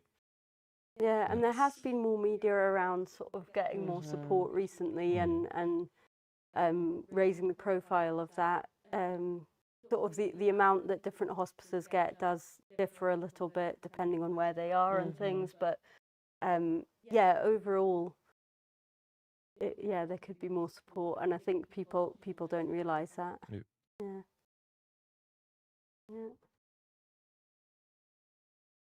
Moving on. I'm just trying to keep myself distracted for this leg. Okay, so I think this is a really good one. How would you guys say that fundraising has changed in recent years, especially post-pandemic? I know, again, sadly, having to be here with my dad during the pandemic in 2021, COVID was tough. Obviously, a lot more restrictions, a lot more rules, but for the fundraising side of things, how did that kind of affect you guys? How has it changed since then? It was tough for us as well. I mean, we shut down overnight practically. But again, going back to something Hannah said, we're so fortunate because we've got such a loyal supporter base. So, you know, we were able to sort of, you know, have a look at things and see how we could change them up, like events. Can we run these virtually? You know, can we change this campaign slightly so people can still support us virtually? And we're fortunate that we're kind of in a position now where we've returned to some sort of normality, but it's still very different to pre-COVID. People are interested in different things, you know. So many people reevaluated their lives over COVID, I think, and have sort of prioritised different things. So it is a completely different sort of events calendar that we need to look at, and different priorities, I suppose, that we have post-COVID. I think it felt a bit sort of like if we're being positive, like a fresh start, because during COVID, so like the area that we work in, specifically that I work in, that was completely, like, apart from virtual events, that was basically wiped out, that type of fundraising. But then we were getting a bit more from trusts. You know, a lot of trusts really stepped up when COVID hit and supported charities. And there were other grants and things that did, you know, that did bring money in. But that sort of meant that coming out of COVID, we were almost reassessing, well, what events still work now and how do they work and do they need tweaked? Which isn't a bad thing to do. No, looking Really. at a fresh set of eyes almost. Yeah, exactly. Yeah. Maybe see something you might not have seen before, or Yeah. change isn't always necessarily bad. Absolutely not. That's one So thing we know at the hospice. you got to try and turn it positive, which you guys seem to have absolutely nailed. Yeah. So yeah. Are there any new initiatives? I didn't write. I wrote the questions, but I didn't write these. Are there any new initiatives or events coming up that you're particularly excited for, that you can discuss? Obviously, if they're secret, don't tell. Not much top secret in our team. So, like we said, we're always looking at new events, changing things up. There's always different things on offer. An event we're running for the first time this year is a Ceilidh in November around St Andrew's Day, so we're really looking forward to that. Me and Claire got to go because it's a band that do regular Ceilidhs at the Counting House, so we got to go along to one of their Ceilidhs, which was good fun. Check out the venue, so we're really looking forward to that. A new event which we have already done once is an abseil off Leith Distillery, which is a building that I'm pointing there because you can pretty much see it if you just go a tiny bit further. I may have heard of that one. Is that one of your targets, Liam? No, not this. Is that beyond your height fear, or is it? We'd already kind of discussed the skydive before that one. I think I would rather have done that than the skydive, but maybe next year. The thing that's really nice about that as well is people from the age of 11 can do it. So a lot of our fundraising is sort of 16 and above or 18 and above, just because of, you know, limitations, whether it's the venue or whatever. So it's really exciting to see families getting involved, you know, maybe a parent and their teenage kids, because obviously, hospice care kind of affects everyone, so it's nice to have something for everyone. Is this so you can read your questions? I've just been given a bunch more questions. Okay. I wonder if they've been vetted. I hope so. It's fine. The mods have put them through, so it's fine. I trust my mods with my life. Even though those are the ones who usually torture me the most. Yeah. I'm sure there's a lot more, but I can't. I would say I'm excited to maybe do the abseil, but that would be a lie. I'm excited to potentially raise money for it, but that'd be about it. Can you tell us about some of the most memorable partnerships or collaborators, including maybe some with individuals like myself? So, not necessarily saying me, but we've got just the one. No, of course you are right up there, Liam, and I'm not just being nice. You really, really are. Slightly leading question, but yeah. I've got more coming Anyone up. at all? Get your fishing rod out, Liam. I've had enough fish for the day. I'm good. But another partnership that we have had for how many years now with EAF? Oh, was it 3 now? 3, I think, yeah. Is Edinburgh Art Fair. It's a brilliant event. It's at the Corn Exchange, and it's a massive international art fair. They have, I think, 3 charities this year that they're supporting. And one of the organisers has actually used our services and is a massive supporter of the hospice and advocate for the hospice.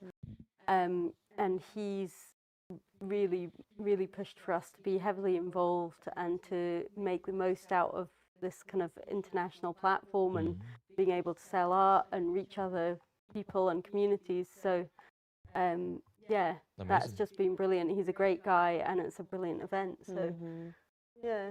It's an amazing sort of exposure for us as well, isn't it? Yeah. It gets us in front of audiences that we wouldn't normally be in front of. Yeah. And again, going back to what you said earlier, it's all about raising awareness in the communities that we look after. Yeah. Huge. And Yeah, it really actually, is. it used to be after our art exhibition, and when it moved earlier than our art exhibition, we were a bit worried at first, but actually it's a brilliant opportunity for us to also promote our art exhibition. Yeah. So we found last year that worked really well. Like it just as kind of well. seemed to flow perfectly almost. Yeah. Another partnership, it's not quite the same, but like I said, I was at a elimination game. We both were last night, which is Goose's Quizzes run it. Anyone in Edinburgh who's a quizzer will probably have come across them at some point. Michael? I think they run a quiz in just about every pub in Yeah. the city.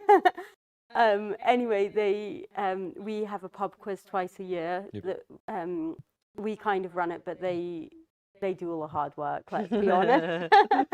And that's been a brilliant partnership. I mean, that's been going since before I was there, so they've probably been doing it Quite for a few years. 10 years or Yeah. so, yeah.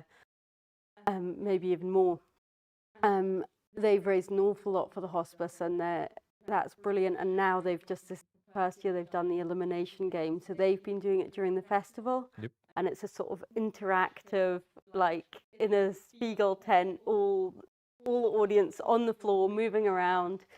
It's chaotic. It sounds It was chaotic. brilliant, And though. I was kind of dreading it, but do you know what? It is so fun. Like the Yeah. way they do it, it's just a really wholesome, interactive thing where everyone feels good. And yeah, we'll give them a shout out because they've got a run through the whole festival. So if you missed the charity one, I would recommend getting along. But they've been a brilliant partnership. They've been a great support to the hospice. Amazing. Yeah. I might need to check that out before I go. Yeah. You should. Yeah. Sadly, I'm here just before the festival just starts. Yeah. It's rough. If you're ever in Edinburgh, avoid August. Unless you want to go specifically for the Fringe, because Yeah. travel time, Yeah. but it's a good vibe, good Yeah. energy. For the tourists. So how can someone who wants to help get involved, even if they've never fundraised before? Get in touch. Just get in touch. Come and see us at the hospice. Give us a phone. We've got such a friendly team. And that's literally our job to help you to fundraise, which is what we're doing with you as well, Liam. I can vouch for that. Yeah, Both exactly.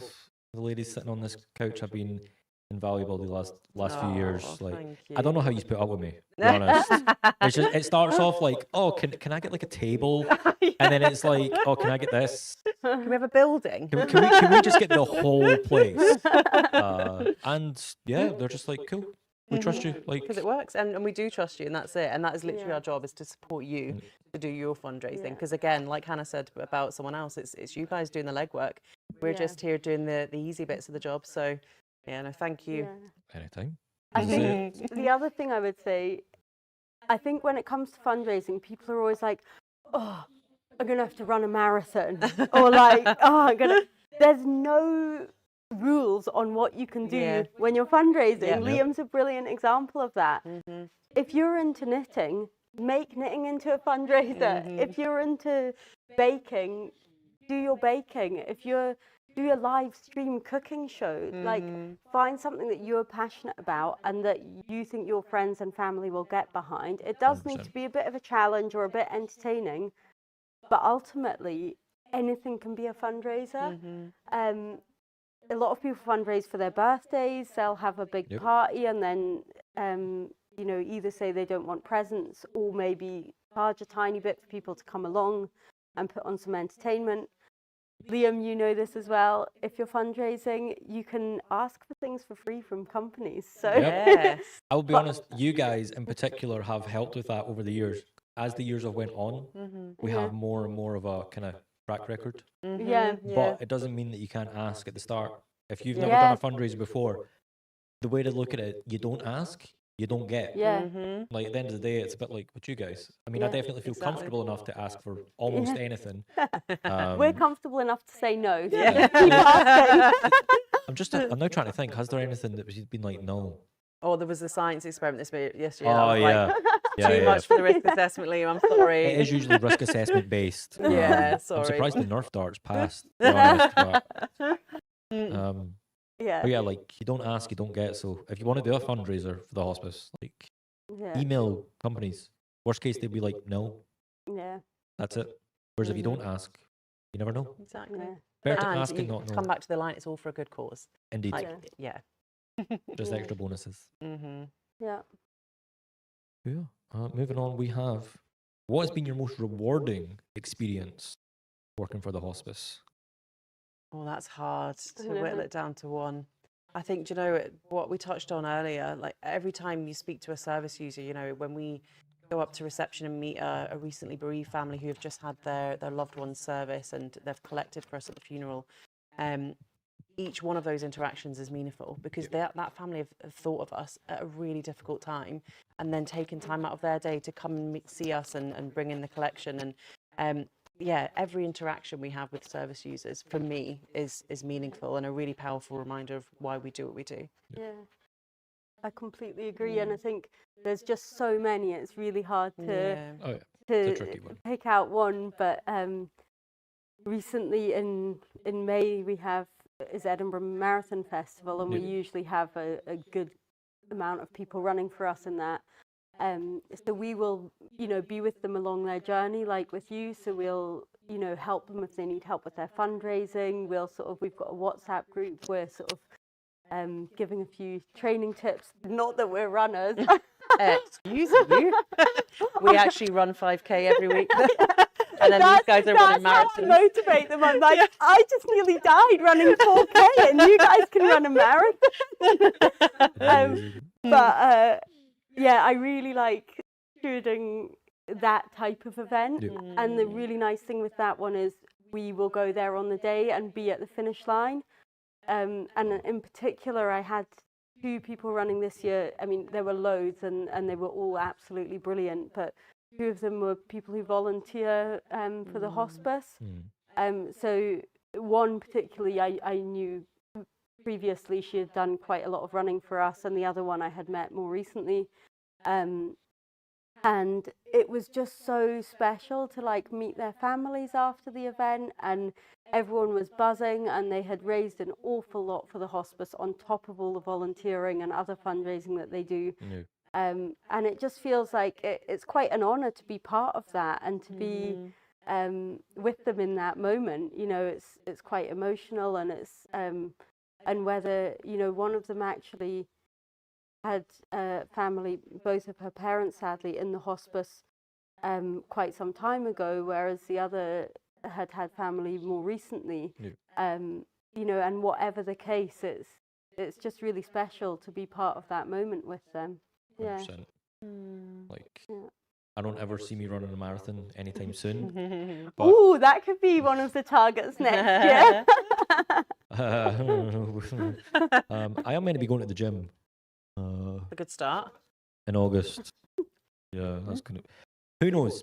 Who knows? But yeah, I can imagine, especially at the end, that will be quite, not just physically draining, but emotionally, because you need to train for a marathon. Not getting out of bed and be like, I'll just go for it.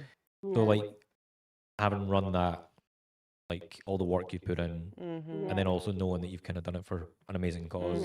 I can imagine a lot of emotion.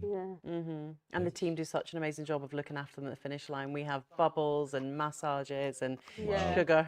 Well, unfortunately, we didn't have it all this year, but next year we will again. I mean, running this marathon doesn't sound as bad now. Exactly. The other thing is, there's in Edinburgh Marathon Festival, there's kids runs that are even shorter, but it's everything from a 5K to a marathon. And for one person, 5K might be as big a challenge as a marathon to someone else.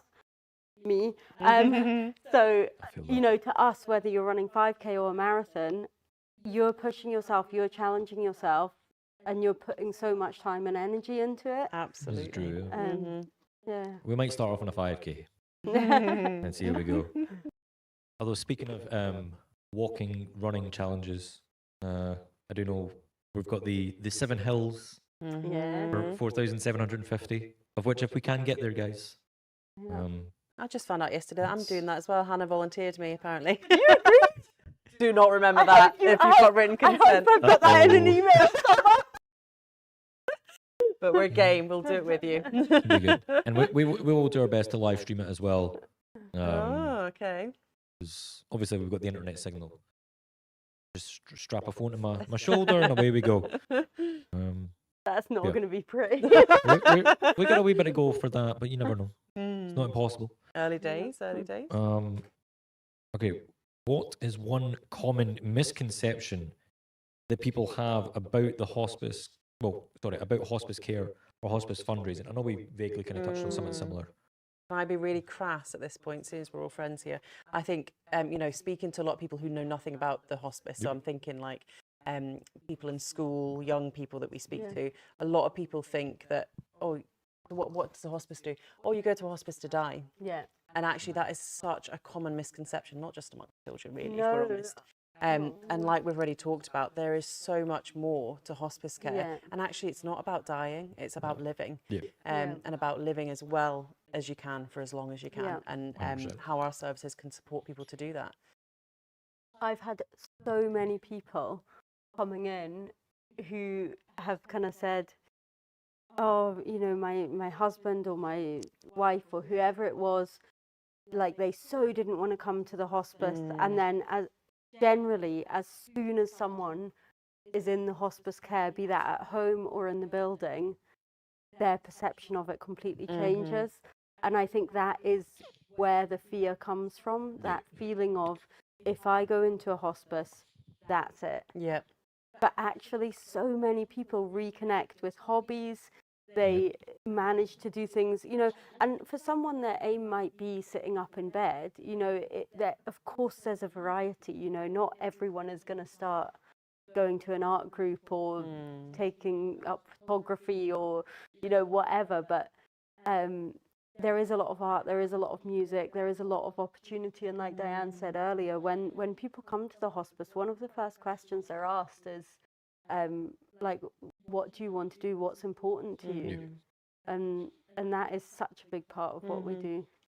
100%. Yeah. I mean, the way that I kind of like to describe it is like, even though for some people it might be like they're near the end, like for instance, I think my dad and my uncle only had like a couple weeks at most, but yes, they may be dying, but they've still got like that maybe 2 weeks or whatever to live. Yeah, absolutely. And you guys do everything that you can to help facilitate that ability to live. Again, whether that's getting them a cup of tea and just cheering them up for the day, having a chat, like, or taking up hobbies. It's as you say, it's not all about death. It's about living.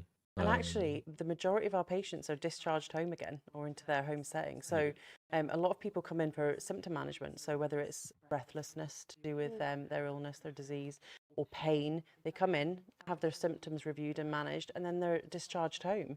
And we might not see them again for a while. You know, we have people under our care for years. I mean, genuinely years. So yeah, it's really a common misconception that people just come in for the last, you know, few days, weeks of their lives, and that's it. People don't leave. It's not true at all. That's pretty powerful. Speaking of powerful, how do you personally stay motivated and inspired with this role that you've got? Just everything we've been speaking about. Yeah. Like literally being, maybe if we had some office that wasn't in the hospice and we didn't have as much, although even then the emails we get, like reading people's Just Giving pages, because I manage a lot of those, you know, every single person who's fundraising for us has got a reason for it. And it might, you know, again for Edinburgh Marathon Festival, I had one guy who was a junior doctor, and he was saying how important hospice care is, and that's why he was running for us. And I thought, brilliant, because we want GPs to know what hospice care means and how 100%. Important it is. I had another guy who said he's not had to use the hospice and feels really lucky, but his family come to the cafe and use the park and find it a really special and important place to them. You know, so everybody who's fundraising for us has a reason, even if it's not directly through our care. And you know, every single day we're reading emails, meeting people, talking on the phone to people. and you can't forget. Yeah. Really. Also, genuinely though, people like you, Liam, the effort that goes in every year to your events, like you just think, you know, if that's the effort you're going to, like that blows us out the water every single year. Like, and it's, you know, it's people like you, people doing bake sales, people running marathons. I know. All of you, genuinely, like you're Totally. giving up your time for free to support the event, and that honestly blows my mind every year. Yeah. And each year it just keeps growing and getting better. So that is genuinely a motivator as well. You know, the lengths that you guys go to support hospice care. It's amazing. Just wait till I get these for the whole week. And also, bear in mind that in the hospice we have 500, 600 volunteers working across the hospice and our charity shops. So if you're working in an office alongside a volunteer, or there's a volunteer answering the reception calls and putting them through to you, a volunteer serving you your tea and coffee in the Iona Cafe, these people are doing it because they care about the hospice. They want the hospice to be there. And then they're motivated, you know. So we have to be too, you know. And yeah, like Diane says, there's people like you, there's people like our volunteers, so many people putting so much effort in. And that's really humbling, I think. Yeah. Yeah. In one sense, you could say it's kind of easy to stay motivated because there's just so much positivity going around. Yeah, definitely. Well, I see another question coming in. I will try and get to that, Hamzy. I don't know how many your questions we'll get to, but I will do my best. What's it been like? What's it been like working with Liam and his fundraising events over the past years? Oh, be honest. If it's cruel, be cruel. Stop it. We are all friends here. It has widened my view of, or it's educated me on live streaming, gaming, everything. Because I used to be like, he's doing a gaming thing, and you'd be like, no, it's not gaming, it's live streaming. But you do a bit of that in amongst it all as well, don't you? It's the ideas you come up with every year are so inspiring. I think. All right. Gary's throwing us off there. Inspiring is probably the key word I would use. Yeah. It's been absolutely incredible to be part of it, and it genuinely is one of the more fun events that we get to be a part of. Like, I mean, you know, how many people can say they do this kind of thing for a job? Like, it's been brilliant. I think also, like, it's really nice having seen you in that first year. I feel like you raised, I mean, £630, which is a brilliant amount to raise. Yeah. But looking at that, like, that you were doing it, was it from your house or your grand's house? It was the very first one, I'm pretty sure, was with Gary when we were in the flat. Oh, really? Yep. And then I moved into my grand's, like, I think the year after. Yeah. From your bedroom. And I remember just looking at you getting your hair dyed, I think, or something, and just thinking, this is so different. This isn't what I expected you were going to be doing. And then you were like doing Guitar Hero and then dancing, and I was like, oh, I totally didn't understand what you were going to be doing. And I just think you've grown so much, like in your fundraising, in your streaming, probably personally in your, you know, live streaming as well. But it's really nice to see that. It's just. I will say you guys have definitely helped aid that. Because I've got a wee story about last year. Because I was working with Diane, because you were off having a wee one, if I remember right. Well. Or had the I wee had one. been. I think I was back by then, like but yeah. And in the lead up, we were having just a kind of usual meeting, a bit of a catch up. Yeah. And we had John and I think Leanne. Leanne, It was. And I had kind of mentioned how Gary and I were discussing about maybe in the future having rent out a room so we could host an event. Yeah. And Diane decided to bring this up in the meeting in front of John and Leanne. And she was like, oh, I mean, we've got number 17 across the road. Hey, John. Let's try it. And that's how we kind of got round to hosting the event in here last year. Again, like, both of you guys have been vital to help and push these events. Yeah. Again, only in a small way though, Liam. No, it's bigger than you think. And I think as well, when we say you, because I'm so aware you guys are all in the room, when you brought it here last year, I was blown away because I just didn't realise what a huge team effort it was as well. Like, and I'm sure that did ramp up with it being here and having all the kit and everything. Without all of the guys in here, like I would not have even been able to do like a 10th of what we done last year. Like Gary working his ASS off. And again, this year, we've got Jane with all her skills and talents. We've got some of my other best friends, my now wife. And then we got Adam over there who's been around for 5-6 years now. But it's been quite a while. Like, it's without all of them, I wouldn't have been able to get up to this scale. So it's huge team effort. Absolutely. Definitely. But everybody who's walked into this room has just been blown away, haven't they? Like all our guests today. You had a bit of an audience earlier, didn't you? That was terrifying. I know, I'm sorry. I don't know if you could tell my nervousness. I was just like... Also launch day, but that's because there's such a buzz around the building about this event because everybody knows it now. You know, I said to you yesterday, it went out in our internal comms yesterday and everyone was really excited. We were sharing the link, like get watching at midday, and so the whole fundraising team came over and watched the launch earlier, and Bloom was like, oh, but you did it. Pulled it off beautifully. But yeah, everyone's so excited about the setup. Everyone's like, whoa, this is actually quite professional, eh? Big shout out to Gary and Jane in particular for that. You guys are the super tech wizards. Love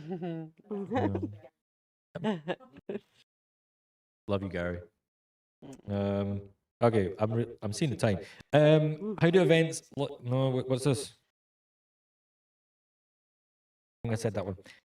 Okay, what advice would you give to other? Who wrote this? Oh, looking. It looked like looting. What advice would you give to others looking to do their own community fundraisers like this one?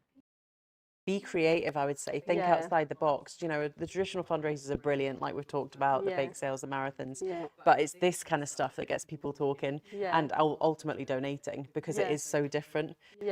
So yeah, I would say be creative. Definitely. Yeah. Okay.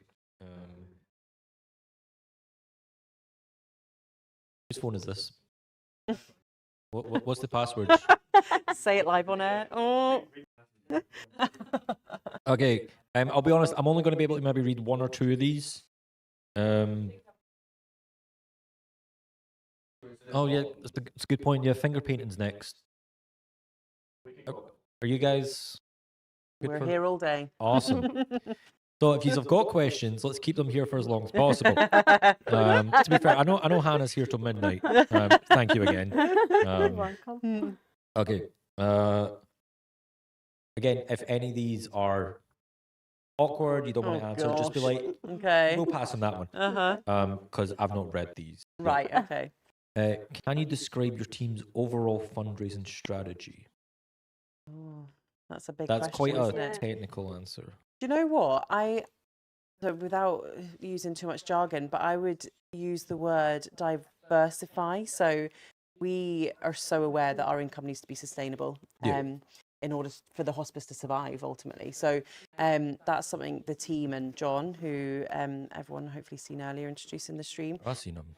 You did, yeah. Yeah, up close. That's something he's amazing at, is really thinking outside the box again. All right, I think you meant hitting people in the face. With a cream pie, that as well, a lesser known skill. But yeah, so as I think we might have talked about, we've got Studio 15, which is literally a little hairdressing and nail salon just outside our own hospice building. I think we can announce now because it is public. So actually part of this building, which is a beautiful building just next door to the hospice, which we call number 17, has been sort of segmented off, and we've got Manor House launching in September, which is a complementary therapy space for the public. So we're going to be looking at some really lovely complementary therapies, Reiki and the likes, and eventually sort of counselling services as well. So we're always looking at ways to diversify our income so that the income is sustainable for the future. Yeah, 100%. I can relate with that. We're kind of tempting to do content creation. Like if say I got banned on Twitch, I was only doing Twitch, like I'd be done. Yeah. Does that happen often? No. I've thankfully never been banned off Twitch. Okay. With doing events like this, I have no idea how, but it works. Yeah, so diversifications. Yeah. Great Yeah. word, great word as well. Mm. What has been the most successful campaign or fundraising event? If it was from the streams, what else would be your most successful? It's definitely not from the. I've seen some of the fundraisers you guys have done.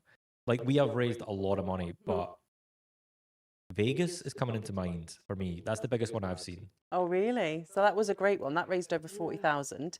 It's not our biggest, though. Definitely not our biggest. So we have an annual appeal, actually, which is called our Light Up a Life appeal. And that runs every year around Christmas time.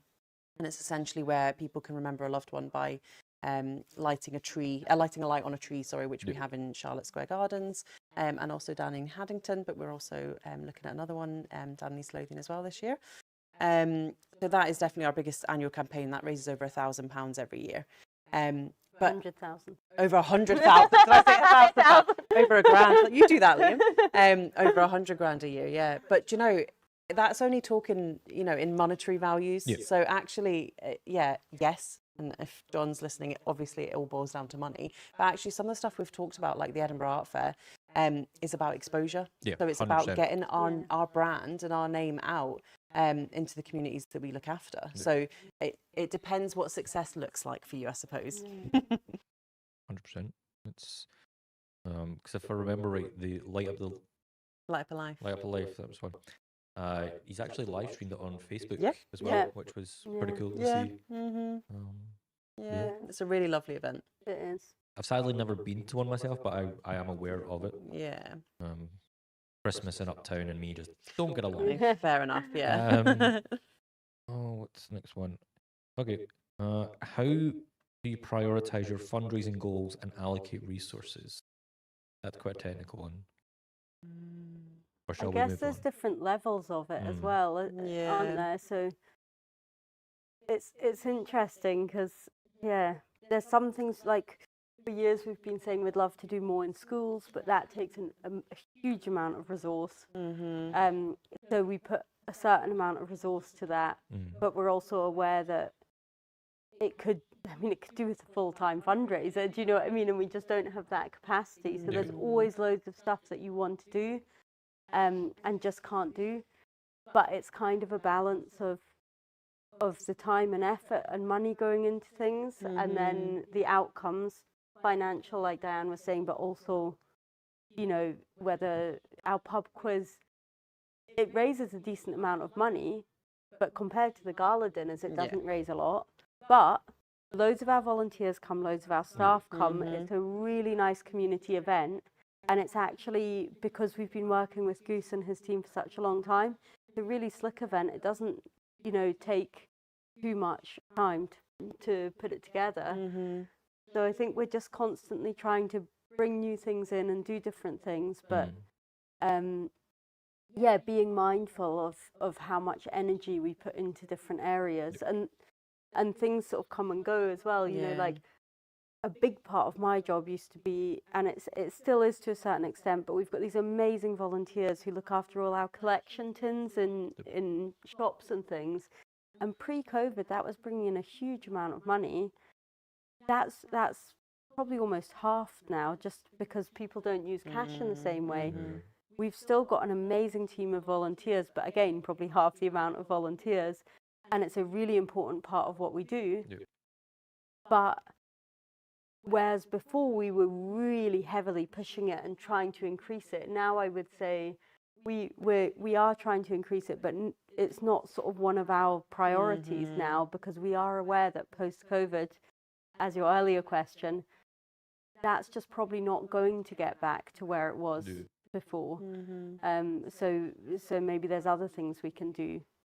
I think talking about resource, though, talking about the volunteers again, like, we're so fortunate that, I mean, literally in every department in the hospice we have volunteers. That's a massive saving of resource in the sense that you're not paying staff to do these roles.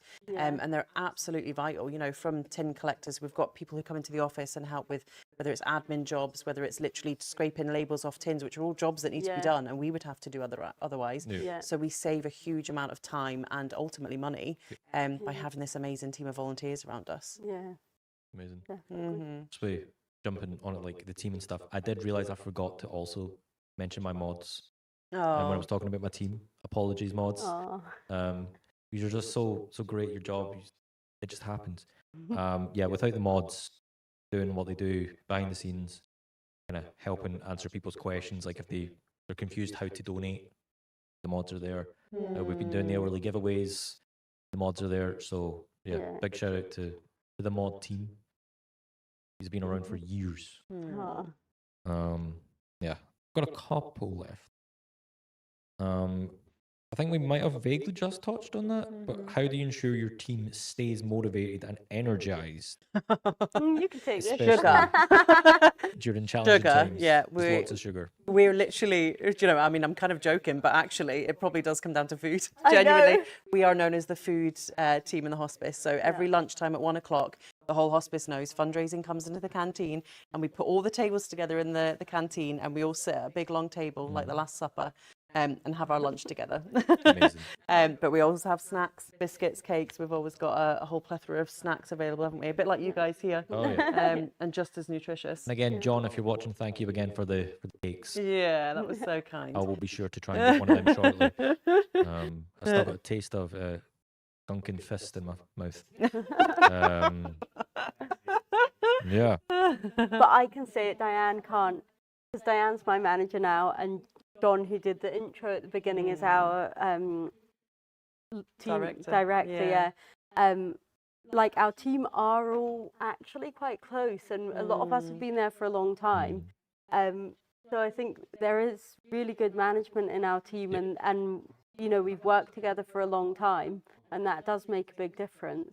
Like I can see it, like maybe not like the stream so much, like, but I've known you guys for quite a few years now, especially yourself. Yeah. But even I can see that kind of team harmony between you. Yeah. Oh my! How did that happen? So if you didn't know, because we can't see, we've just hit £1,000. Yes! Well done, guys. Thank you so much. Emily with the 35. Thank you so much, Emily. Oh, See, brilliant. this is the other beautiful thing about this team. They don't even just give me just their time. Yeah. They also donate excuse the French here, a shit ton of money. Diane made a mistake. Oh. I did.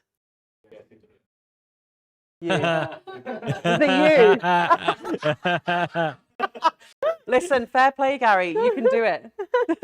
Can I get a bobble?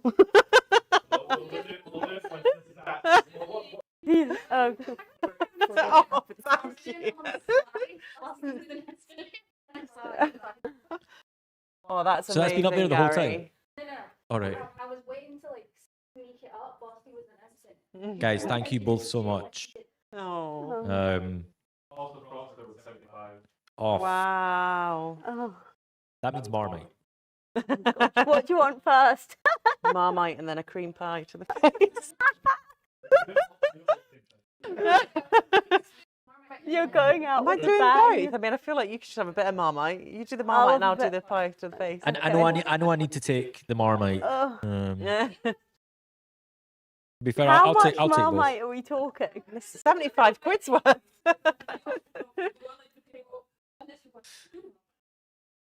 What?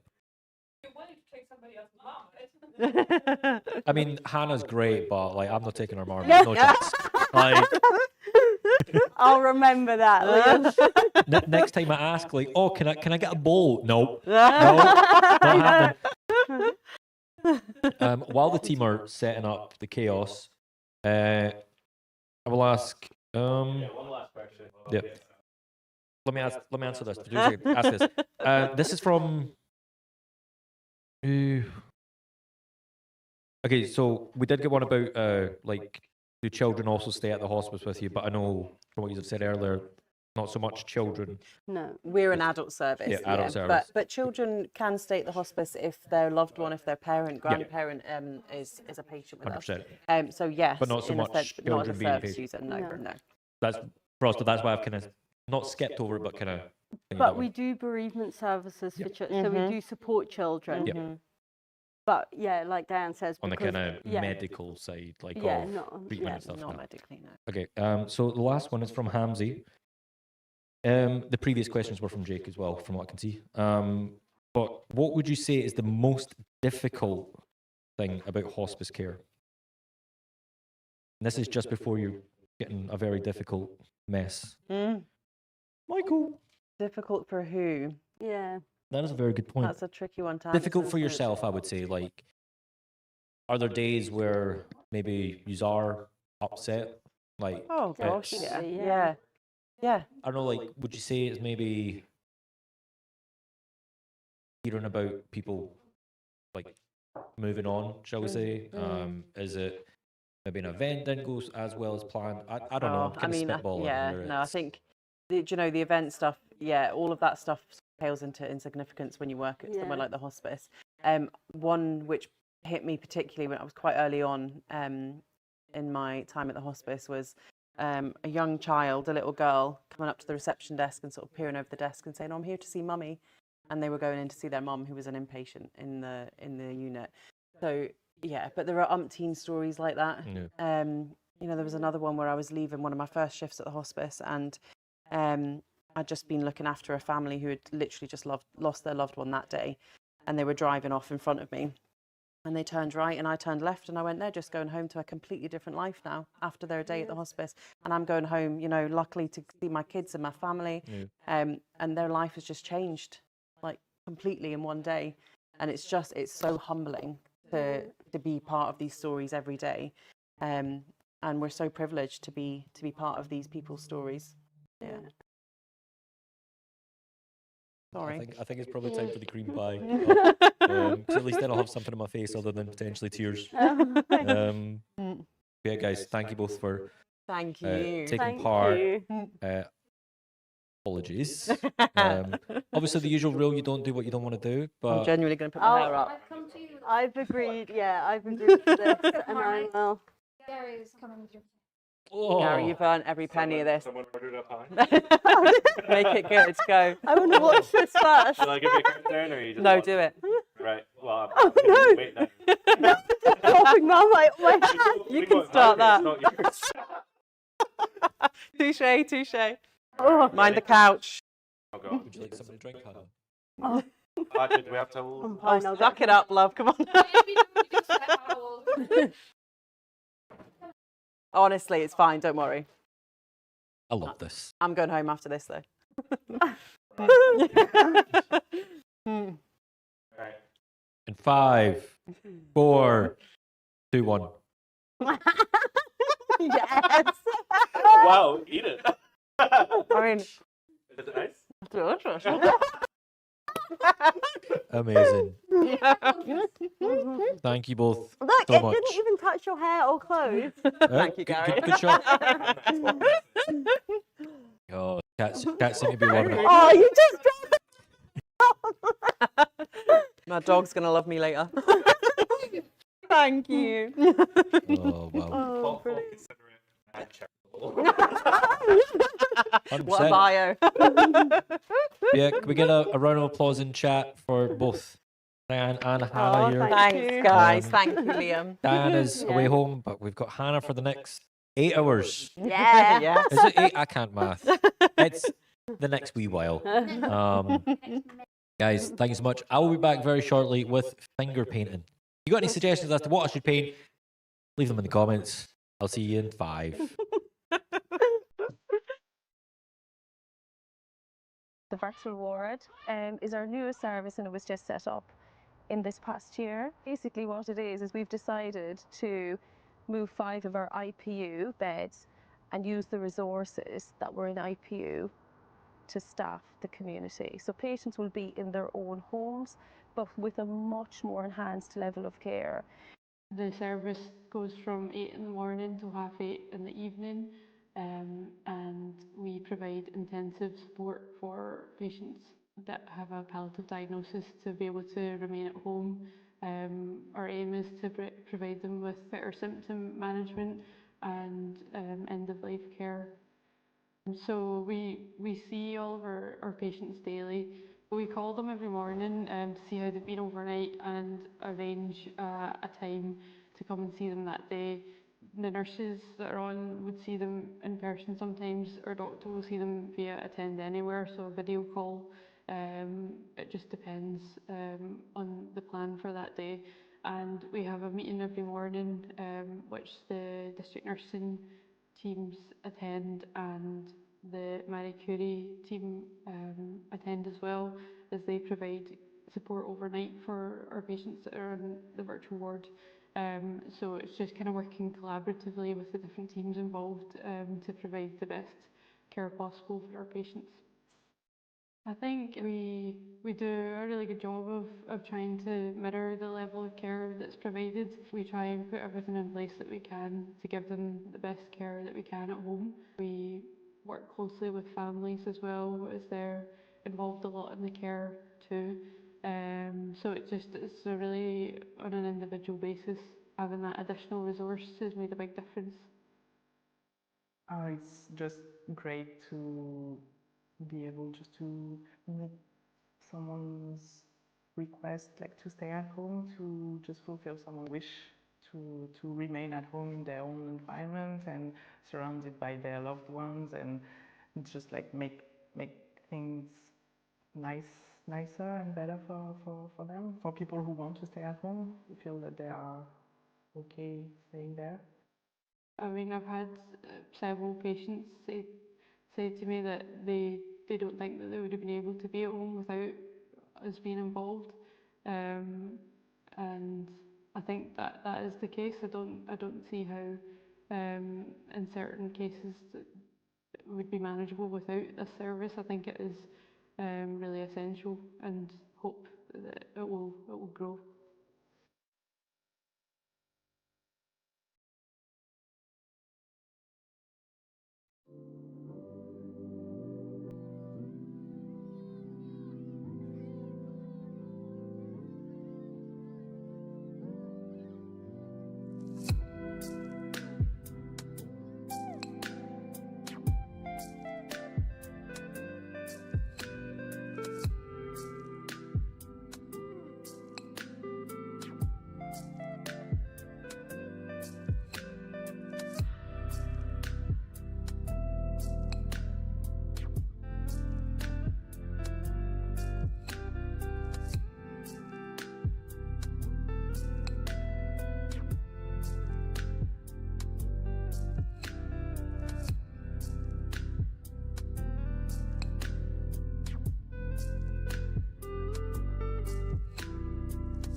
I'm now back, but I'm alone this time.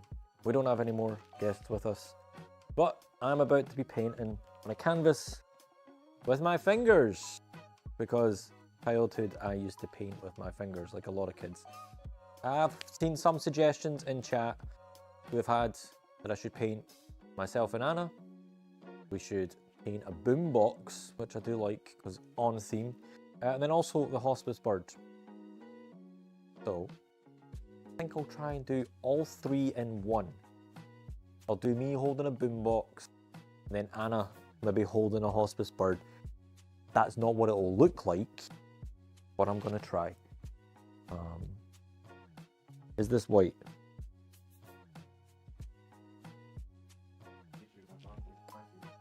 Yeah, I remember last year. I don't have white. It turns out I threw it away.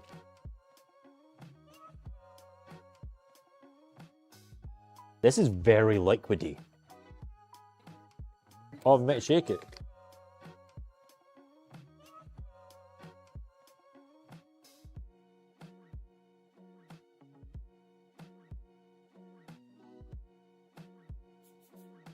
What a shot. Oh, that's better. Emily is shaking paint for me, thank you.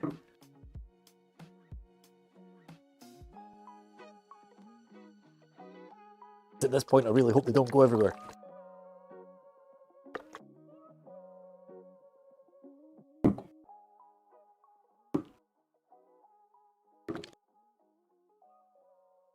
Like I'm milking a cow.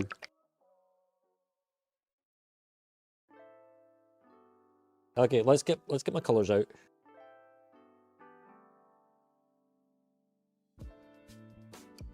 Some yellow.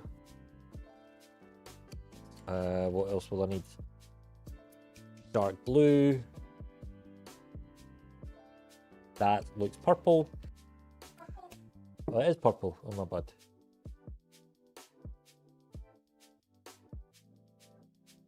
That's more a teal, but we take it. I'll take a green.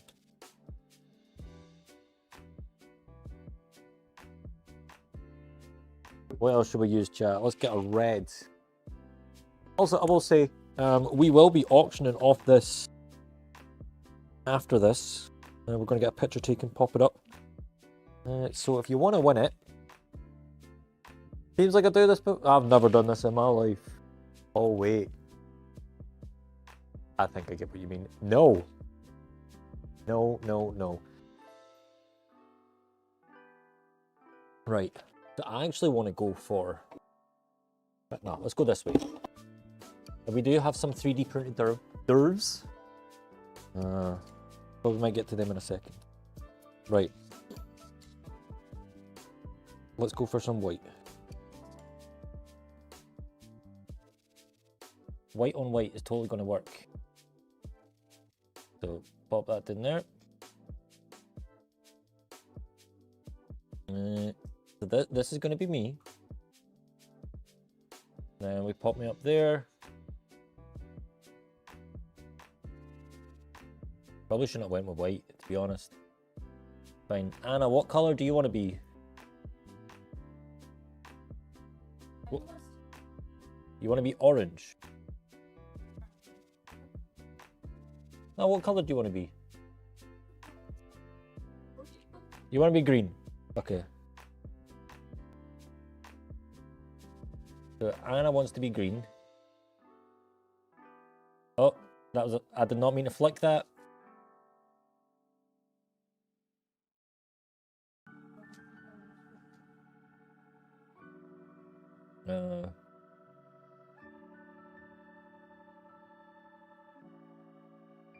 Anna, you kind of look like the Hulk, not gonna lie.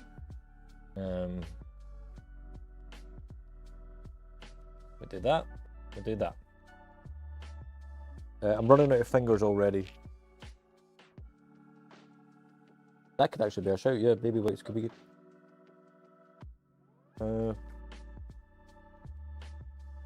So I guess I use the other hand now. I'm not left-handed.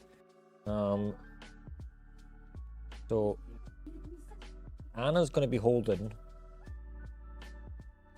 the hospice dove. That looks nothing. Oh my goodness.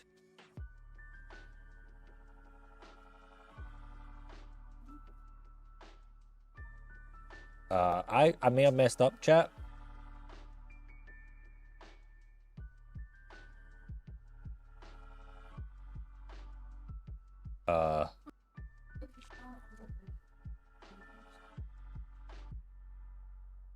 Yeah, that's the. That probably looks closer to a boombox than anything.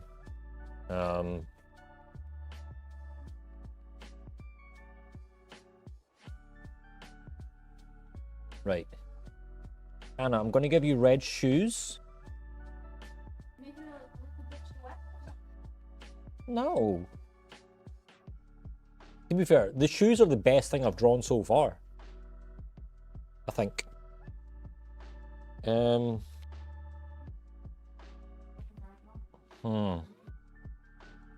Trying to think. I'll have red shoes as well. Just so we're matching. Oh, how did I mess that up? I've got like clown shoes. Hello, Swanson Games. Right. Time for eyes. Oh, dip my fingers in. Oh no. Oh no, it is. I just had to rub them.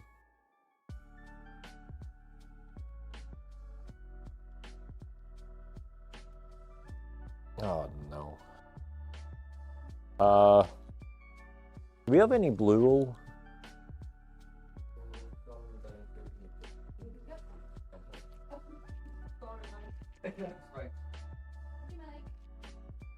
This ain't going very well. Why did you paint her like an alien? I didn't mean to. I'm just not very good.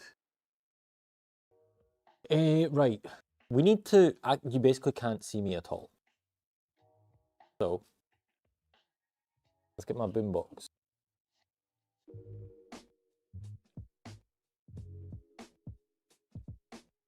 And that can get a wee red antenna. Oh boy.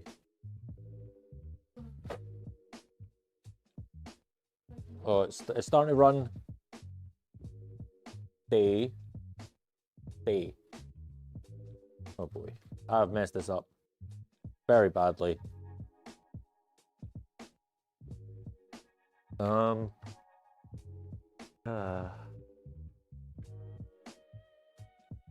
have... Thank you, Michael. It's totally because my fingers have been wet.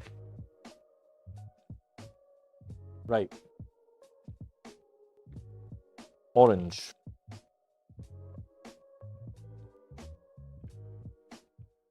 Anna, I hope you don't mind, but we're going to get orange eyes. This is... what art style should we call this? Messy? Messianism. Messianism. I don't know what I'm saying. Oh boy.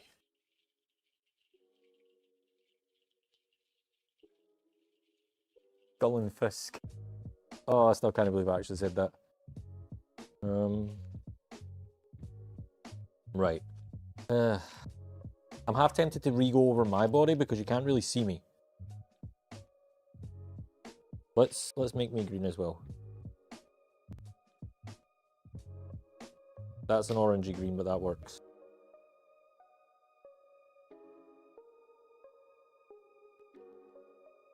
I don't know what I'm doing, chat.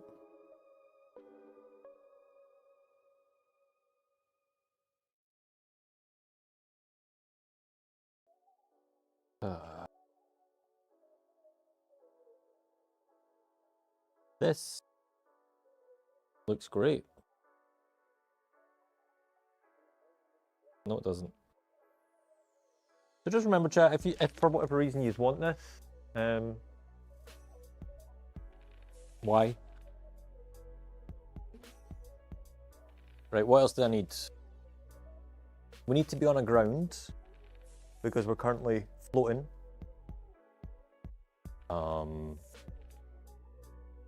Let's make purple ground.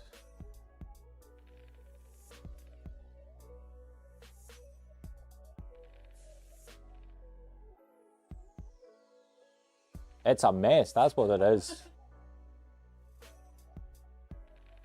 Let's fill this in.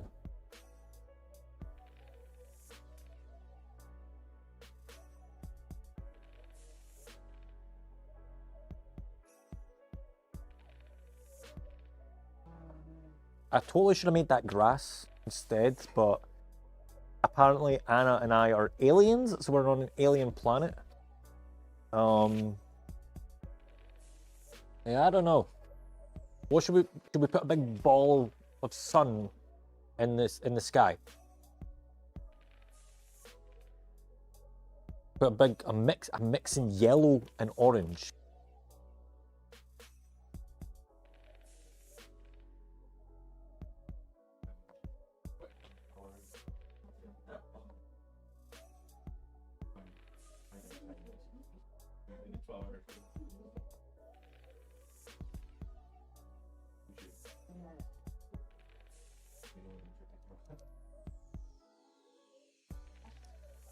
Alright, so we got a big sun. That's cool. Yeah, what color are the clouds? We've now just designed this as an alien background. What color should the clouds be? Pink? Do you know what, Zanti? I'll take you up on that.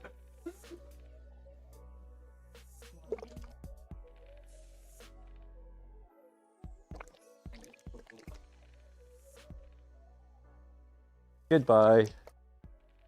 Yep. You're on the second half? Awesome. We got Claire. Awesome. You guys will get to see Claire tomorrow. And then you've got Diane after. Are those £100 cream pies still on offer tomorrow? A higher price. Oh boy. Each one just gets higher. Inflation.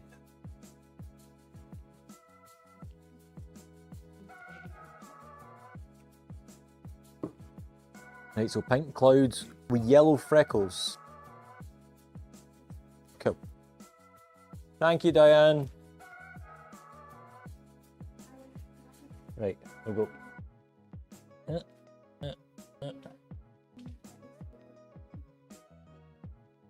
Why does that look like a car? Can you see it?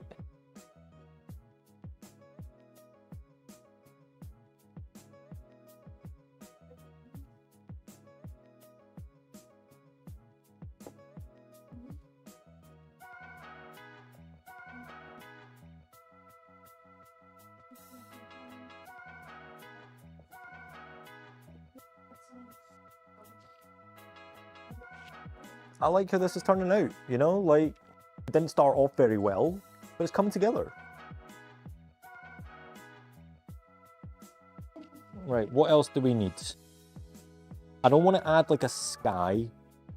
I think a sky would be too much. It'd be too distracting from the alien beauty that is Anna and I.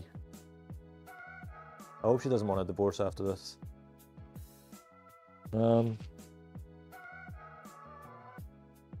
Oh, you wanted yellow freckles. You wanted yellow freckles in the clouds.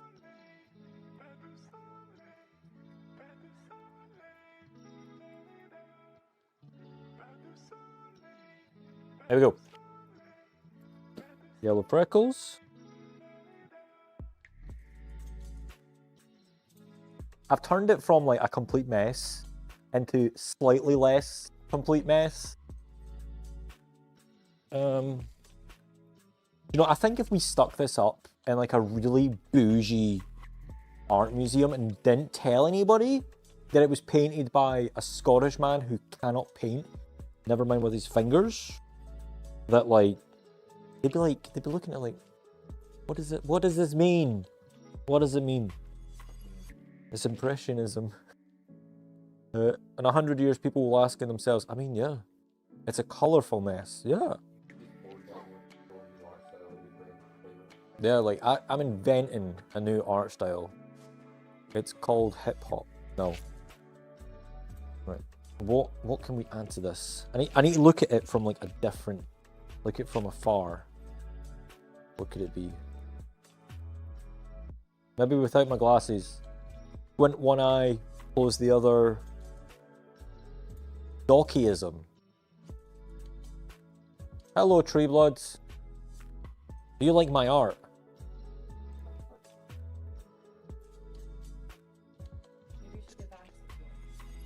Anna should get some here. Welcome back.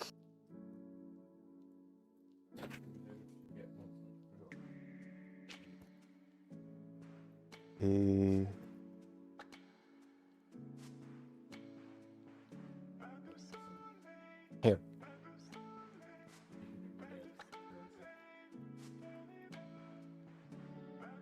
The vague human-like shapes of the green figures represents humanity's vague connection to nature.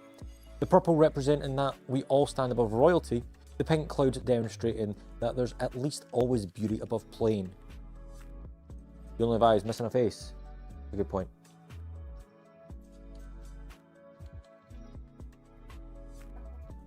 I look like Pingu. I need a beard as well. Ooh. Does Alien Liam have a beard?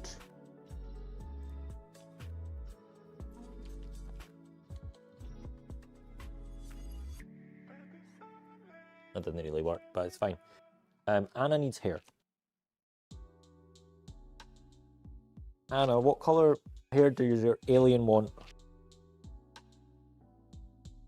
No?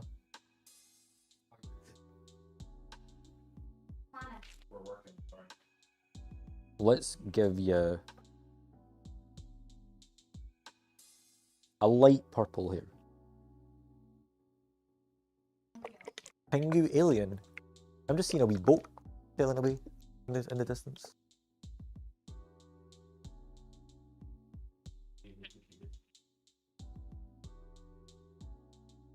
Right. An attempt to paint my wife's hair. Purple. Yeah. Not finished yet. I mean, that'd be accurate.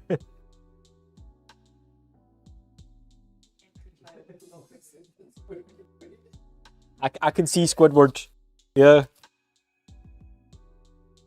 I'll give myself some hair.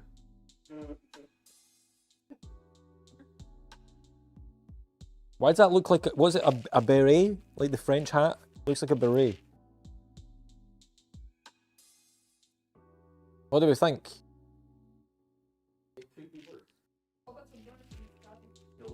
I attempted to draw a bird. That's meant to be a bird.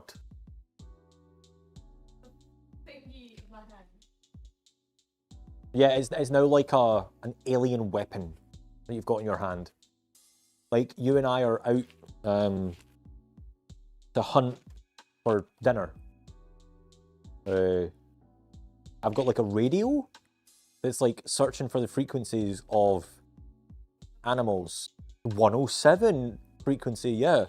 And then you've got like the weapon to like go pew pew pew, or pew pew pew to like destroy the alien food. I don't know what I'm saying. Right. Birds? Get more birds. Wee birds.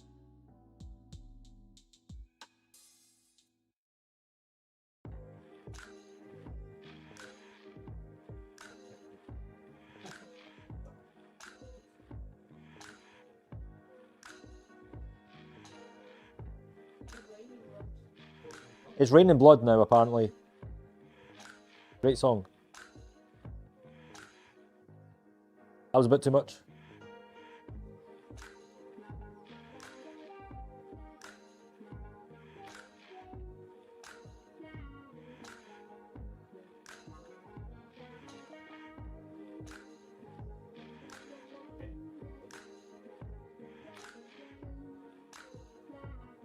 Well,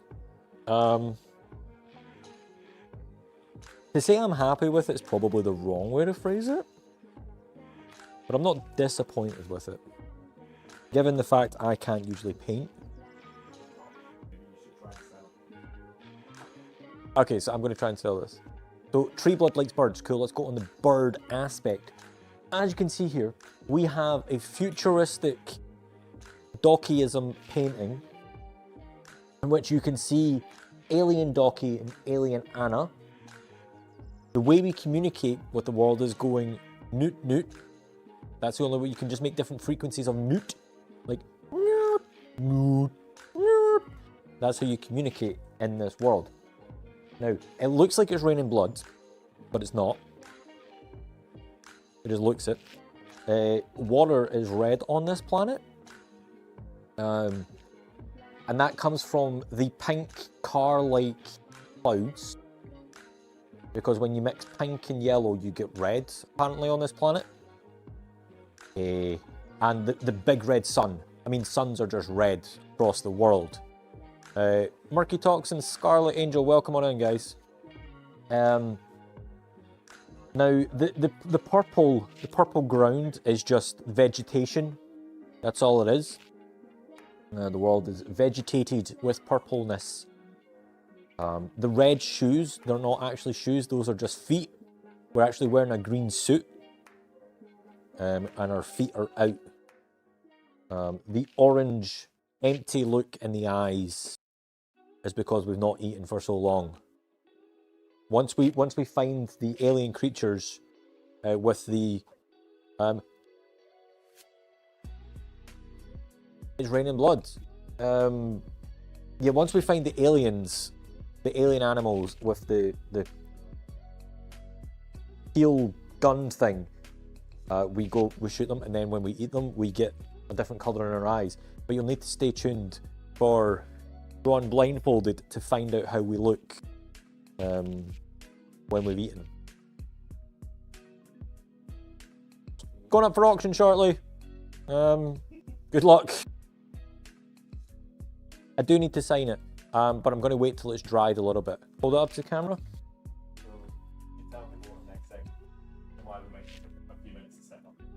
Yeah, just while Jane is zooming in on this beautiful masterpiece of Dockeyism, the first of its kind, the next segment may take a little bit longer to set up, but that's because it's going to be super messy, as we have the Dockey Ice Cream Sundae coming up next, which means anytime somebody donates £5 or any incrementation of £5, you get one topping that goes on top of me. So if you donate £50, for instance, not only will you hit me with a cream pie to the face, you'll also get to cover me in 10 different toppings, of which we do have a menu that you'll get to see. It's going to be chaos, it's going to be fun. If you've seen Hot Dog last year, why is that boat tipping over? Distraction, ADHD 101. If you've seen Hot Dog last year, first off, I'm sorry, I apologise. But second off, I hope you enjoy. It's going to be good. It's going to be a blast. As I say, this will be up for auction very soon. I will get it signed. Yeah, thank you guys for taking part. Thank you for all the donations. And I will see you in probably about 10 minutes or so.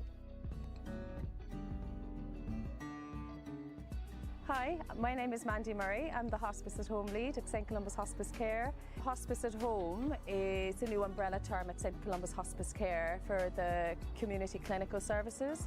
We have evolved from the traditional model of care that would have been, you know, a very nursing-centric support service in the community, and we've recognised that our community is now very diverse and changing. So, trying to adapt to a changing world, we have reviewed these services, and we have now got 3 distinct supportive services in Hospice at Home, and this offers people more choice, viable options to truly make decisions in how they want to be cared for. So we now have 3 teams. We've got Care at Home. Care at Home is led by one of our nurses, Craig Walby. He's the lead in that service, and he leads a team in East Lothian and in Edinburgh of carers that are really skilled and have a lot of, you know, palliative care training and skills to care for and support people with their personal care in their homes.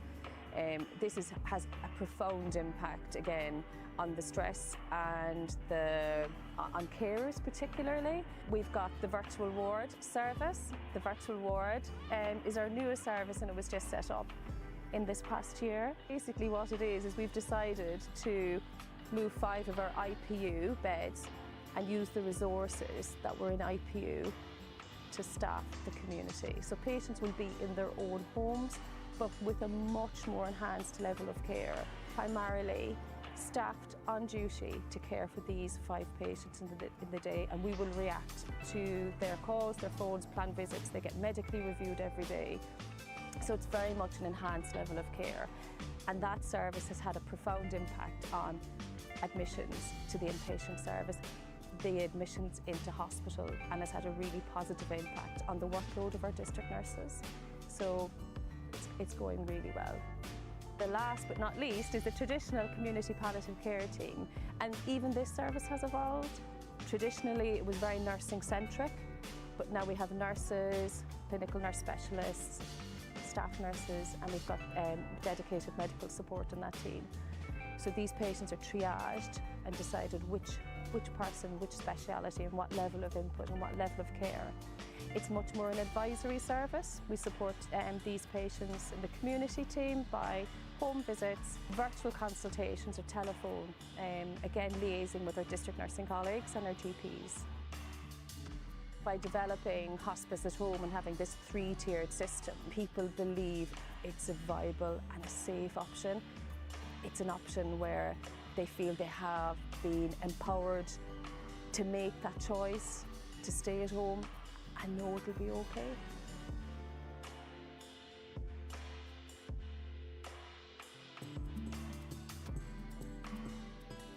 So my name's Gail, and I work in the IPU unit, which is the inpatient unit at St Columba's Hospice. So the inpatient unit basically provides 2 different strands of care. So that would be for somebody that comes in for symptom control management, so maybe people that are struggling with pain. So we bring them in for a short admission and maybe look at some of their symptoms, manage them, get a plan together, and once they're feeling a little bit better and more secure that they can go home, then we would discharge them home. The other strand of the work that we do would be for somebody that is heading towards their sort of final days or weeks of life, so end of life care we call it here, and that's people that need that extra level of support or expertise or palliative care. They have a need that can't be met in the community, so they would come to us and we would care for them here 24 hours a day. The most important aspect is the person-centred side of things. It's got to be treating every individual as the individual they are. We kind of have this mantra that you matter because you're you, and you'll matter till the end of your life. And it's trying to achieve that and making sure that people do feel that they matter and that their individuality is respected. And also to have a good death. If somebody's had a good life, or whatever kind of life they've led, but they should have a good death as well. And that's very much our ethos as well. If we are getting patients with end of life care, we want to try and create an environment where they have a good death. And that's really important to what we do. So usually what we do when patients come in, one of the first things we like to do is talk about their goals. Sometimes we'll have patients coming in and they do have a specific goal in mind. We've had quite a few people coming in that really want to get married, for example. So we would put things in place to try and make that happen. We have other patients that want to go to concerts. We've got other patients that want to have their cat visiting. Or it could be something as simple as they really want to have a shower or a bath. And they've not been able to do that because they've just been too unwell. So any kind of goal that's important to that person, we try and make that happen, taking everything into account, and also that includes their family, their loved ones, whoever else that's important to that person. You know, when people come in to the inpatient unit, they're not restricted to being in the inpatient unit. So as you'll probably know, we have lots of different classes and things. They can go up the stairs to the classes, they can participate. We have many patients that do that. You can have day passes where you can go to something and then come back in again. That's all accessible as well. So it comes back to that holistic care of individual patients and what's important to them. I'm immensely proud of the work that we do. I'm so proud of my team. I'm really quite privileged to work with such a great mixture of people.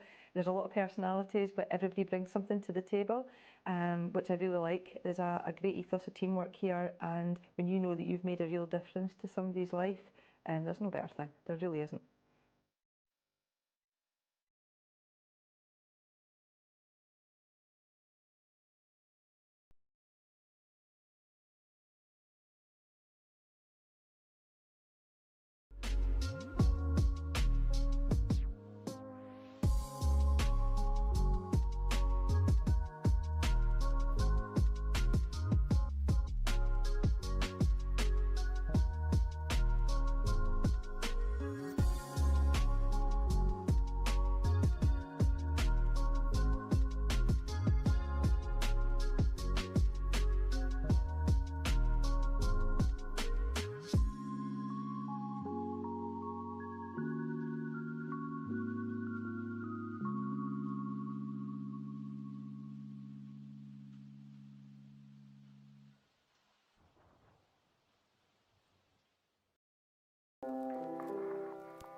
Oh boy, I've not actually seen myself in this before.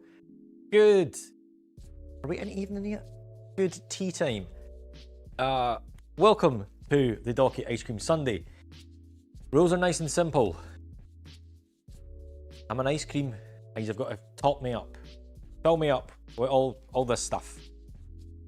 £5, you get to choose a topping. You donate £10, you get to choose 2 toppings, etc. Yeah, I'd say without further ado, let's just stick in. A grandpa on holiday, apparently. I will say we do also have the painting that I just done up for auction. Oh wow, what a shot that is! I love it.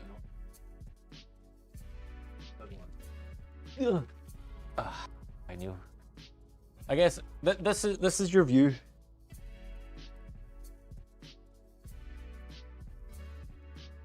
I should probably take my glasses off first. Right, chat. I can't see you.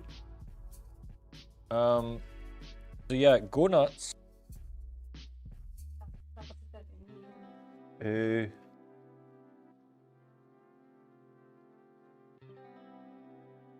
Like suction cups to the face.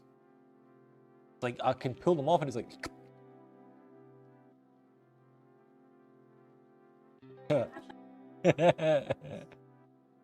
Is this? I'm just going to entertain myself for the looks. No, I was actually going to Hopefully this protects my eyes.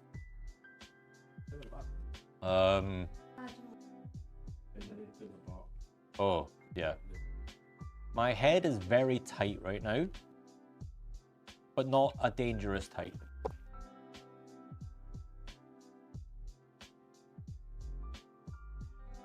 Is that working? Can you hear me?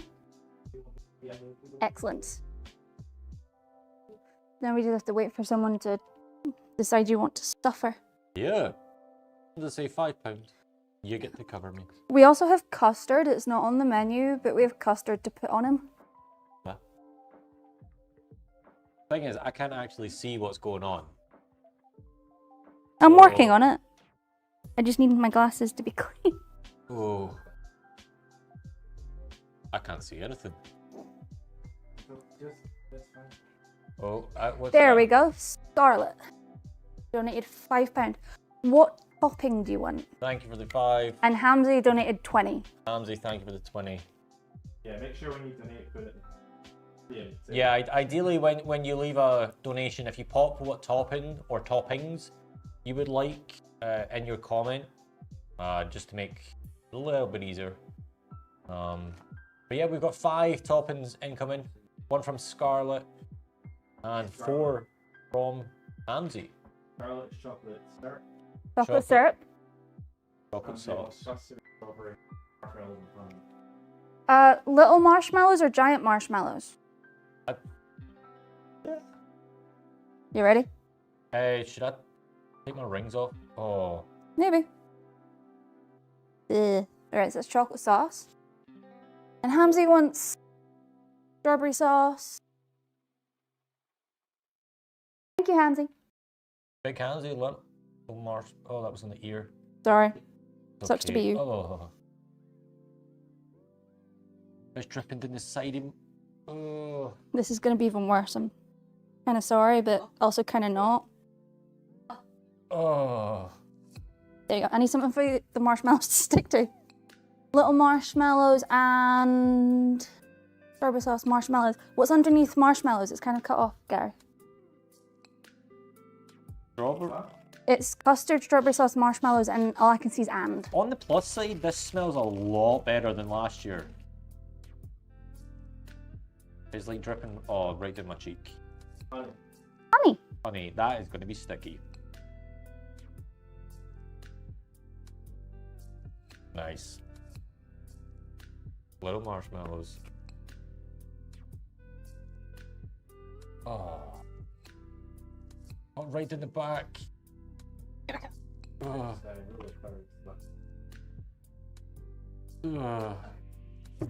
Is that another donation? Yeah, Zanti, I want the cherry, but the rest is staff choice. How much money was it? I can't see. 20. 20. So 1 for cherry, and then 3 staff choice. Thank you for the 20s, Auntie. Should I just like pop a cherry right on the top? Bridge of the goggles, sure. Extra points if I can keep this balanced here for this whole time. Eh. So what else do we want? Anybody? Thank you, Tree Blood. I just felt something dripped in my back. We'll just... That didn't work. I tried. I wouldn't count that one as one of them, Emily. Go for another one. Maple syrup. Oh boy. I remember that from last year. That is what destroyed my legs last year. That's fine. Oh. Anna, thank you for the 30. Excellent. We Oh, still have... I've not seen you move so fast all day. I love it. Let's do sparkle sprinkles. Oh, because we guys, still had staff thank choice. You so much. That's weirdly therapeutic. There you go. Oh. One with 430. I've got quite a few. Oh, the cherry's gone. Cherry's gone. Oh no. Mission failed. We'll get him next time. Yeah, guys. That wasn't as therapeutic. My beard is so going to be ruined. Rob, I don't know if you're watching. Rob's my barber. Oh, you know what else we should do for this choice? Because that's ours. We should do some of these. I'm just doing mine. We had one more that was our choice. So here you go. Have some almonds. I'm trying to stick them to things. Here we go. Oh, it's like going right to my nose. Oh, jeez. Oh, chocolate sauce. I need something for the stuff to stick on. Yeah, we do need more sauce. The violation has begun. Oh, you should do the dinosaur-shaped sprinkles. That's tasty. At least you like to eat it this time. Yeah, that's true. Last year, like eating mustard and ketchup. I'm not really a saucy guy, but We haven't done as much strawberry on them. Ah, there we go. What toppings would you like, whoever it was? thank you for the 20. Okay. Oh. What was it? Flaked almonds, honey, big So, Hannah, marshmallow, when and you cherry. started fundraising What- all those years ago, did you ever think you would see something like this live? Flaked almonds. Oh.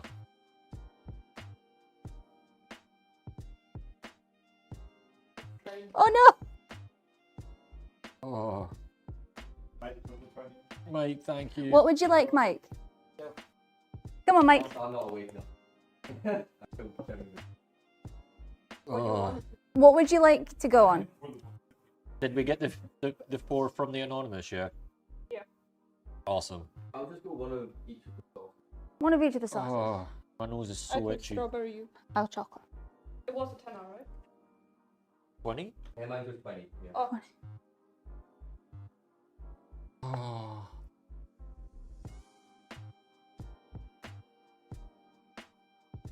So honey and golden syrup. Oh, this no. This feels awful. Especially when the cold ones hit me.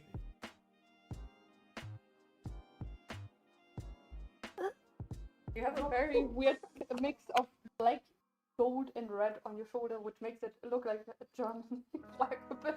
We're making a German flag apparently. I love it. Alright.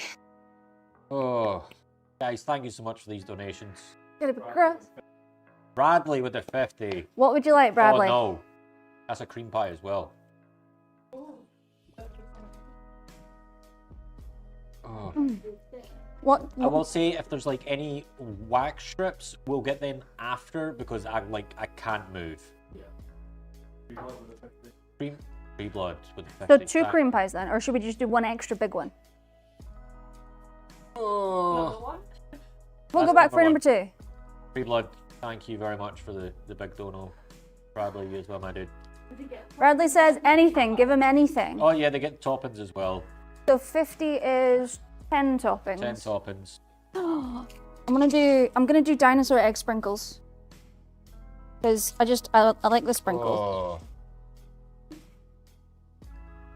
And then we're gonna do regulars as well. I'll be honest, I cannot see a thing, but there's no point. Like. Oh, come on, sprinkles. I have admitted my defeat as a. That's 2. As ice cream. I'm ice cream. I'm gonna do 5 as well. Yeah. Huh? Oh.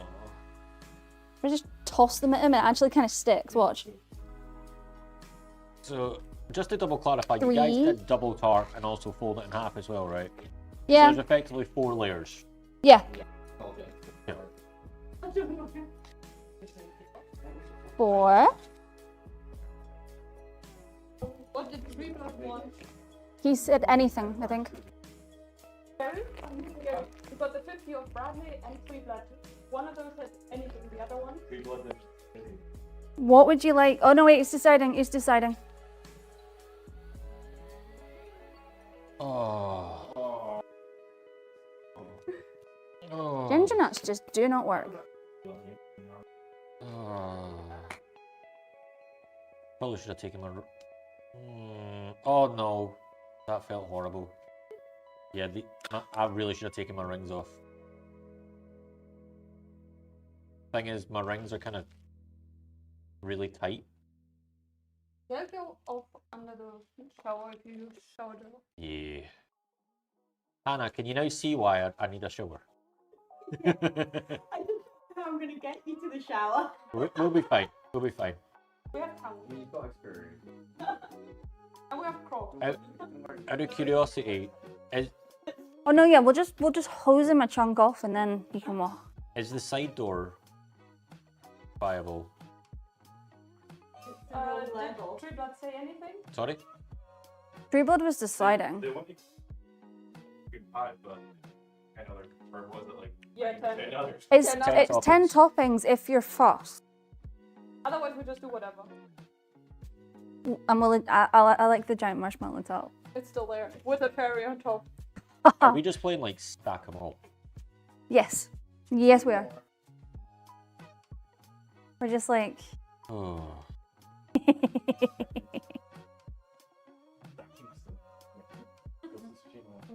Very fun. Can you ask Tree Blood to... Free blood, do you know what you're wanting, my friend? What, 10 toppings? Or do you just want to do like a staff choice? I actually just want like a whole thing of cream. Did we do 1 or 2 cream pies? We did 2. Because there was 2 50s.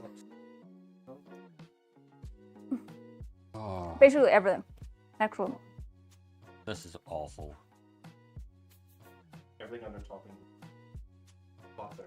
I don't think we have. Basically, not the tablet, not the cherries, not the marshmallows, all the rest. That Not the giant marshmallows. was nice. So the sauce. Excellent. Sauce we could... All the sauce, and the little baby. No. It's so funny because like I'm hearing cream in the head background music and stuff. It's a lot more natural. Now that I'm here, it's a dead silence. It's weird. Oh. What do we do here? It's normal in there. The small marshmallows, the coconut, the almonds, and the sprinkles. I can just see the drippage.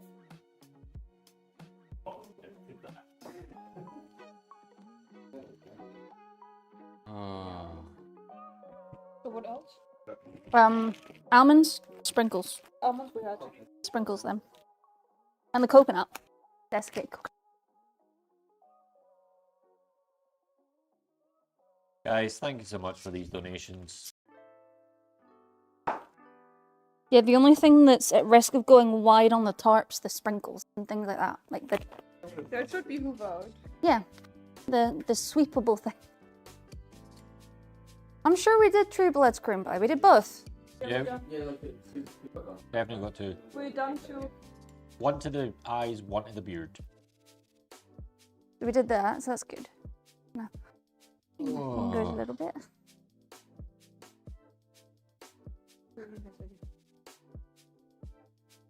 So I still have like feeling, not just stick. What time are we on? 20 past. Oh. You could just hear him being, It's like dripping down my ear. Oh, someone is working on their order. That's not going to be fun. Who's working on their order? Darth nuts. Just this little horrified face.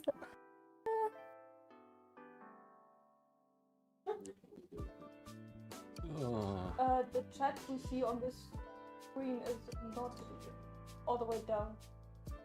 The newest comments top. Oh, is it? Ah. That's the problem. Excellent.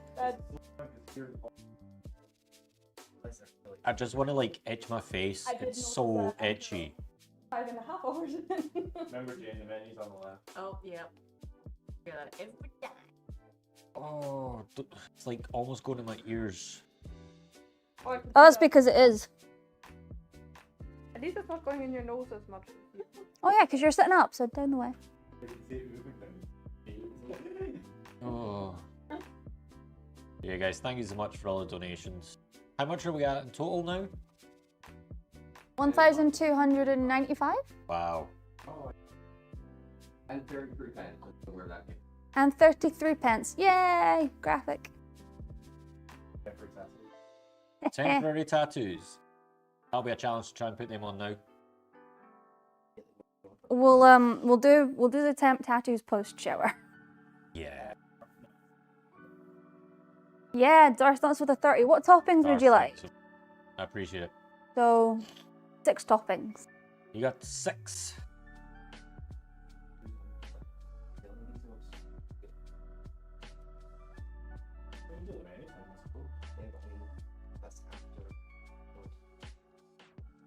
Yeah, maybe I'll have like at least have the temporary tattoos out ready for me to get back. Yeah, we'll do it. I'm waiting for Darth Nuts' order.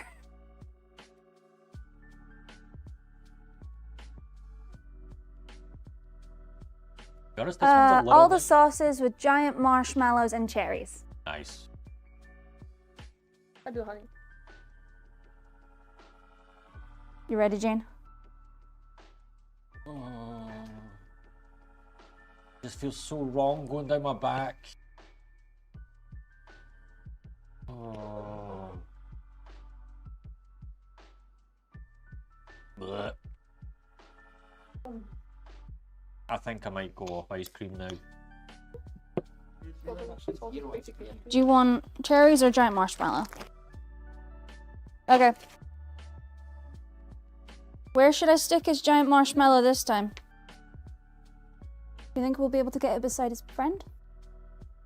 I've just seen a Stay cherry still. run down my face. Yeah, man, you should not move your head. There you go.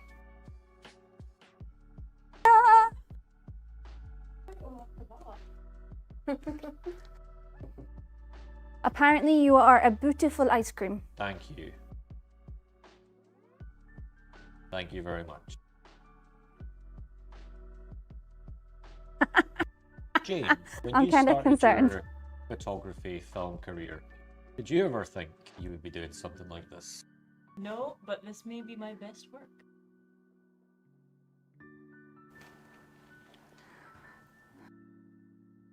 Oh, his left ear is pretty Huh? for a place. How much did Sorry, I missed that donation. Froster 75. Oh, fudge. What's 75? Bugger. 75 is Marmite. 15 and Marmite. So Marmite and 15. What toppings would you like, Froster? Maple syrup, sprinkles. Maple syrup, sprinkles, I can vaguely see your camera work, Jane. Spectacular. sprinkles, Walmart. more marshmallows, chocolate sauce. Yep. A large honey.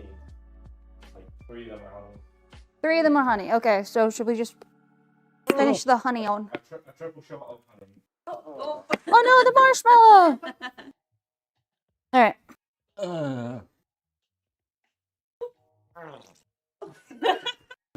Please tell us.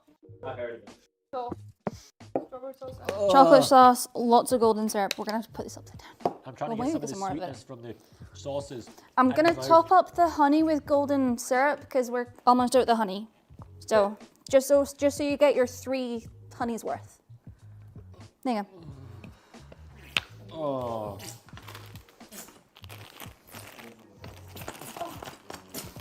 You ready? Tiny marshmallows.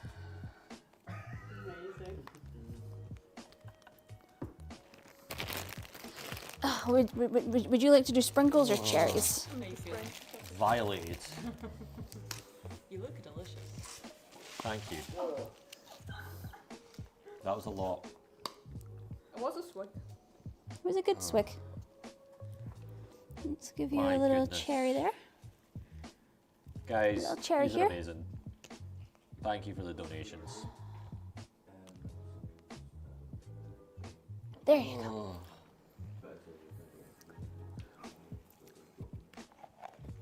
Yeah, Froster, thank you for the donation, my guy.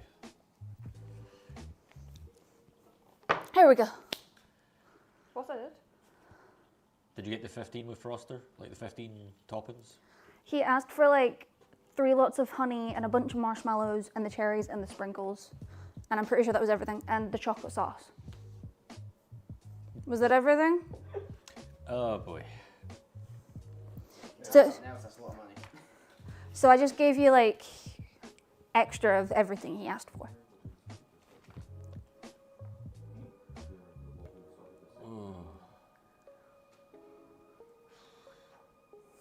I look a state. Yeah, you do.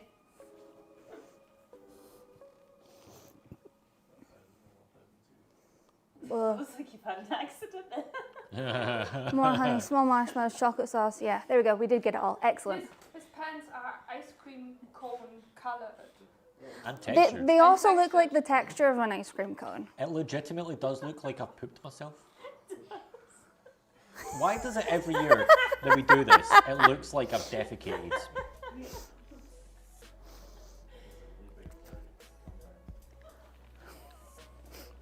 Looks like the seagulls are after me.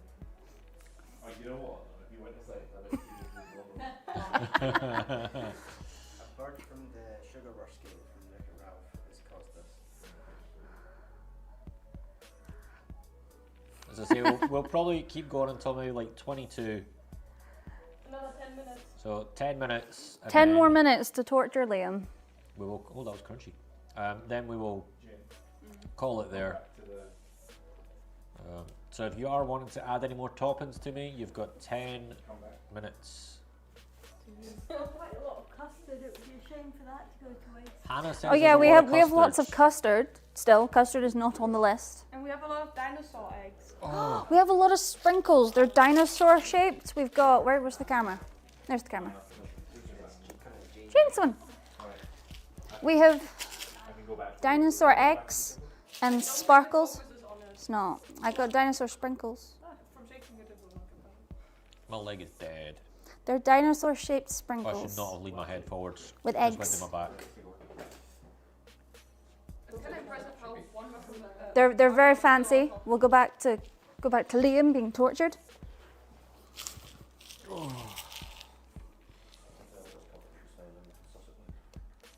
I can legit not. Yes, feel we this have many sprinkles. Technically, hundreds and thousands are sprinkles. Technically. knife. How much tarp have I got behind me? I mean, if you give us another £5, we'll put sprinkles on him. Huh? Darth Nuts wants sprinkles. They just didn't know what hundreds and thousands. Thousands were. It's because Alright, you wrote fair. hundreds and thousands and not sprinkles. Sparkles. Sprinkles. Sprinkles. My Sprinkles. bad. Sprinkles. Ooh. Everybody was wondering what What hundreds and thousands meant. Hundreds and thousands are sprinkles. Yeah, they know that yet. We now know At that. this point. But late. That was Denglish. Yep. We could probably chuck a few on him just for the confusion. Oh, ow, pins and needles.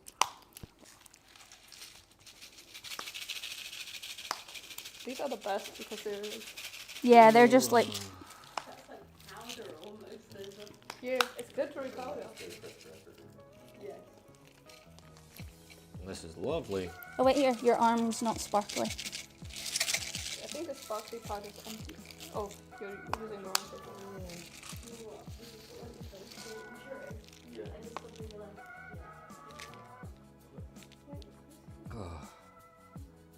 I cannot wait for this shower.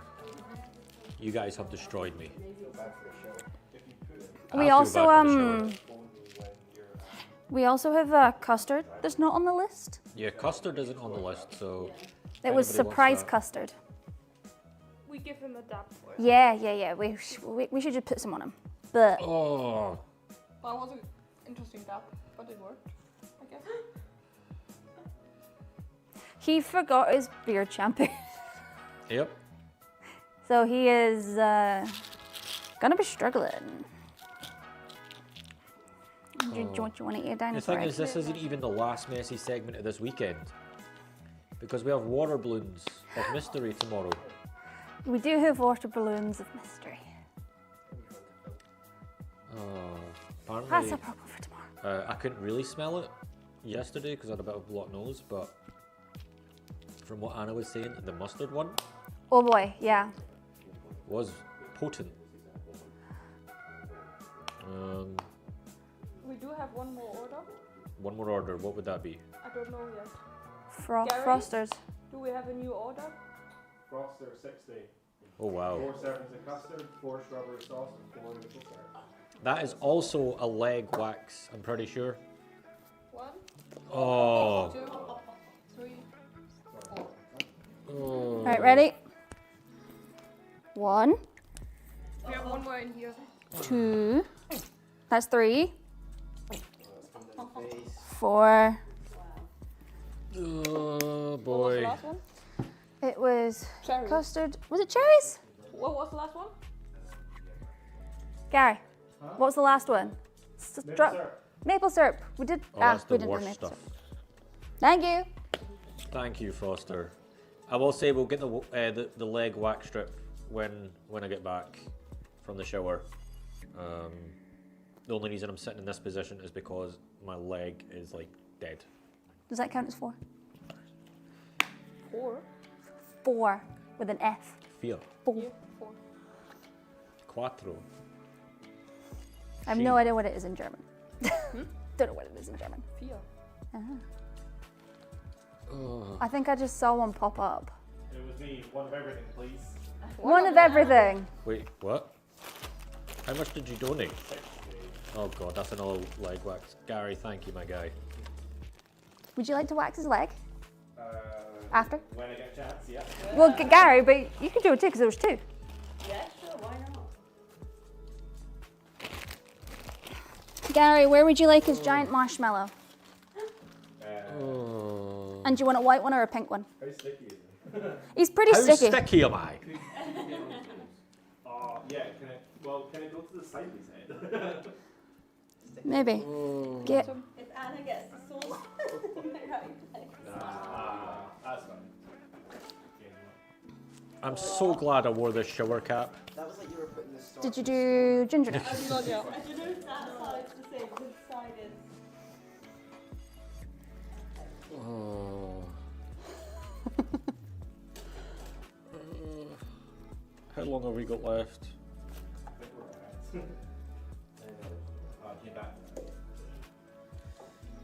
How long we got left? No, until the end of this. Did you do? I don't know. Like, what time is it?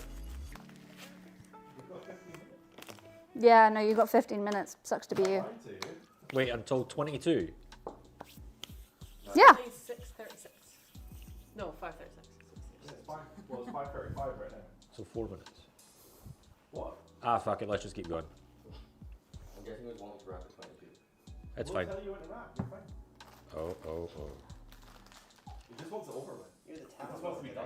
Production manager has said it will finish when it finishes. Is that right? That gets full.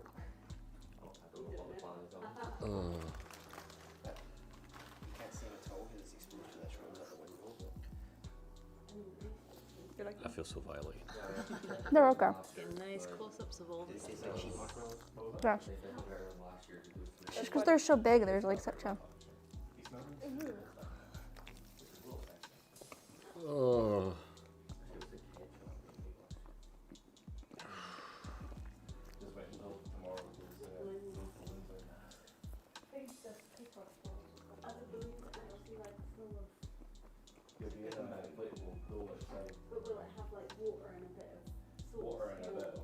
Mostly sauce and a bit of water, but This yeah. is disgusting.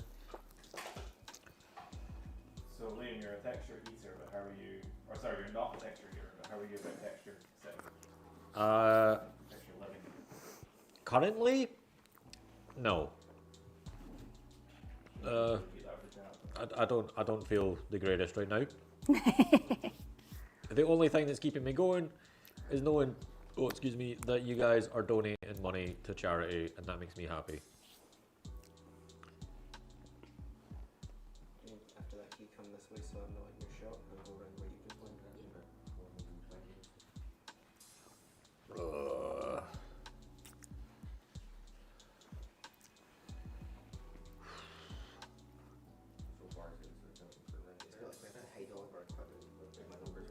Yeah, again, Oh.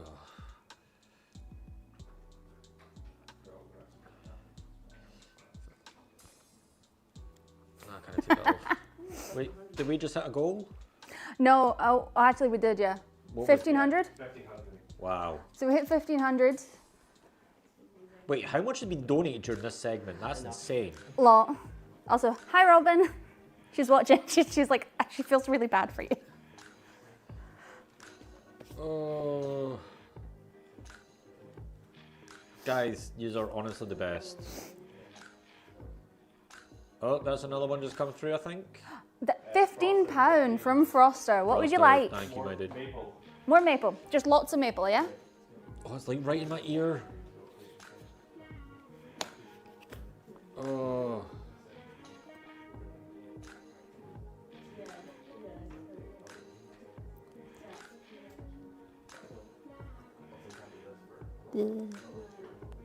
Is that good for you, Froster? Oh, it's dripping right to my face. He did mention that he likes maple syrup, doesn't he? Maple syrup is like the worst for me. It's mainly because of like the arms and the hair. But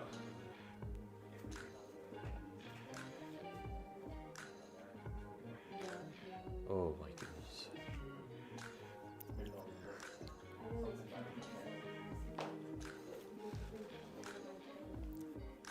Oh.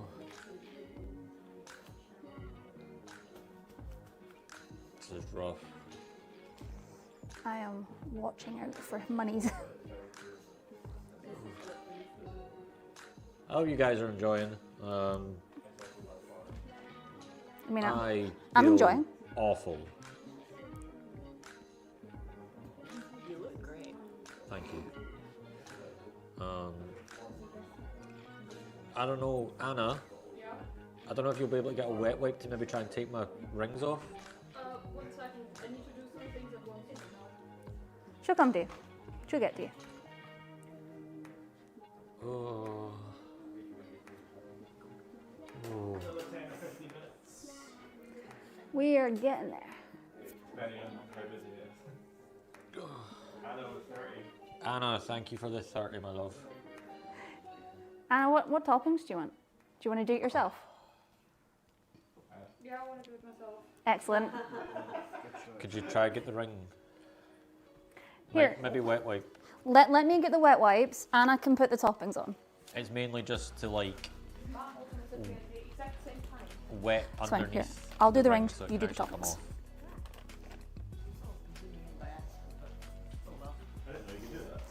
off. Stay still. Don't move. Because my ring is quite tight. Wait, what is that? Whipped cream.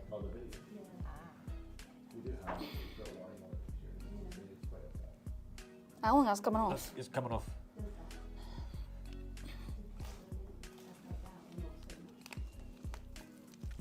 Got it. You want both? Please. The other one should be a bit easier.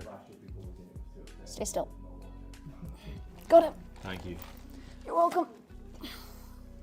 They'll probably need a bit of a wash, but why did I hear like glug glug glug glug glug glug? Because it's the custard. It's getting everywhere. Oh. Alright, baby wiped the crap out of them. Thank you. And they are in my pocket. Thank you. You can take them with you to the shower. Stealing my husband's rings here. I have my own rings. I don't need to steal his. Oh boy.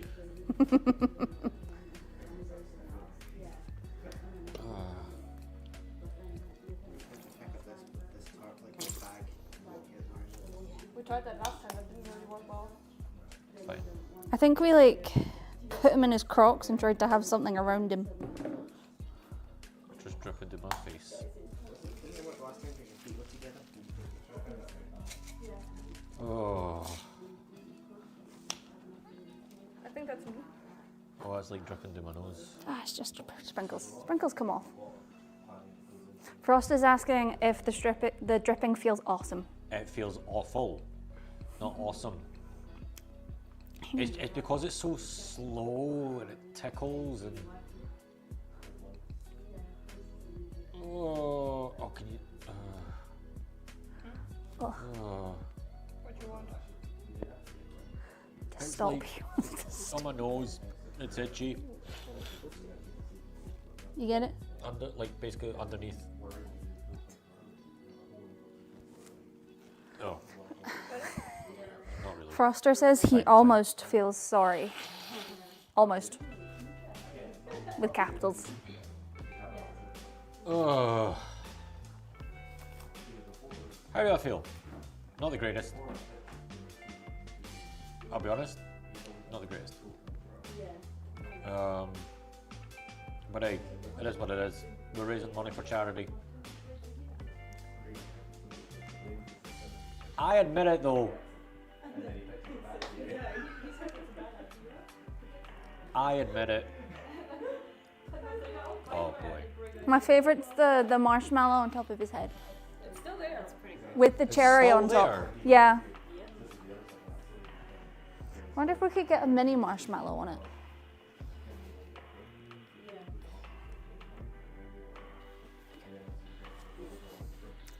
Lovely. There's still some space. Oh boy. Thank you, Froster. I have put effort into this. Guys, thank you so much for these donations.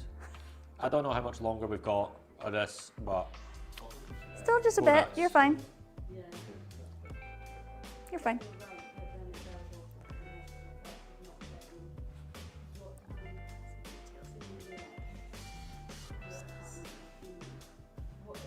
Ugh.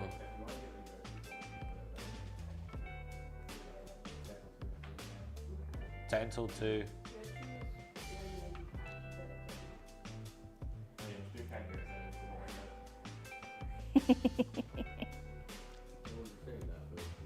Oh.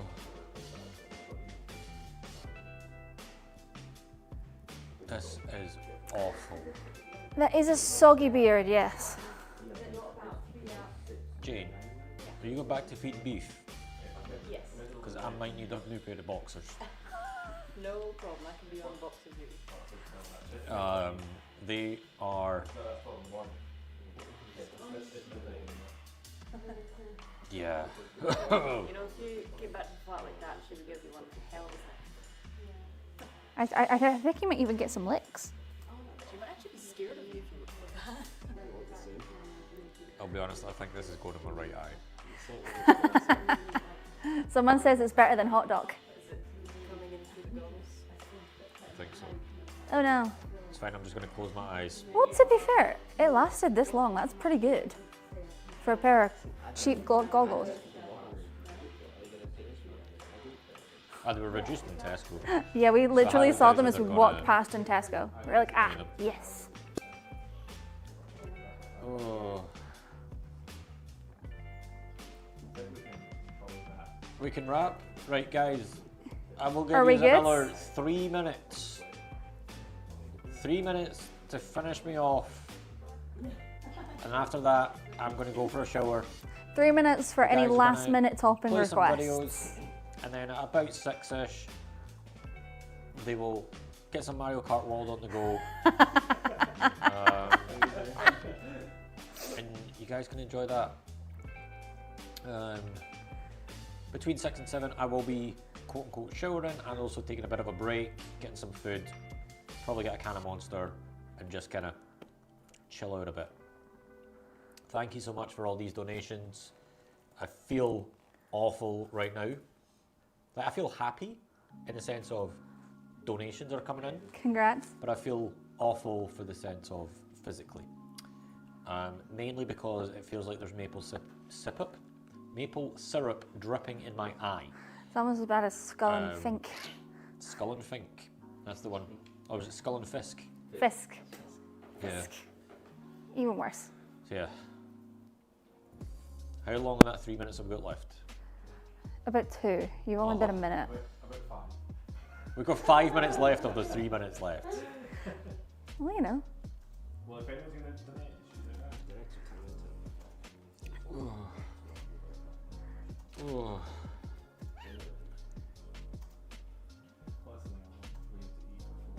This is like rough because it's still just dripping. Oh.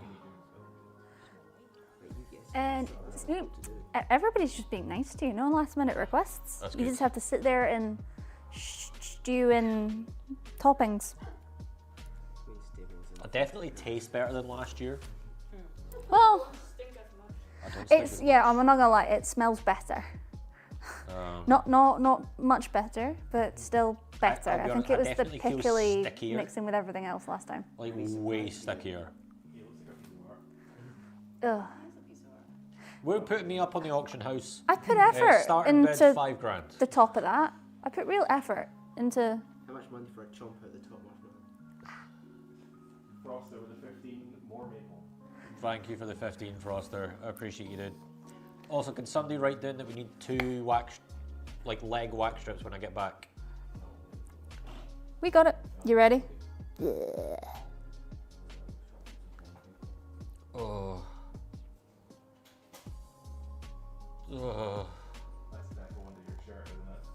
I don't know. It looks like it. I'm trying to aim. Stuff dripping right where the lava's. You don't aim down his shirt. I'm not aiming down his shirt. I can't wait to clean that right now. I was trying to do a wide sweep over the front. Leo, there was 2 wax strips, right? Yep. Yeah, 2 leg, and also temp tattoos. And the temp tattoos. And did we have 1,500? We did. Wow. With whatever the 1,500 target is as well. Hair dye. The sprays. Oh boy. That marshmallow went on the journey. We should wait and see if you How hit long? the hair pattern because How then we long? can do the spray and with How the long? pattern. I think we can. We're going to end it. Guys, And that is us. thank you so much for all those donations. I'm going to go shower. I love you all. We Oh my have, goodness, I feel disgusting. We I'll have see many yous pictures for us. I will see you in an hour, but the guys will be back with Mario Kart as soon as possible. Thank you and good night.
joined the hospice in 2017, and my role here is a wellbeing service lead. That involves leading the wellbeing service, and I also work really closely with the lead from the complementary therapy service and our compassionate neighbours lead as well. What drew you towards your role at the hospice, Lisa? So it was through my own personal experience. When my mum was diagnosed with stage 4 secondary breast cancer, I saw firsthand and experienced how much she benefited from experiencing complementary therapies, self-management, learning skills to support her symptoms and her condition. And I suppose really that control when so many things are out with our control. So I then therefore was really inspired to go on to learn about how we can self-manage, which then took me down to the complementary therapy path, and that then led me on to more around supporting people with self-management. Thank you for sharing that. What would you say is the most rewarding part of your job? For me, it's seeing the difference in people's faces. You feel it, you feel the difference when people come out of a group or a session. People come here for all different things. You know, we can support people with managing fatigue or breathlessness. It's about empowering people, and when people come out of one of these groups or sessions, you can see that they are empowered, that people have a sense of control with that, and that's really, really rewarding. Would you mind sharing a little bit about some of these classes that you run in wellbeing? Yeah, so all our classes, our groups and sessions are self-referral, which is really quite unique. So people don't need to be known to the hospice. We support people who have a life-limiting condition, their family members. We also support carers and people who are experiencing bereavement. So all of the sessions are tailored around all of these things. You know, you can book yourself into a session when it's the right time for you. You can go onto our webpage and we've got a sessions timetable. You can select what feels right for you at the right time. And the sessions support emotional, physical, social needs. And wellbeing's different for everyone. You know, we also have complementary therapy sessions. We're on a one-to-one basis, and we have our hairdressing salon. Our compassionate neighbours support people with isolation, and we also have movement groups and sessions. So people who, you know, just need to get a little bit more active and just want to again take a bit more sense of how they can do that. We tailor sessions for yoga and movement and strength and balance. Would you be happy to share one of the most meaningful moments that you've had in your role here at the hospice? Gosh, there's been so many moments. You know, I think for me, when you can see someone that they've achieved a goal, something, it can be seem really small to us, but when you see someone achieving a goal, for me, probably the most memorable was when a lady really wanted to get to her son's wedding, and as a hospice and as all the teams came together to manage pain, mobility, transport, makeup, relaxation, and again breathing techniques to manage that. And it was a really special moment when she set off in the transport off to her son's wedding that day, and it was that collective support and everyone coming together, and that will stay with me for a very long time. That's wonderful. And finally, if you had one word to describe the hospice, what would it be? Safe. Hi, I'm Liam's mum. I've got a couple of questions for you. First one being, how do you know about the hospice? First heard about the hospice in 2018 when my brother-in-law was diagnosed with cancer and ended up having to go into a hospice because of how bad he'd got, and that was the hospice that we got sent to, and they were amazing with him. Going based off that, like, what does the hospice mean to you?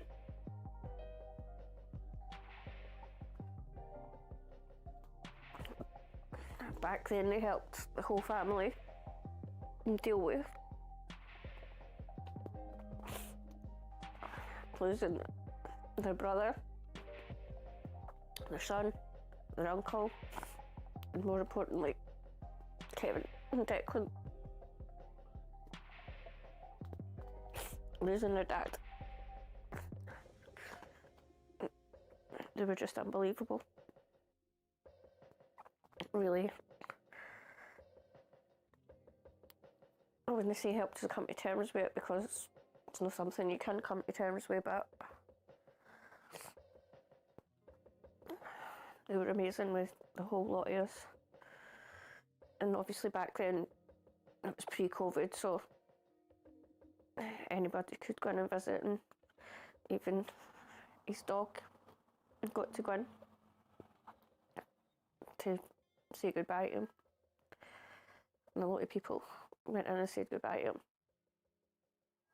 With you mentioned COVID, sadly not the last time that you've had to be in the hospice, shall we say, don't think what that was like.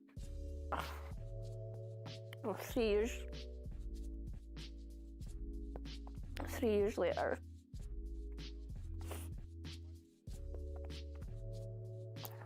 my husband was also diagnosed with lung cancer as well, and he was in there a lot. He was in there as long as John was. John was there for 3 weeks.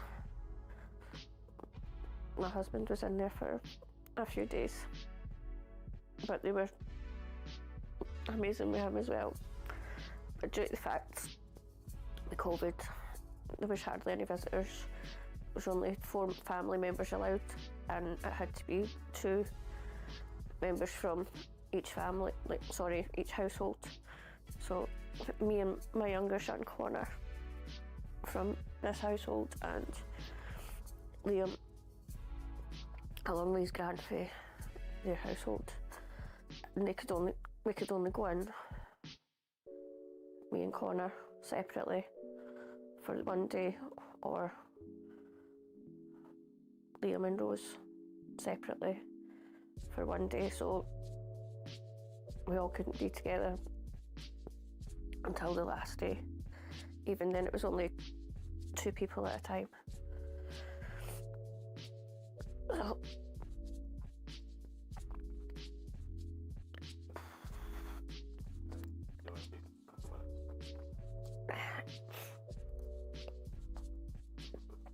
nobody really got to say goodbye to him like they should have. And obviously I'm not blaming the hospice for that, that's just the facts of life with COVID. But as I said, they were still amazing with what they'd done with Paul.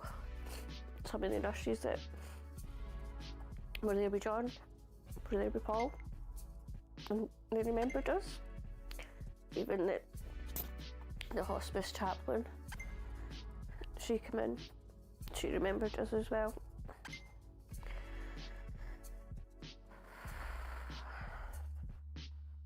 But if there was like a message that you wanted to send to the staff at the hospice, like, what would you want to say to them? thank you. There's any other words to say to them. They're past, present, future nurses, doctors, any of the assistants that are in there are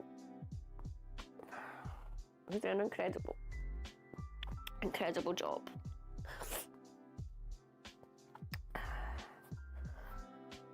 There was a vacancy of last year for a position, and I thought about applying, but I knew I couldn't do it one of my friends actually applied and she's helping. So well done to everybody that can volunteer, work in places like that. But as you can see, I think I'm a wee bit too emotional to do a job like that. But people that can, these are unbelievable. And I'm just so proud of the work that Liam does to help them as well. He just does a lot. I know it's not just you, but your dad was proud. I'm sure Uncle John would be as well.